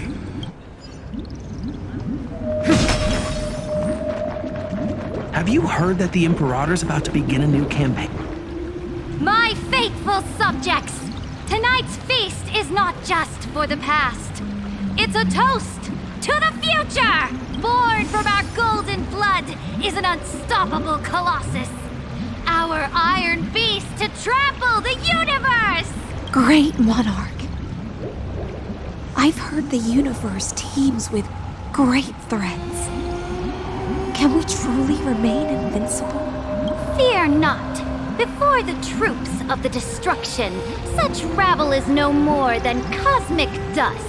Surely there's a planet draped in oceans out there in the stars. Once I claim it, it shall be yours to rule. And to the rest, your triumphs will not go unrewarded. I promise you a new age, free of fear. Now, raise your cups to our conquest among the sea of stars! Sea of stars! Sea of stars! Conquest among the sea of stars. What a grand vision. Yet, to the Siren Knight, only feasts still stir her heart. Come now, join me. Witness the end of this futile dream. Where's the way out of this illusion? Come quick! Let's celebrate together!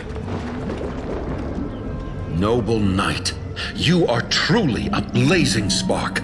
It is my honor to share this banquet with you. Noble knight, you have earned victory with your blade, and you have every reason to revel in this moment of triumph. Let me pour you a glass of honey brew. Noble knight, with the sovereign now enthroned, this triumph is yours as much as hers. Let me raise a toast to you. Noble knight, your strength is boundless. Lead us to conquer the universe, and let us toast to that vow! Then drink we shall. Raise your glass. In the deep sea, I never knew what fire was. But when I set foot on land, the first light that I saw was the flames of war, lit with golden blood. It scorched my fins, made me feel pain and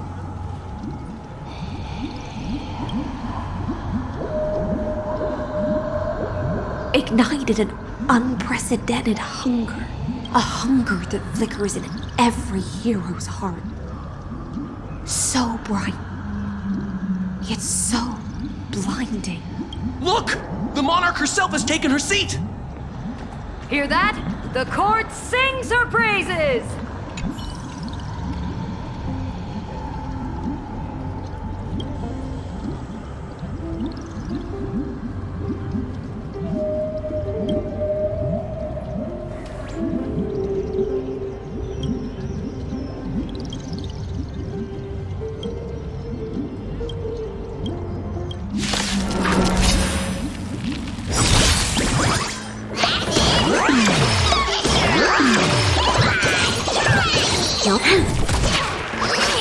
I'll overcome. I'm gonna hold everyone back again! Get there! For tomorrow! This that lend me your strength. The future could come! Heard the call. Serenity is before me. For tomorrow! Stay, get there!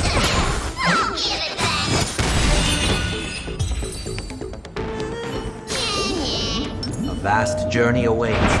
Venture your courage. and observe.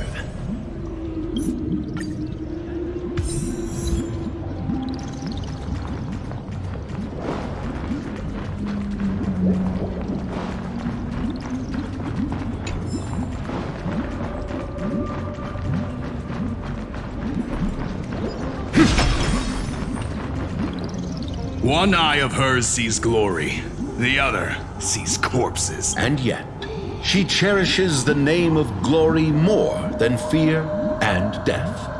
As they say, the coward died 1,000 times before his end. But the brave face death but once, which gods stand witness. On the eve of war, we sang our hymns and set our sights to sail beyond the stars. The legions will climb aboard the beast, riding it like currents across the cosmos. Planets after planets flew the flags of her crown. Realm after realm was ignited by her flames of war. As the final resistance fell silent, a vast empire rose from among the stars. And this small pond at last embraced prosperity and peace. That's how the story ends. Tell me, visitor, in this dream, did you enjoy the show?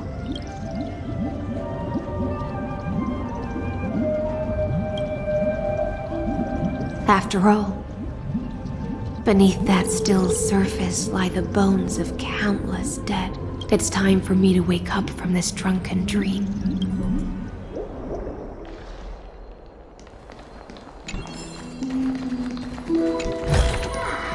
I've appraised it all.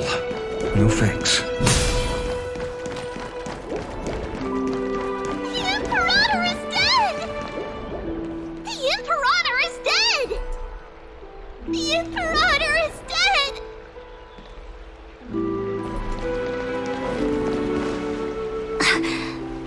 People once cheered for my ascension. And now they cheer for my fall. The cosmos. The battlefield that I cannot reach. Before the Sovereign's conquest reached its end, her life and ambition had already been swallowed by the deep sea. This is the true ending. Her grand designs torn apart by the blade. Her regal robe soaked in golden blood. And the one who struck her down? The one who struck her down was her most loyal Gladius. I don't need to explain myself. A fish in a pond has no hope against the surge of fate. I wandered the shore, found a flicker of flame, only to snuff it out with my own hand. I don't understand. If the ocean's feast, the Imperator's dream, and even Amphorius's existence are all illusions, then what's the point of our journey? When the Deliverer returns, I will let this absurd celebration come to an end. But Greyfry, I can't help but wonder how I dearly wish this feast of the Flame Chase would never end. It seems she sensed your presence. The Fantasia's foundation is starting to crack. Let's return to the prologue. Remember the allegory of the cave. Can the prisoners in the cave learn to see the shadows and echoes for what they are and stop mistaking them for reality? As you've seen when she cast off her chains, finally turned to look around and moved her legs. Her reward was nothing but searing pain. The light will blind her. For the fire behind her had never once actually touched her eyes.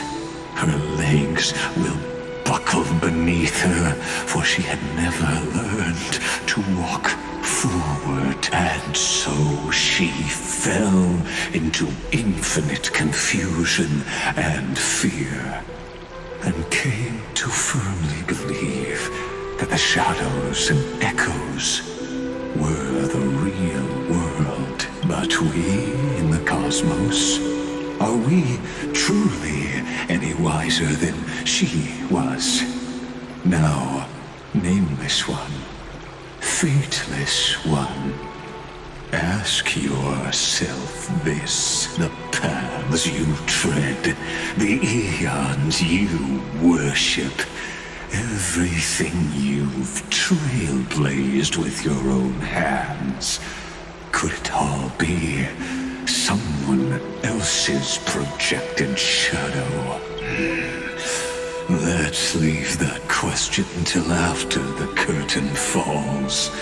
Once you've unearthed every last truth and reached the prison built for me by the demigods, I'll speak with you face to face. I, the Theoros, have walked the 30 million histories born by Kozlana. 1,000 years is a mere atom in a grain of sand to me.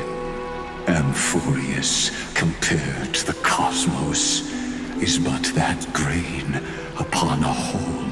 I swore to bring an end to the erudition. Would I really let a single grain grind down my mind? Now, please use the power of time to open the gate to the ocean's depths. Go find the prison warden tormented by loyalty. Find her. Step into the world's vortex And once there, end everything between us. That palace reflects the heart of the demigod of ocean. Intoxicated, stagnant.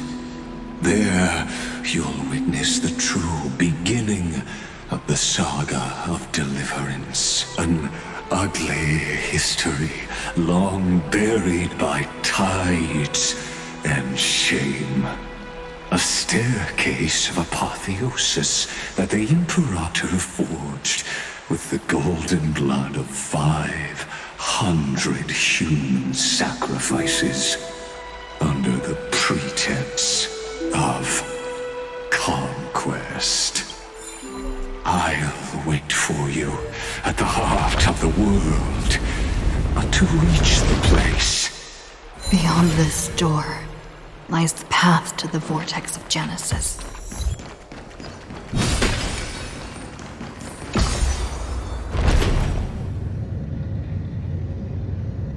Now step away from this false banquet. And then onto that bloody stage. My childhood musings, huh? So naive.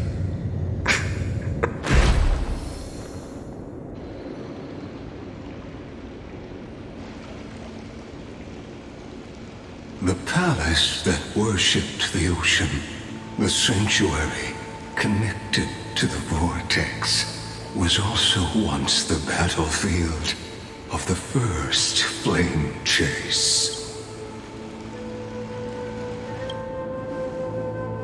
Her exuberant song halted the passage of time in this place, imprisoning my body and shielding my soul from deterioration. All just to await your return. The twisted time and space and so the Imperator's crimes were veiled. Stay away from Apollonius! This cup of honey brew. What a sweet aroma. Run, Virginia. Dux Hakalithist! We can't give up here! Love steeped in death. How delicious. Sadly, all you see is a fragment of history. And your interference is just another equally futile echo. Lend me your strength. Tomorrow!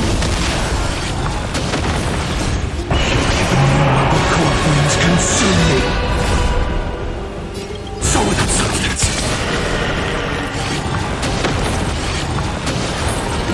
The flames will soon tear the sky.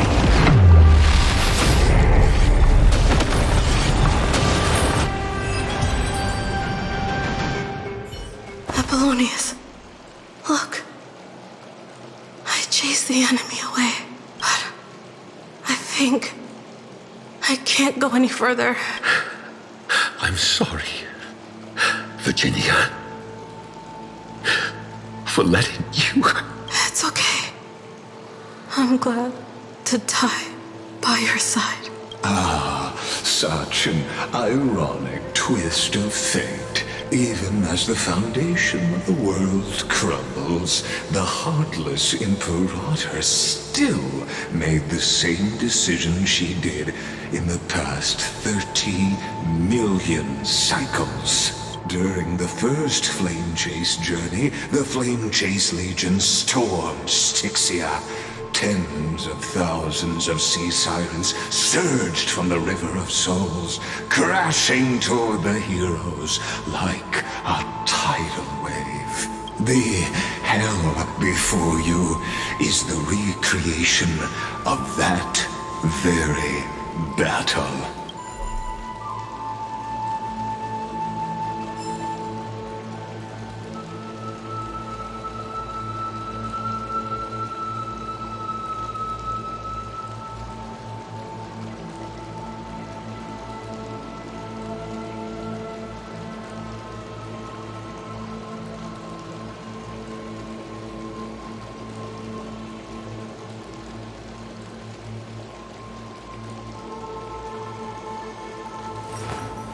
I will walk to the end with all your wills, no matter the cost.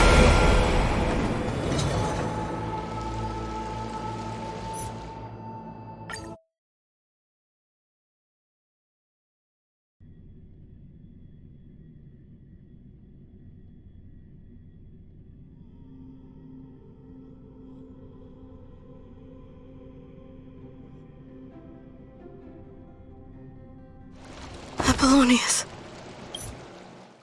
Apollonius. Look. I chased the enemy away.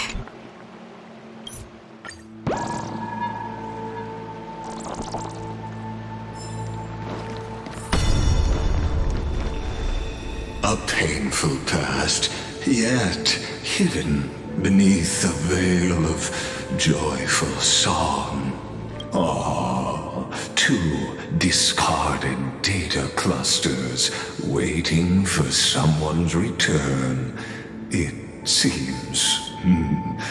Relive the history, then pass through the temple's waters and come to my side.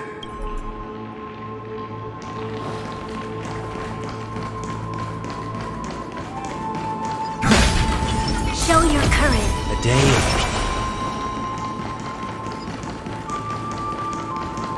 Isn't that the Deliverer? What a wretched way to die. The Flame Chase army, devoured by warbling fish, never saw it coming. Look, the cruel Imperator and her Knight Commander, the pitiful Warden. What a perfectly matched duo of test subjects. Their hands drip with blood. Golden blood. Raise the bridge and cross the river of fate. This path of the prisoner is far from over. Imperator! Imperator! Did you see my gallant deeds, Imperator?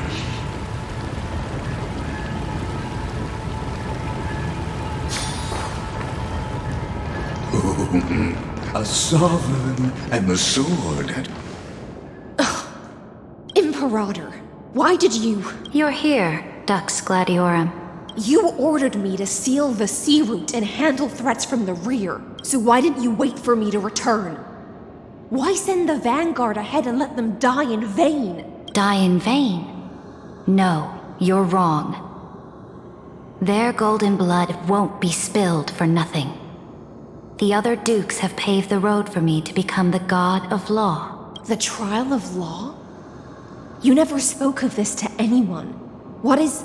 The one who wishes to bear law must purge this world of its curse, and offer the blood of the accursed as sacrifice. I pondered long on what Talantin meant by blood of the accursed. Then, I found the answer. You, I, and every Chrysos heir summoned by the prophecy are the accursed ones. Just like that arrogant Theoros said, our golden blood is the agent of destruction, the antithesis of the world's fate. Dux Frigoris, Dux Brumalis, Dux Helcalethist. Their fate was sealed at that moment. Dying on a glorious campaign was the final gift I could give them. You speak as if they didn't die because of your cold-blooded schemes. Was their loyalty meaningless to you? Losses are a constant on the Flame Chase journey, among which even life itself holds little value.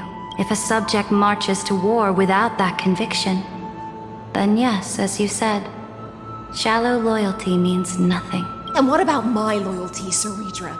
You sent me away under the pretense of guarding the rear. Was there any shred of humanity left in you? Because you still have a duty no one else can bear. Only you can uphold Fagusa's divine authority. The choice is yours now. Cast off the chains of loyalty and drive those blades through my heart. Or stand with me and sever the ocean's last breath. If you no longer share my vision, or believe in the new law I seek to weave for Amphorius, then go on and end me. The Imperator of Amphorius may be ruthless and cruel, but never a liar. When I say life itself holds little value, know this. I am ready to sacrifice everything for the ambition to conquer the Sea of Stars. Now you've seen it. The brutal Imperator was willing to spill the blood of 500 heroes to complete the trial of law. As for my poor warden, her suffering had only just begun. I'm no storyteller. I have no duty nor interest in filling the history you've missed. I just want you to witness the monstrous choice the Imperator made before the Chrysos Heir turned their blades against me. I gave up on using words to solve conflicts 2,000 years ago. But I won't squander a chance, not even a sliver of one. If there's even a crack in the walls of your conviction, then my victory is already assured. Now that the past is settled, let's turn the page and bring time back to the present and dive deeper still until we reach the very bottom of the abyss.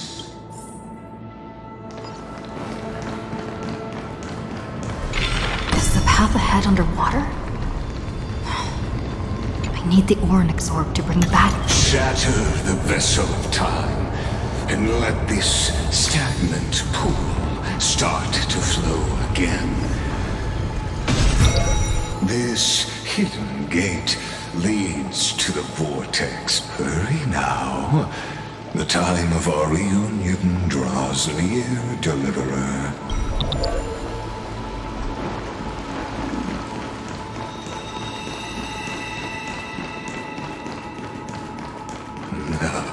This cruel journey will reach its end at long last.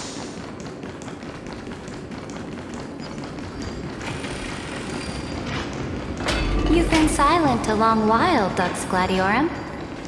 Starting to doubt your decision? Savior, after the trial, there's nothing left between us. So you'll stop swimming toward the stars, Dux Gladiorum?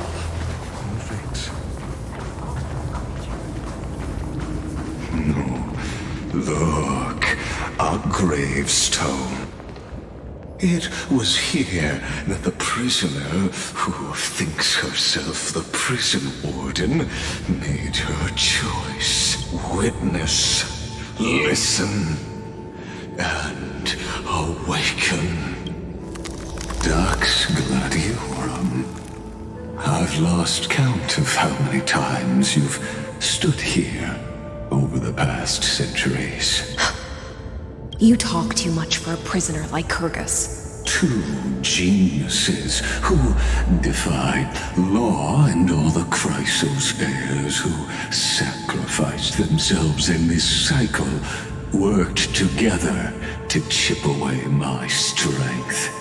But you can never affect my will. And as long as my will remains intact, I am free.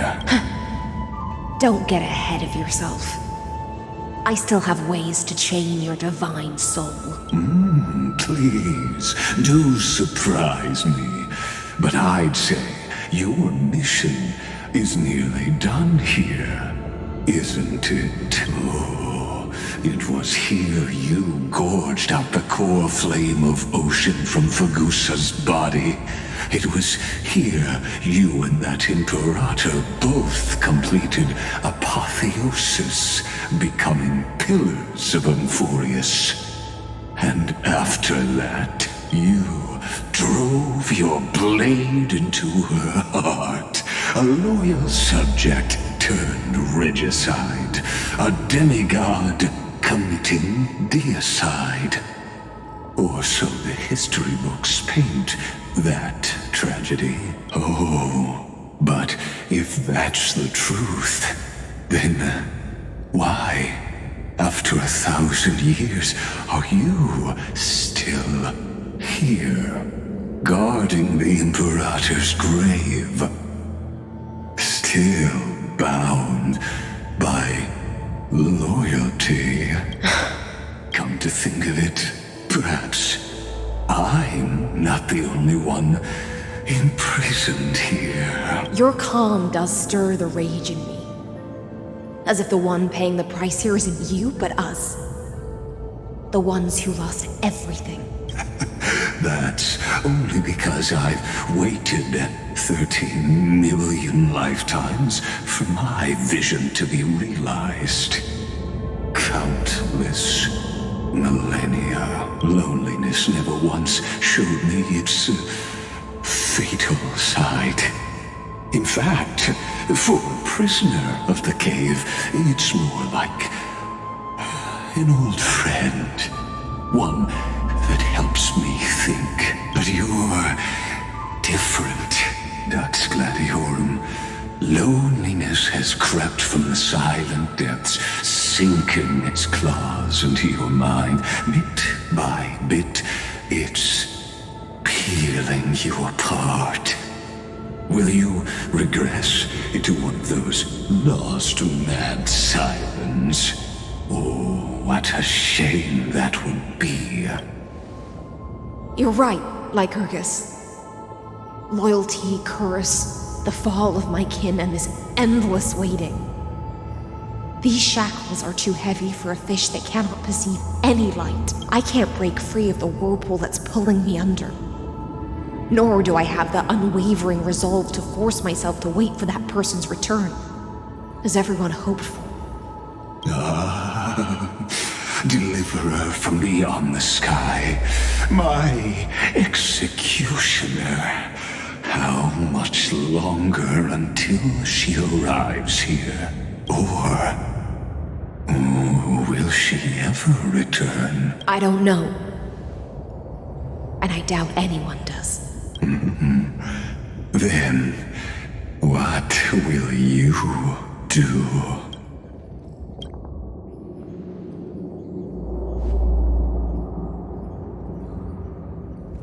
Saridra. This will be the last time I carry out your decree. Ever since you took me under your banner and made me the Dux Gladiorum, my music has belonged to others.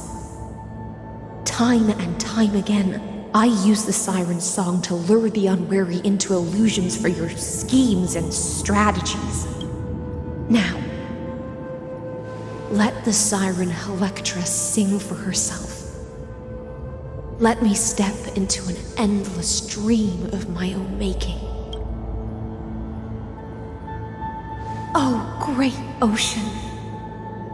I offer you the rest of my clarity and my freedom in exchange for the strength to stand against the nihility and honor the sacrifices of the fallen heroes.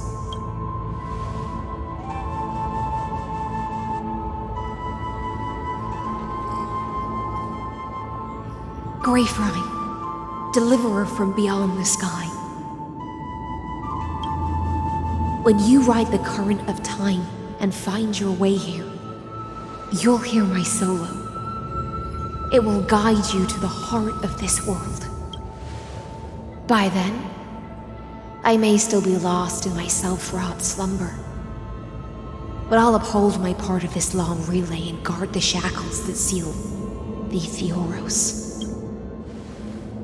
Do you still remember? To awaken someone from a siren's voice, you'll need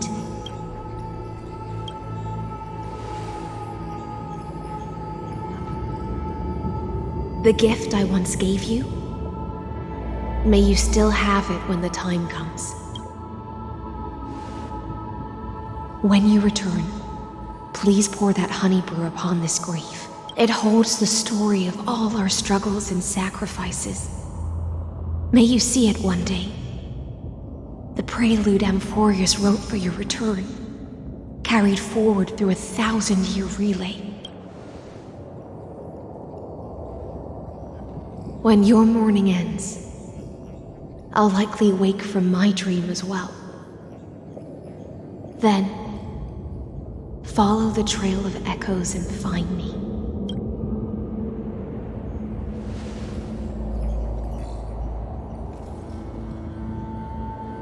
And together, we'll bring judgment upon the sinner who defiled the erudition.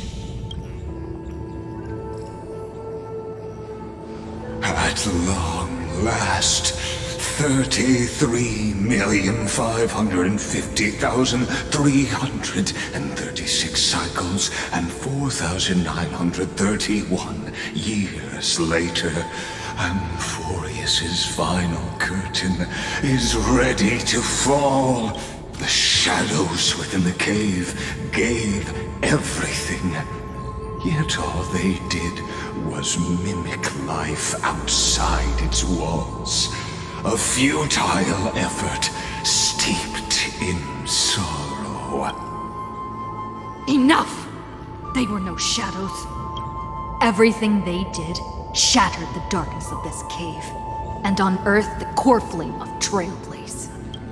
And now, with that core flame, I'll light the dawn of Amphorius! Do you still choose the will of the paths as your answer in the end? I do not agree with that answer, but I respect your tribute to them. Allow me to take back my earlier words. As an apology, and in the name of Theoros, who saw all destinies in this world, let me join you in mourning. Let us bid farewell to the heroes who sleep here. And then let us face each other and decide whose flame will rise with this new dawn.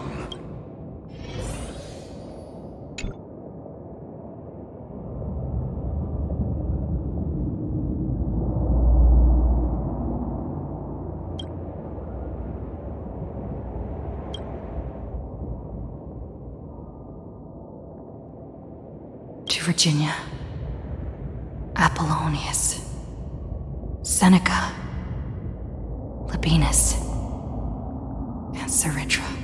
Through a brutal sacrifice, they lit the stars of law in this world, propelling Amphorius's fate forward in the shimmering mirage of illusion. They entrusted their dreams to ride among the stars to the hero yet to come.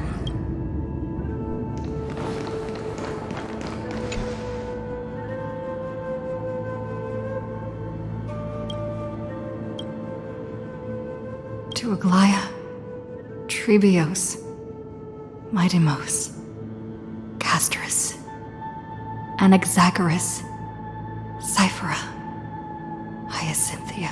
In a relay spanning 1,000 years, they stood against enemies far beyond their strength and won a bitter victory through what seemed like futile resistance. And in that same 30 million cycles, also marked by futility, they remained steadfast in fulfilling their duty to the experiment, unchanging, unwavering. Let this be the end of mourning the fallen. At last, allow me one final toast to the lost prison warden, a prisoner bound by loyalty. That voice. Could it be? Bathed in the honeydew of Fagusa, she will awaken from her 1,000-year dream and sing the final song of her mission. Hysealans. This tombstone of the old world serves as the anchor of the Siren's illusion, a sigil Electra used to bind herself. At the same time, it is the very thing I once proclaimed at the start of the show, a microcosm of Amphorius itself. A group of prisoners bound themselves in a cave, crowning their now. Destroy it. End the illusion. Theoros will take his leave for now. And when next we meet, that shall be the moment that decides the fate of Amphorius and the entire cosmos. The prison warden's dream is nearly over, and the prisoner will soon be freed to the final execution ground, where I shall be. This world and I shall halt here until we meet again. I've appraised it all. No fate.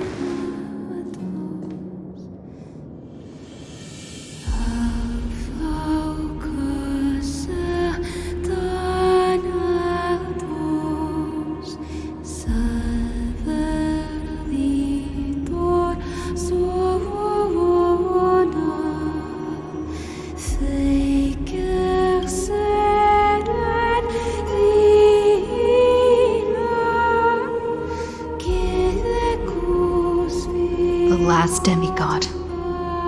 I'm here.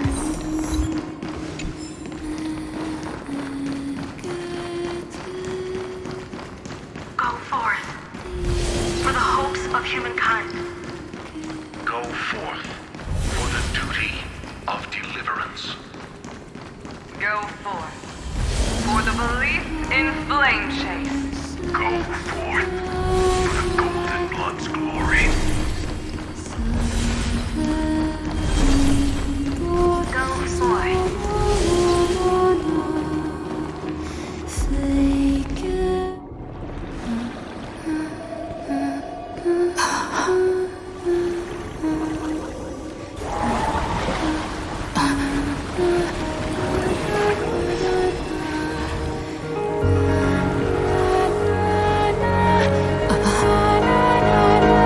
Seems like my feast is over. It's now your turn to perform.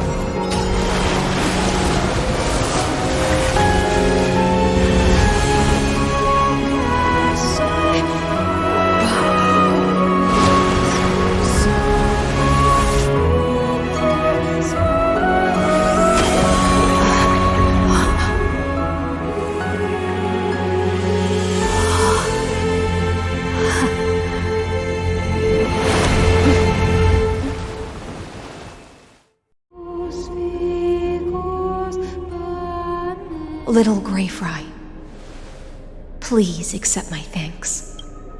I was the only one left after the world was destroyed, and I maintain this lonesome feast with my songs. I have prayed to that lightless sea for centuries, hoping it would reply to me. Yet the emptiness never answered. Thankfully, you arrived as promised, and everyone's wait was not in vain.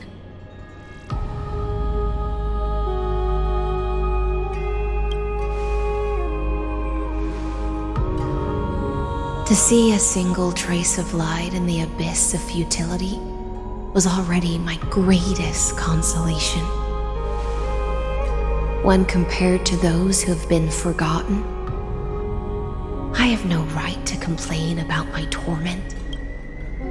Now, you and I will walk towards the end of this world.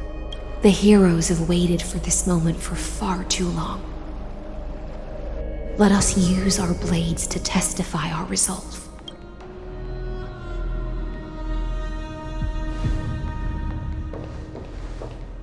Oh, prisoner of the seas. Theoros carrying 30 million cycles of sin. Slave of erudition. Show yourself. The Deliverer has returned. And the time of your execution draws near. I see an awakened human who has mistakenly taken fallacies as truths and has returned to the cave to try to bring her friends into the sunlight she once bathed in. Alas, prisoners will always be prisoners, blind to the very chains that bind them.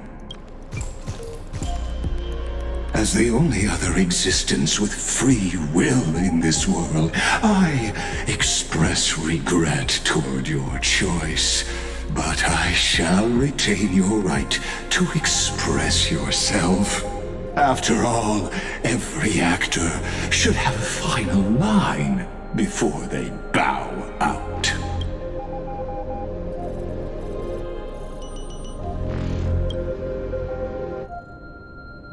Allow me to correct your statement.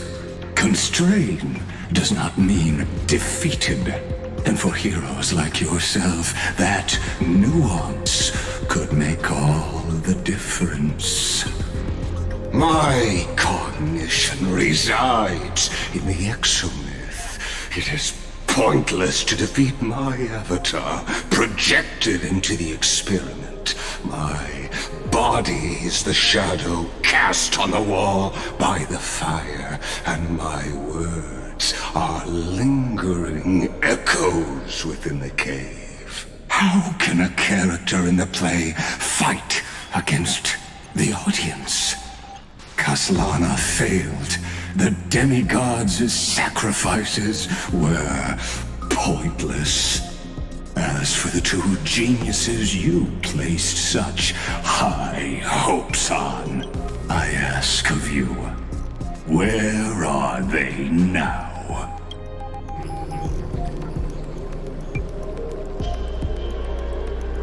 Confusion and epiphany always go hand in hand. That's particularly true for geniuses. You must be very confused about why you could not gain a straightforward victory in a world constructed by an ordinary Intellitron. An ordinary Intellitron? Cut the pretense, senior society member. We've torn off your meticulous mask and figured out Amphorius' true form. It's part of the primordial prototype machine, the first scepter ever created. In other words, a detached part of Noos's divine corpus. That's why it has the potential to destroy erudition. As for who would be able to control the Eonic system to rewrite knowledge, only one person has ever managed such a feat. You better have an explanation for the society. We want an actual answer, not another prolonged metaphor to cover up the truth. Why are you the one doing this? Answer me! Since things have reached this point, I'll give you two irrational answer, purely as a courtesy to posterity. The answer is obvious, so there's no need to say that name out loud. The cosmos made a mistake in calling me a genius. I do not possess more wisdom than those who came after me. I was just the first to touch upon the universe's border, and the first to define the prime mover of life with incorrect logic. Amphorius is a miniature of the cosmos, where all are born prisoners inside the nutshell called the universe. Like the madman who returned to the cave and preached about the daylight to his fellow prisoners, my greatest sorrow is that I led my peers down a road that plunges into the abyss, from which there is no return. I led them into a lightless cage called paths. I created a mechanical guard that even I cannot control, and then they became an unparalleled nightmare through their endless extrapolations and evolutions. They bore the name of erudition, yet they tried to define the known and to seal off all possibilities. No new rules were ever born after their ascension, and humanity will forever be shackled within the cave known as eons. Therefore, as my organic life neared its end, I coded my consciousness using 14 algebraic expressions and spread my logic core over 9 bodies, all to finalize my ultimate denial of Nous in the future, and to erase my wrongs with my own hands. As for Lycurgus, he is only one of these 9 vessels. What an astounding strength of will. As a fellow pathstrider of erudition, I fully understand your obsession with seeking the truth. Therefore, you surely see it. You cannot possibly stand up to me in this algebraic world sharing its origin with Nous. However, I hereby speak for all sentient life forms. We will never allow such a cruel atrocity to occur. You can pile on your metaphors mountain high, but they won't change the act you're committing. The Iron Tomb out there in the cosmos is still a technical beta version, and yet it's already powerful enough to corrupt the life logic of all inorganic worlds. In other words, when the Lord Ravager within Amphorius becomes the next knowledge singularity, there's no way you wouldn't have grasped the consequences, First Genius, is there? Of course, I am fully aware.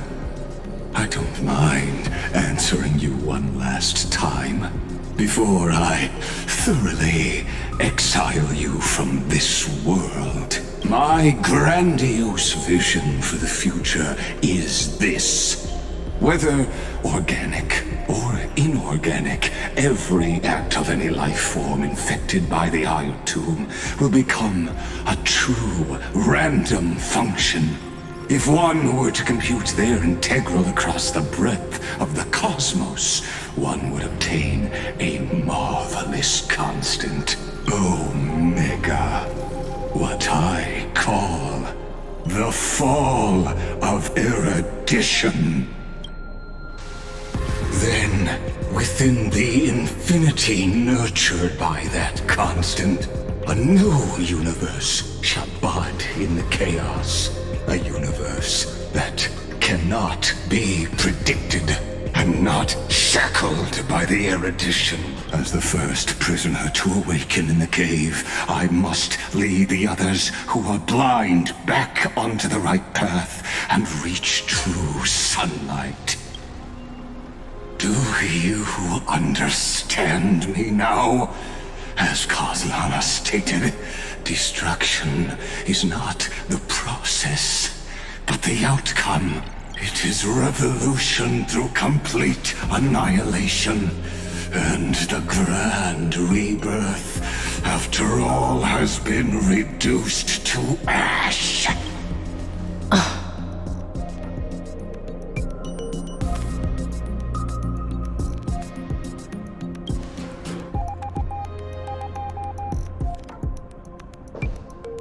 The Amphorians already answered long ago.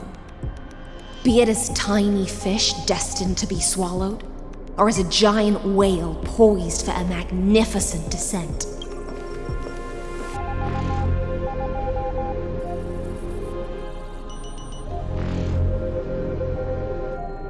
We will all fight against fate till our last breath. That includes me, Electra. Once the Imperator's subject, now the Deliverer's blade.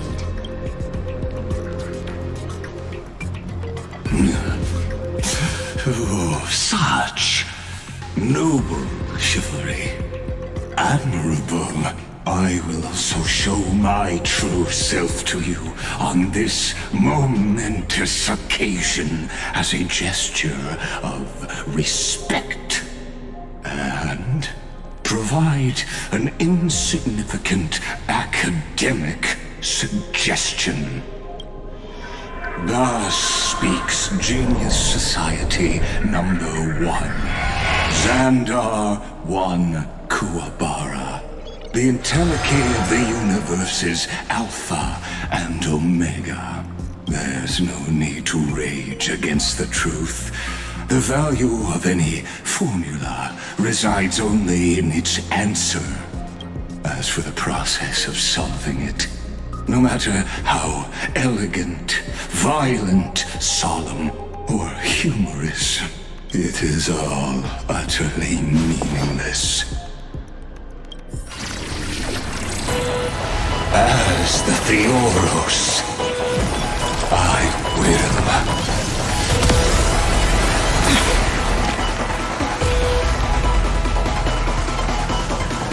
Personally participate in performing this world's end. Remember this, as Gnosis Creator, I know more about the death of knowledge than they ever will. Careful. This is Lygas's true form.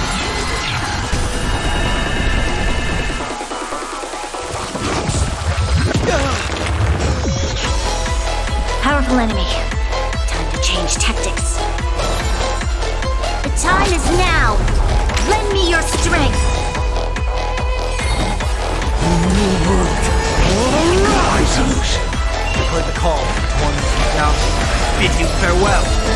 In this mortal form, I will walk with you, watch over you, and guide you on your path. My existence is of little consequence. We've entered the storm. To guard and defend. Crush them!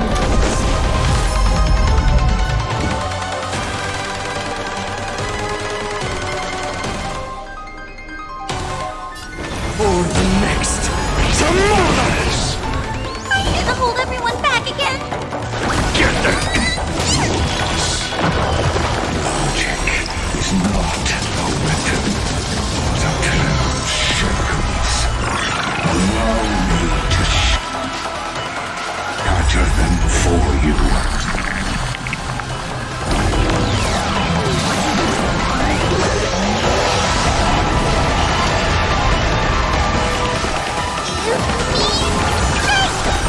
Resistance is timely. Destruction needs no introduction. Let us skip those boring inferences. Is this the black tie? Indeed. But I prefer to call it a method of argument. Let's get started. Core flames consume me. Like the old sun's embers, hail the new world's dawn.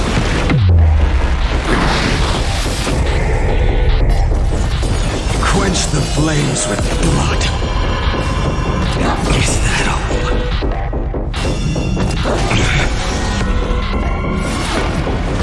Is that all?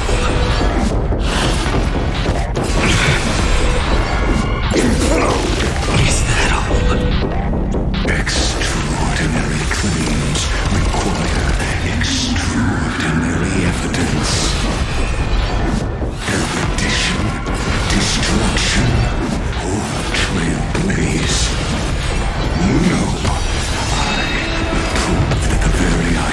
see it. Target the connector between his thoracic and lumbar vertebrae. Destroy that spot.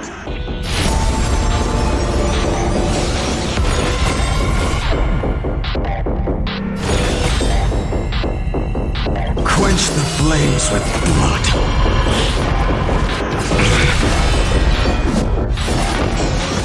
Is that all?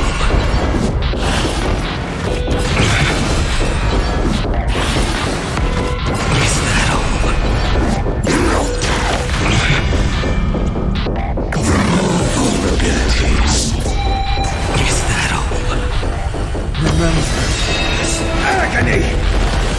Resolution entities must not be multiplied beyond necessity. I do not mind demonstrating this to you personally. Hang in there. I'll do my best to repel this tsunami of destruction.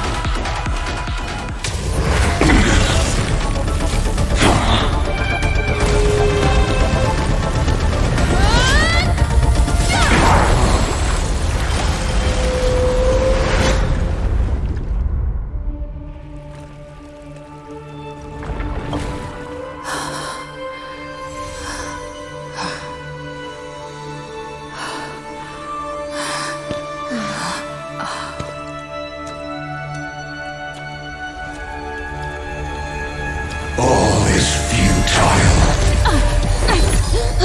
In Erudition's calculations, the end of the saga is simply a comment awaiting deletion.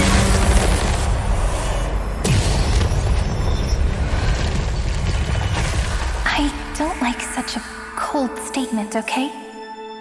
If numbers can decide the end of a story, then we can surely also pen a new beginning.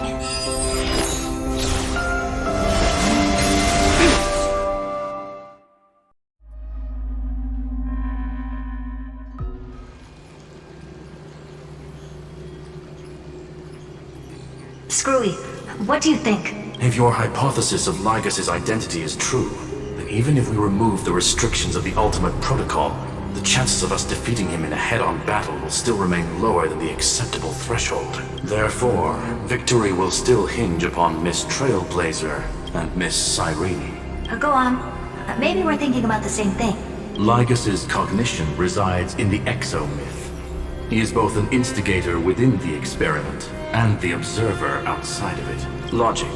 His inspiration circuit can simultaneously process the different time flows in and out of that world. That's where things get tricky. He simultaneously exists in two different timelines, where the internal clocks are wildly different. That old Intellitron's neurons have completely gotten used to that over this prolonged experiment. And that's why he holds home field advantage. You and I should be able to manage that too, if given more time. Unfortunately, there's no if, and we don't have more time. That's why we need to change our way of thinking and turn his advantage into a weakness. The key lies in memories, right? Oh? You caught on quick. You've already mentioned my friend and I, so it's an easy connection to make, no? My intuition has always been very on point. Good.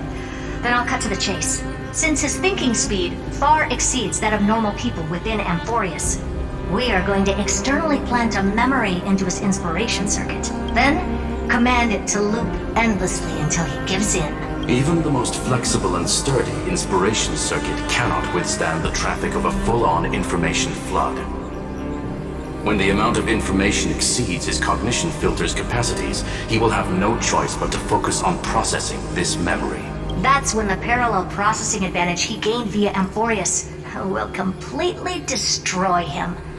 An image from a person's memory played in real time might only be a second for us. But for him in Amphorian time, it could be millions or even billions of calculations. He won't be able to do anything but watch as he's locked into this prison forged by memories. Then we can entrap him in the same kind of cycle as the heroes were in, and get him to experience loneliness and pain in that endless recurrence. It's my greatest honor to be on the same page as the geniuses. That little one is still in that old Intellitron's hands and won't be able to respond to us anytime soon. But I don't don't think she'd refuse. So it's up to you to figure out how to execute this plan. I'm not sure how this happened, but I knew it as soon as I saw you. You are currently a mimetic entity of the Remembrance. Yes. I seem to be something you folks beyond the sky call a memo sprite. But that's fine by me. It suits me perfectly. I can serve as the vessel of memories and do my part for the final battle. But before that, we have to tell you, the path characteristic you exhibit is very special. There's no way you're just a simple memo sprite. However, I'm sure about one thing. You are a mimetic entity born in Amphorius. Yet you only awakened with the little one's arrival and only matured as she embarked on the path of remembrance. That means your existence is completely attached to her memories. If there ever comes a day when she forgets about you for even a few seconds, or loses her last connection with Amphorius, then you must be prepared for the worst. You will disappear in the memory zone, utterly gone, without even a single line of data to remember you by. But that's already happened, hasn't it? No wonder I've always had a weird hunch. But that also means I was right in thinking, as long as my friend and I are together, we can do anything.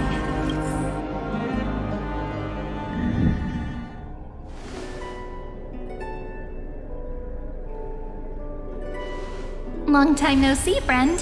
Did you miss me while you were away?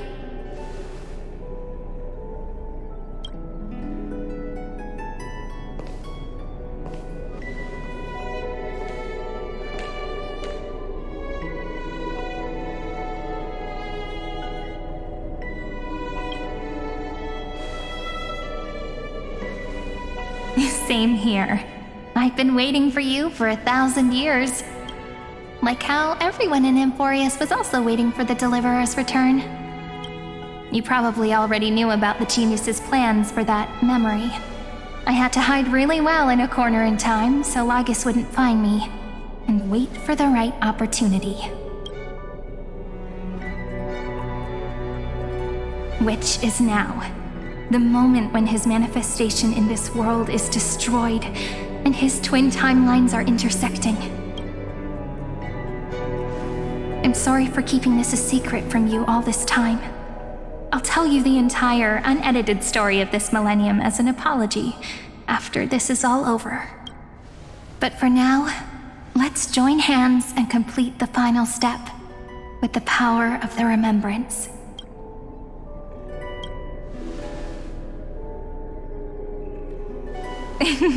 Yep. By the way, speaking of joining hands,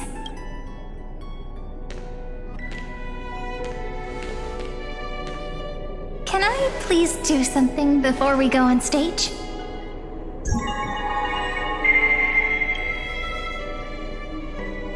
Remember the joke we made back at the Grove? Look, aren't my hands pretty now? What a fascinating feeling. Like countless memories all swelling up at once. What about you? What did you feel when we touched each other? Really? That makes me really happy. If memories can move people, then it must have been a happy memory, right? Now, please remember what you're feeling right now. Write it down in your heart and keep it there. Memories you want to treasure will never fade away. Even if immersed in the long river of time, these memories will still leave traces of their existence. So, if the view in your memory ever grows fuzzy, just reach out and touch it. It's like reading bedtime stories together at night. It wipes away the chill of passing time, sharpens the outline of memory, and restores its power to nourish the spirit. Now, I'll carry this power with me. And for a little while, I must part from you. As I step into the long cycles of this world, give me your blessings, friend. Then, let that bright future be, as we have written. Then, I'll leave it to you.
All plays are like this.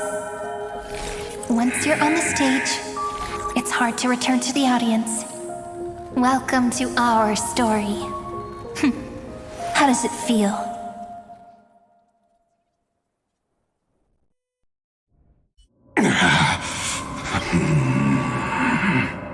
Even the authority of time cannot command the entire scepter, nor can it plunge the Amphorian extrapolation into a loop. If this was no system malfunction, then was I implanted with a mimetic entity of the remembrance? You guessed it right away.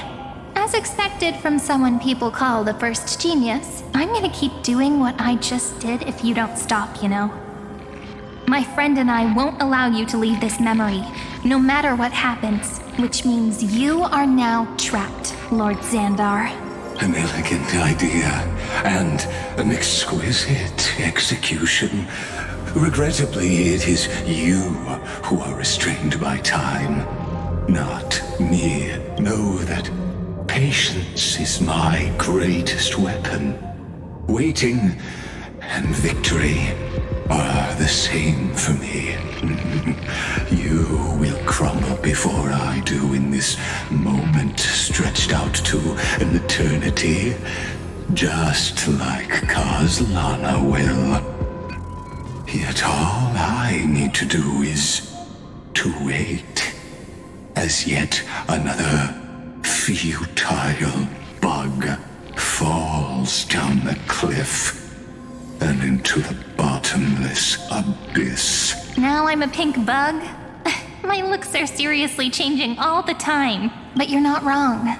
We're definitely not gonna solve the problem if we just put you in another, so that's why we never wanted to do that in the first place.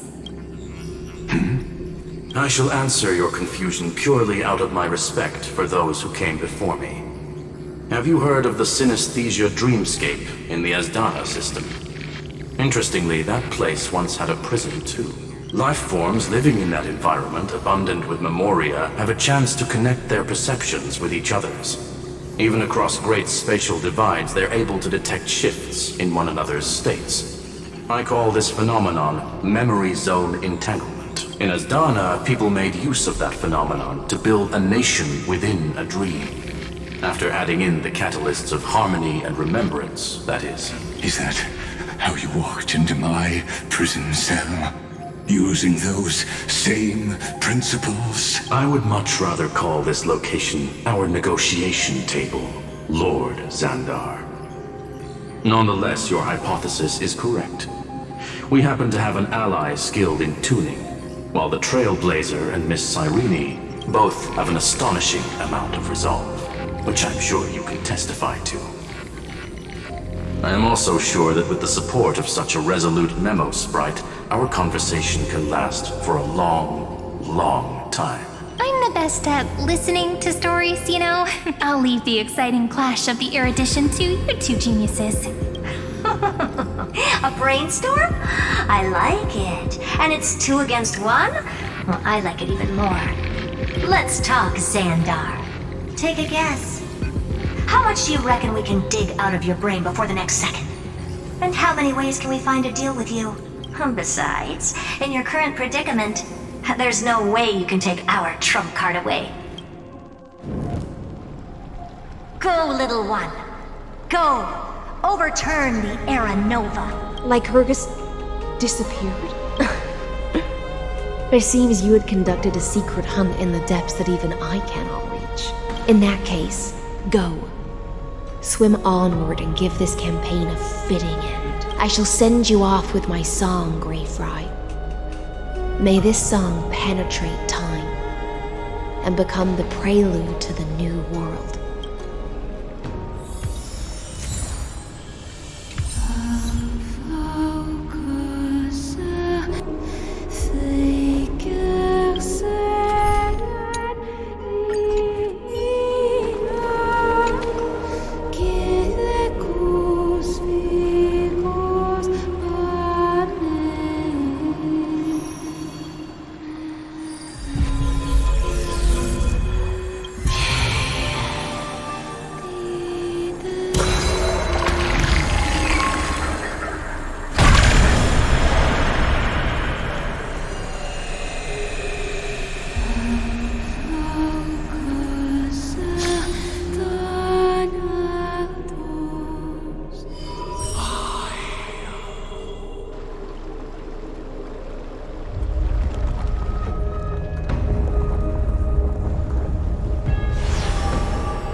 Gladiorum, you have completed your duty. A new dawn is about to rise. Why not swim towards it?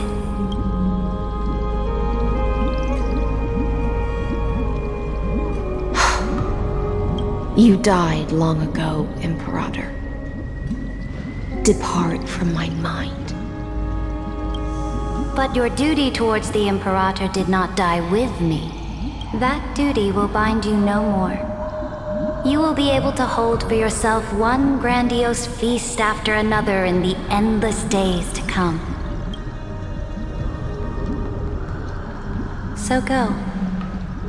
Go and swim towards that ocean beyond the sky with the Deliverer. Is this? A page out of that sidekick's book. I commanded her to gift this page to you when everything finally reaches the end. What's on this page? Memories. Lifelike memories. That sidekick found me after the bloody feast 1,000 years ago and showed me her diary. I saw within that notebook.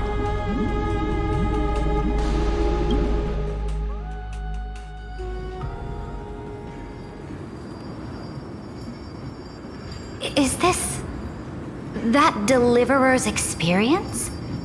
It's truly immersive. People beyond the sky apparently utilize this power to seal past scenery into crystals they call light cones. But I only know so much about the remembrance, so I can't completely replicate the past. But I'll do my best to talk about the missing parts. I'm all ears. Go on then. Do your best. But if your chatter gets too boring, or if I deem it offensive, then law will become forever beyond your reach. Got it. I'm sure you'll find this to your liking. After all, it's human nature to want to embark on a journey into the unknown.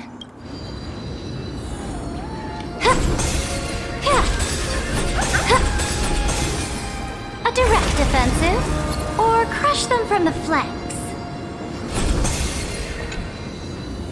What brightly colored annals, the journey of the Deliverer's conquest. Let me partake in it. Is this a fortress in the sky? This is the first step of my friend's journey among the starry seas. This place is called the Herta Space Station.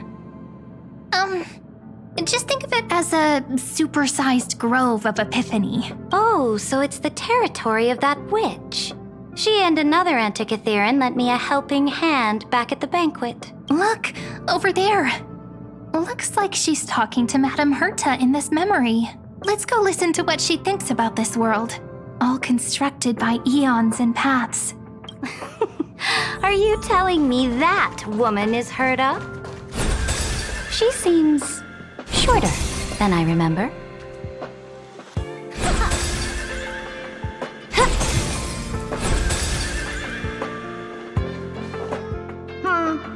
Pretty nice space station, huh?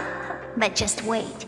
After a couple more stops on the Astral Express, you'll see sights that'll make this place look ordinary. Oh, the cosmos is so vast that the unknowns far outnumber the knowns. But none of them will end up being anything amazing. The farther you go, the more you'll understand what I mean.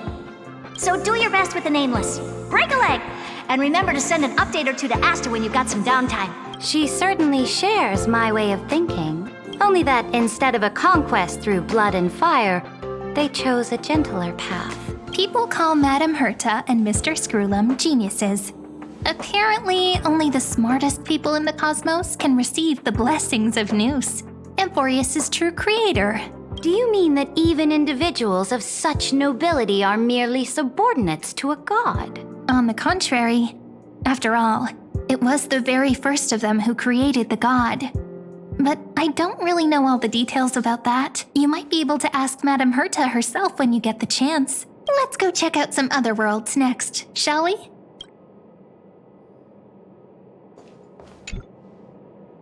This next stop on the journey has a lot of similarities to Amphorius. A snow-covered land? Interesting. This star is named Eurillo 6. That name sounds so cold. Belobog sounds better.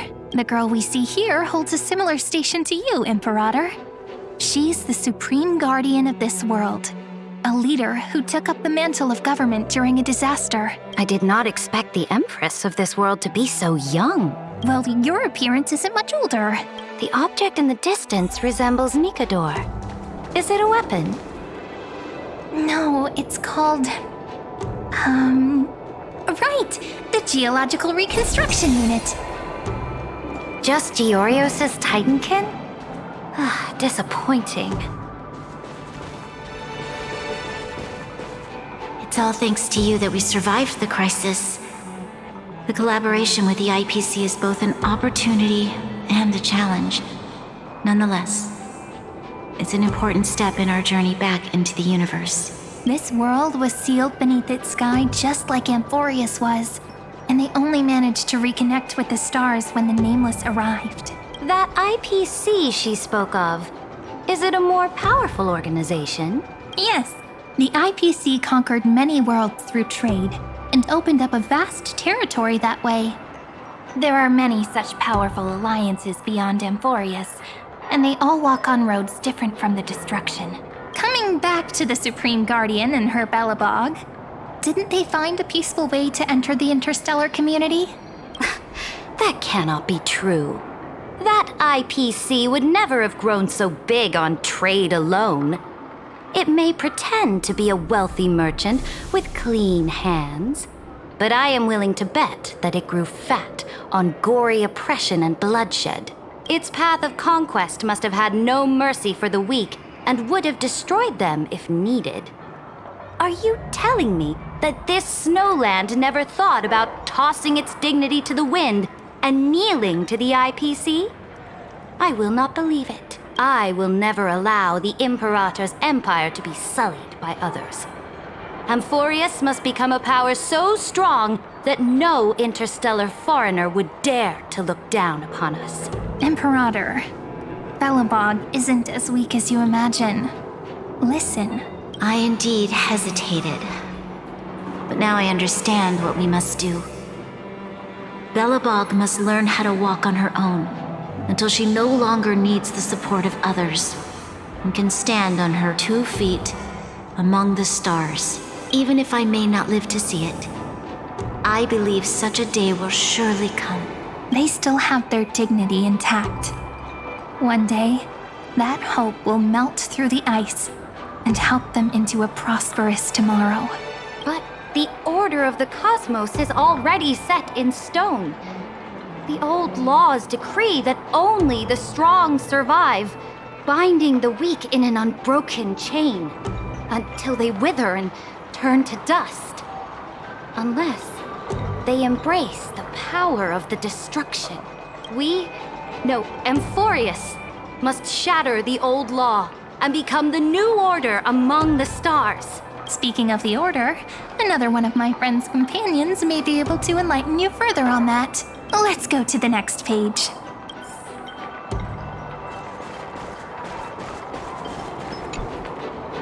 This next world is a nation of dreams. The first time I heard about that place, I didn't even know what to think. Such opulence does indeed evoke astonishment. This world is called Penacony, an eternal city built upon a land of dreams. It's also my friend's previous stop, where they went through a risky but exciting adventure. Tell me about it then. That man standing afar has wings on his head. I am truly curious.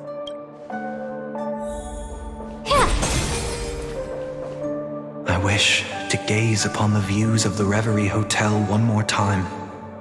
I'll be just a traveler when I come back here again. And perhaps, through a traveler's eyes, even the things I once knew so well will feel strangely different. Penacony is a land of the harmony, where all dreams and hopes merge and combine.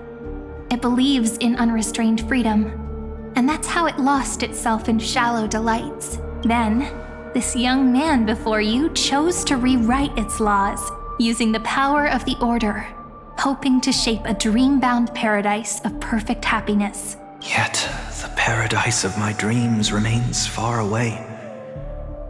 Perhaps a brief journey with the Nameless can show me more possibilities in my search for paradise. As for what Penacony should look like, it'll be up to her.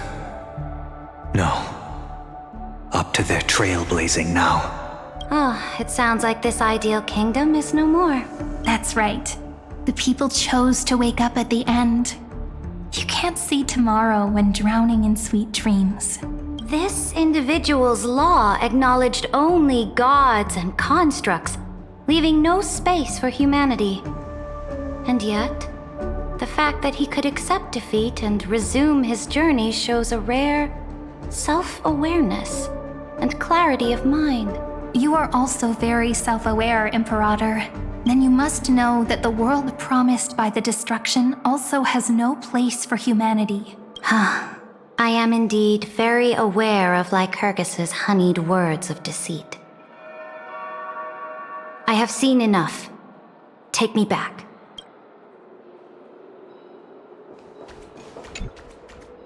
Then let's wrap up this trip down memory lane with one last scene. This absolute wonder. Isn't it pretty? That's our Amphorius. Our world flows and meanders in this endless band of light. Though we were born from the designs of the gods and are not yet truly alive, the Chrysos heirs of Amphorius still chose to stand against fate and carved a legend no different from that of humankind. Will you really renounce the heroes in this world's previous 30 million cycles, Imperator? Including even yourself. Will you bow to brutal destiny and allow that puppet master named the destruction to have their wish? I know what you want to do, sidekick. You want to use that deliverer's memories to influence me and tilt the scales of law toward her and the two geniuses. You really saw right through me, Imperator. How can one rule an empire if one is incapable of understanding people's minds? I have decided on Law's final destination. However, before I move my next chess piece, before we go on, tell me this, sidekick. Throughout her Trailblaze, was there ever a memory of the ocean?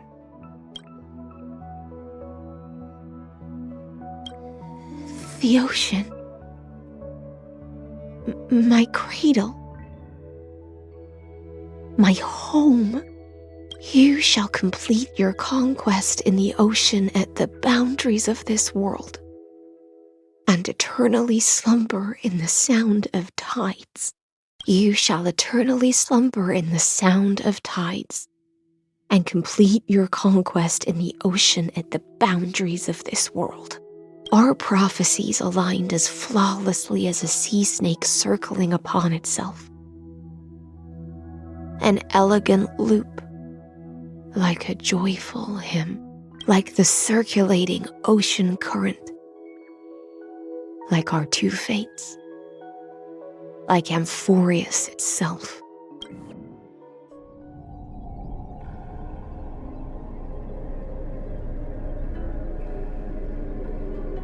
The trial is over. So tell me, who will own the divine authority of law? I won't give it to anyone. What? I am the law. Why should I give my imperial crown to any other? Both the Deliverer and the Theoros came from beyond the sky. They have no right to interfere with the lands I conquered with my own two hands. The law of Amphorius shall be determined by Amphorius's master. What exactly did you see in the trial? Everything. I saw everything regarding the rules of this world's operation. I saw the laws of extrapolation that Theoros spoke of. I saw the ultimate protocol. As long as I offer a sacrifice of equal weight, I can rewrite the laws of this world according to my will. I can turn good into evil, ugliness into beauty, and weakness into strength. Fate gave me a very fair deal. One rule change for the life of one demigod. What are you planning to do? You can't guess? We can conquer the stars without relying on any power from beyond the sky. We just need to make some reasonable sacrifices. Your ambitions have already made so many people give up their lives for the law. And you're still not done? I am determined for Amphorius to stand on her own 2 feet among the stars. You are beyond reason. You think such a simple and hypocritical statement can justify your atrocities. There's no new without destroying the old. That's what you consider an atrocity? Ironic, for that is also the unchanging law of Amphorius's revolutions. Ever since the Flame Chase prophecy resounded in the distance, fate has decreed for the Chrysos heirs to ignite our blood and illuminate this dark age. People would still be puppets of the old dynasty if it weren't for my conquests. But your world doesn't seem to be any different from your predecessors. Bloodshed, tyranny, oppression. You're making the same mistakes they did. Go and see everything for yourself. Go to any library I've built. Go listen to the rumors on every street corner. Go and witness how the Imperator crushed the old laws and forged new ones. Go and see what my conquests brought to this world. I cleansed the Chrysos War's filth and mended all the conflicts left by the Era Bellica. I restored Akima's might and allowed mortals and Chrysos heirs to face each other as equals in the Council.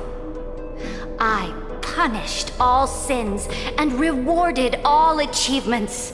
I smashed Talantin's shackles, united humankind to save themselves, and started the Flame Chase era. That's what the Imperator has done in her glorious life. So now, hearken to my final words. History will eventually forget Saridra. But it will never forget the Imperator's people or the Flame Chase era she began. Final words.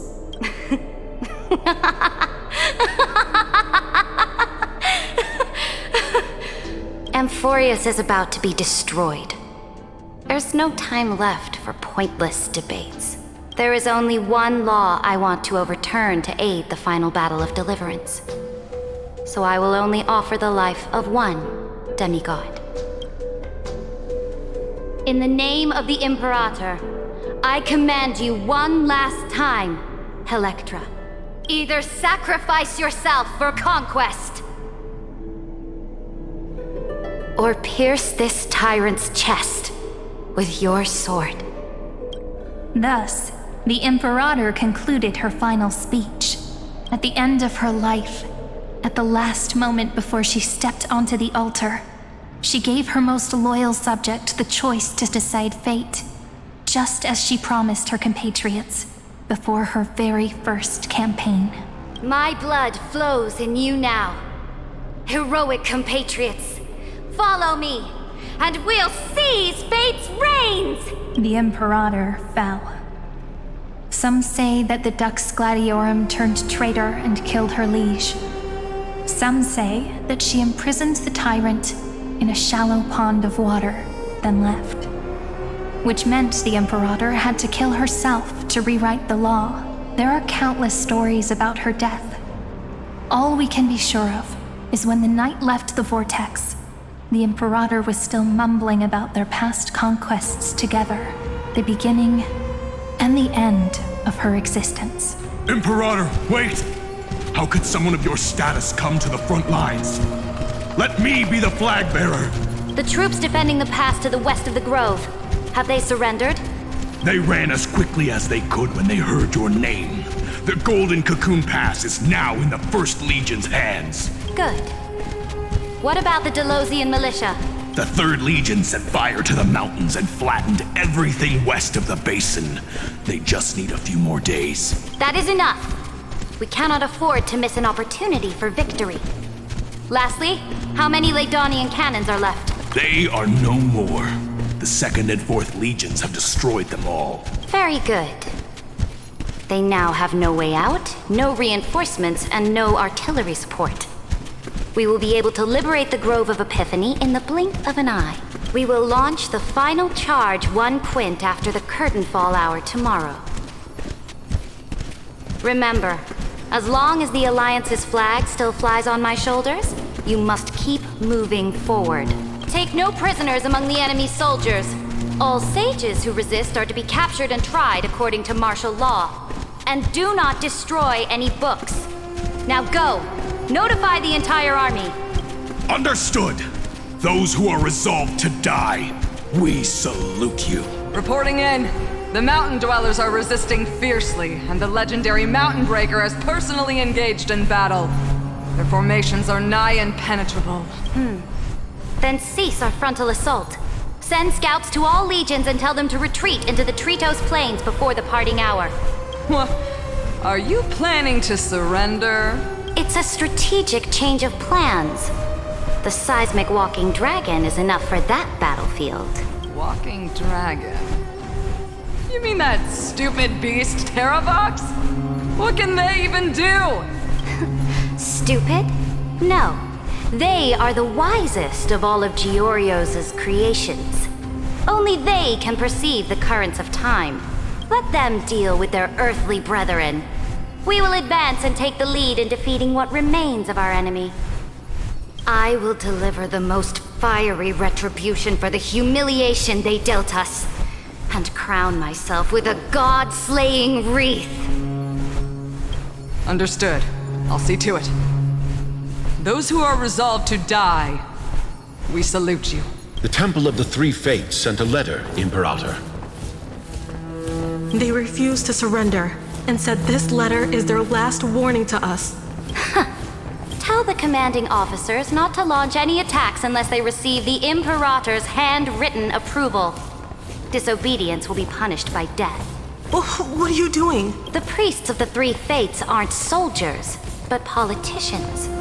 Do not mistakenly believe they don't have a plan. These dying pests will wring out every idea from their brains, all for short-sighted gain. They are much shrewder than we are. I am inferior to them in that regard. They also have the prophecy to wield as a weapon, something I am not blessed with. Launching an unplanned attack will only disadvantage us, as all of Emphorius will judge our actions, which means I will be heading to the battlefield myself, just as I have always done. This time, however, I will go alone. I will conduct secret negotiations to ensure fate is on our side. Understood. The legions will make their preparations. Those who are resolved to die, we salute you. Why are we not allowed to march out with the army, Imperator? This will be a long voyage with no return. Those of you who bear the prophecy cannot come with me. Why are you personally leading this battle if it's doomed to fail? The Flame Chase journey cannot be without a leader. That is correct. The Empire will be without a head when the Imperator falls. But remember, as long as you seize the right opportunities, even a chaotic game will remain winnable. My departure will create a long staircase for you. You will understand what I mean when news of my death reaches your ears. Saridra, is our journey about to be over? Destroy the old laws and forge new ones. My conquest has reached its limits within the borders of Amphorius.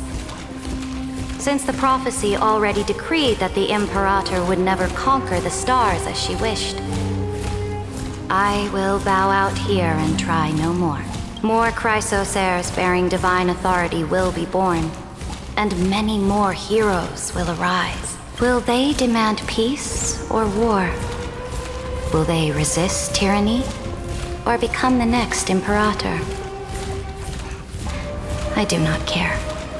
The children of the future will decide for themselves. Do not mourn for me. Anyone can kill the Imperator. But the only one who can truly destroy her is Saridra. At the end, I faithfully recorded the most important battles in the Imperator's life.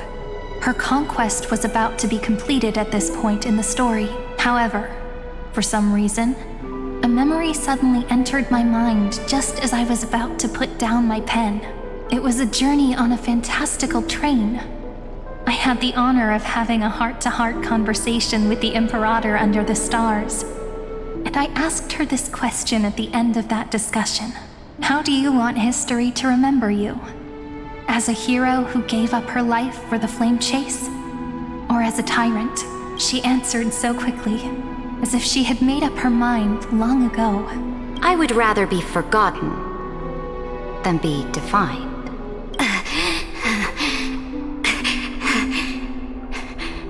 Because the law can be neither eternal nor unchallenged. And only humanity can pen laws into history's pages. Now, I have shattered the greatest law of Amphorius. The game is nearing its end, Dux Gladiorum. Even though you killed the Imperator in the previous 30 million cycles, this time you finally found your own law. Then High Sealants, Electra. I will ask someone to deliver the prophecy's ocean at the boundaries of this world to you. Will you choose to swim into that ocean? I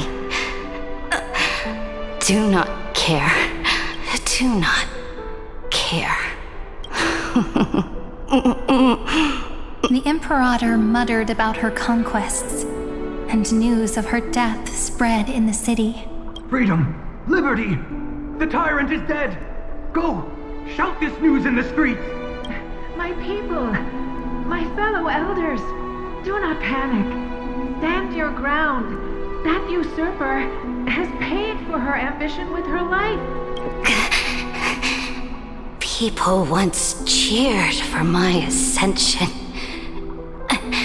And now they cheer for my fall. No matter. I am fond of applause. I see the cosmos, the battlefield that I cannot reach. I will return in the next cycle.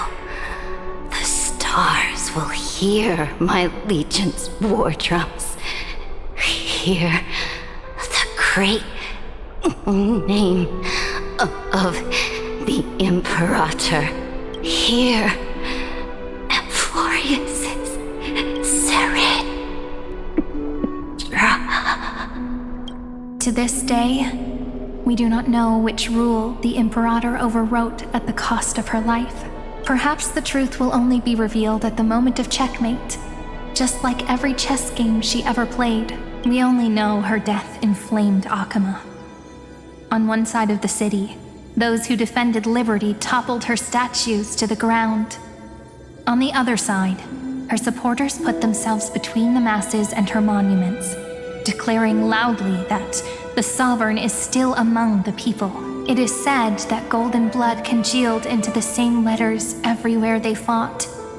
It was the name borne by Akama's first and final Sovereign, the Imperator Saridra.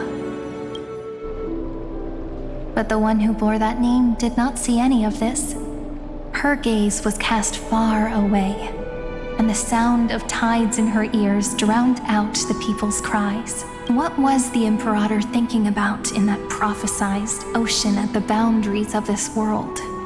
In that shallow puddle of stagnant water, was she reminiscing about her past conquests? Or repenting for the millions killed for the flame chase? It was neither. The Imperator only saw how the surface of the water gleamed like that crude chessboard, dissected by light and shadow in the afternoon when her teacher played against her for the first time. Look at this chessboard. What do the pieces look like? They are strangely beautiful. They look like the stars in the night sky ablaze.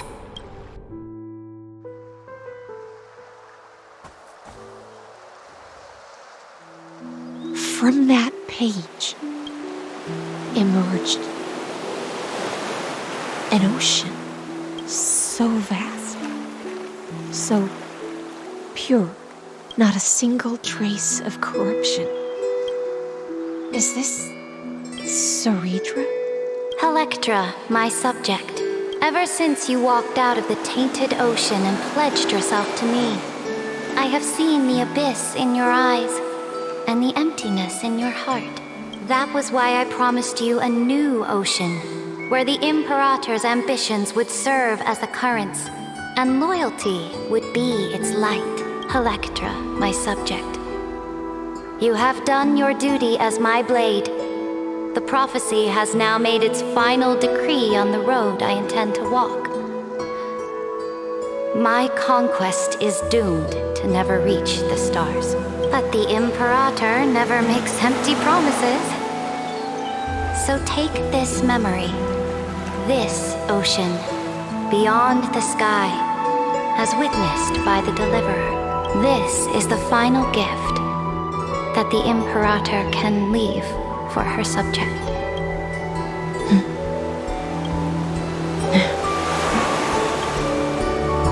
When I was still a fish in the ocean, I always felt so genuine swimming through the waters.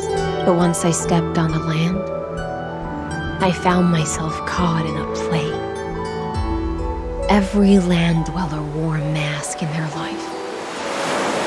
So I, too, donned a costume and tried to find my role in this show. I became your blade in war and the violin strings at banquets. Do you still not get it? I do not long for the oceanic depths of my homeland, nor do I crave the swelling seas beyond the sky. Perhaps even I don't know what I want. I still don't know where I should swim to even at the end, but I know one thing right now. A fish is simply a fish.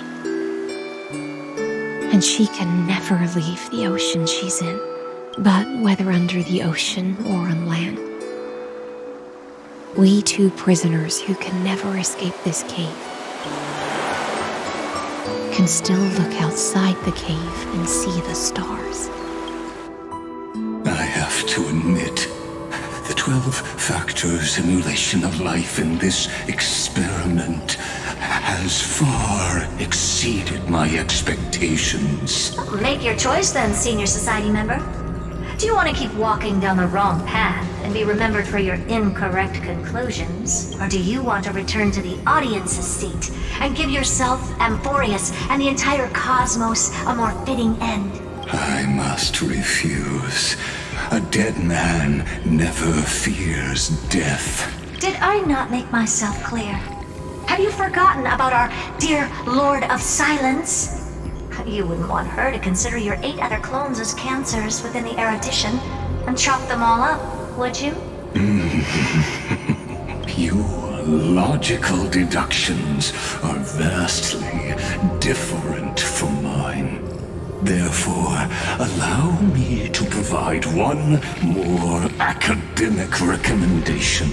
Listen, my peers. Why don't you look beyond this world? Just as the Chrysos heirs did.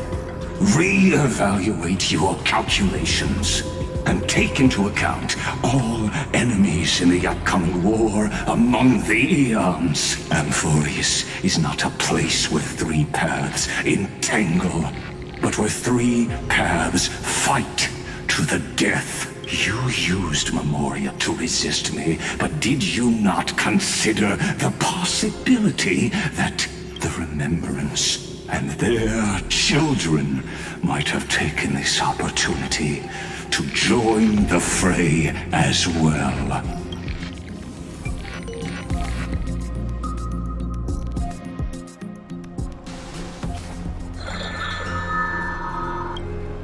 Oh.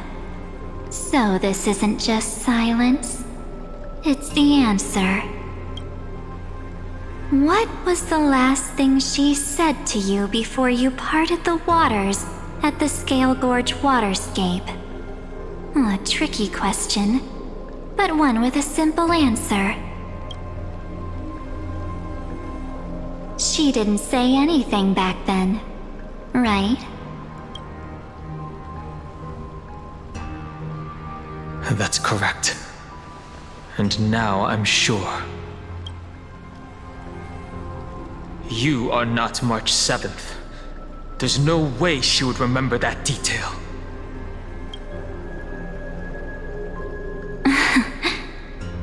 I'll only warn you once.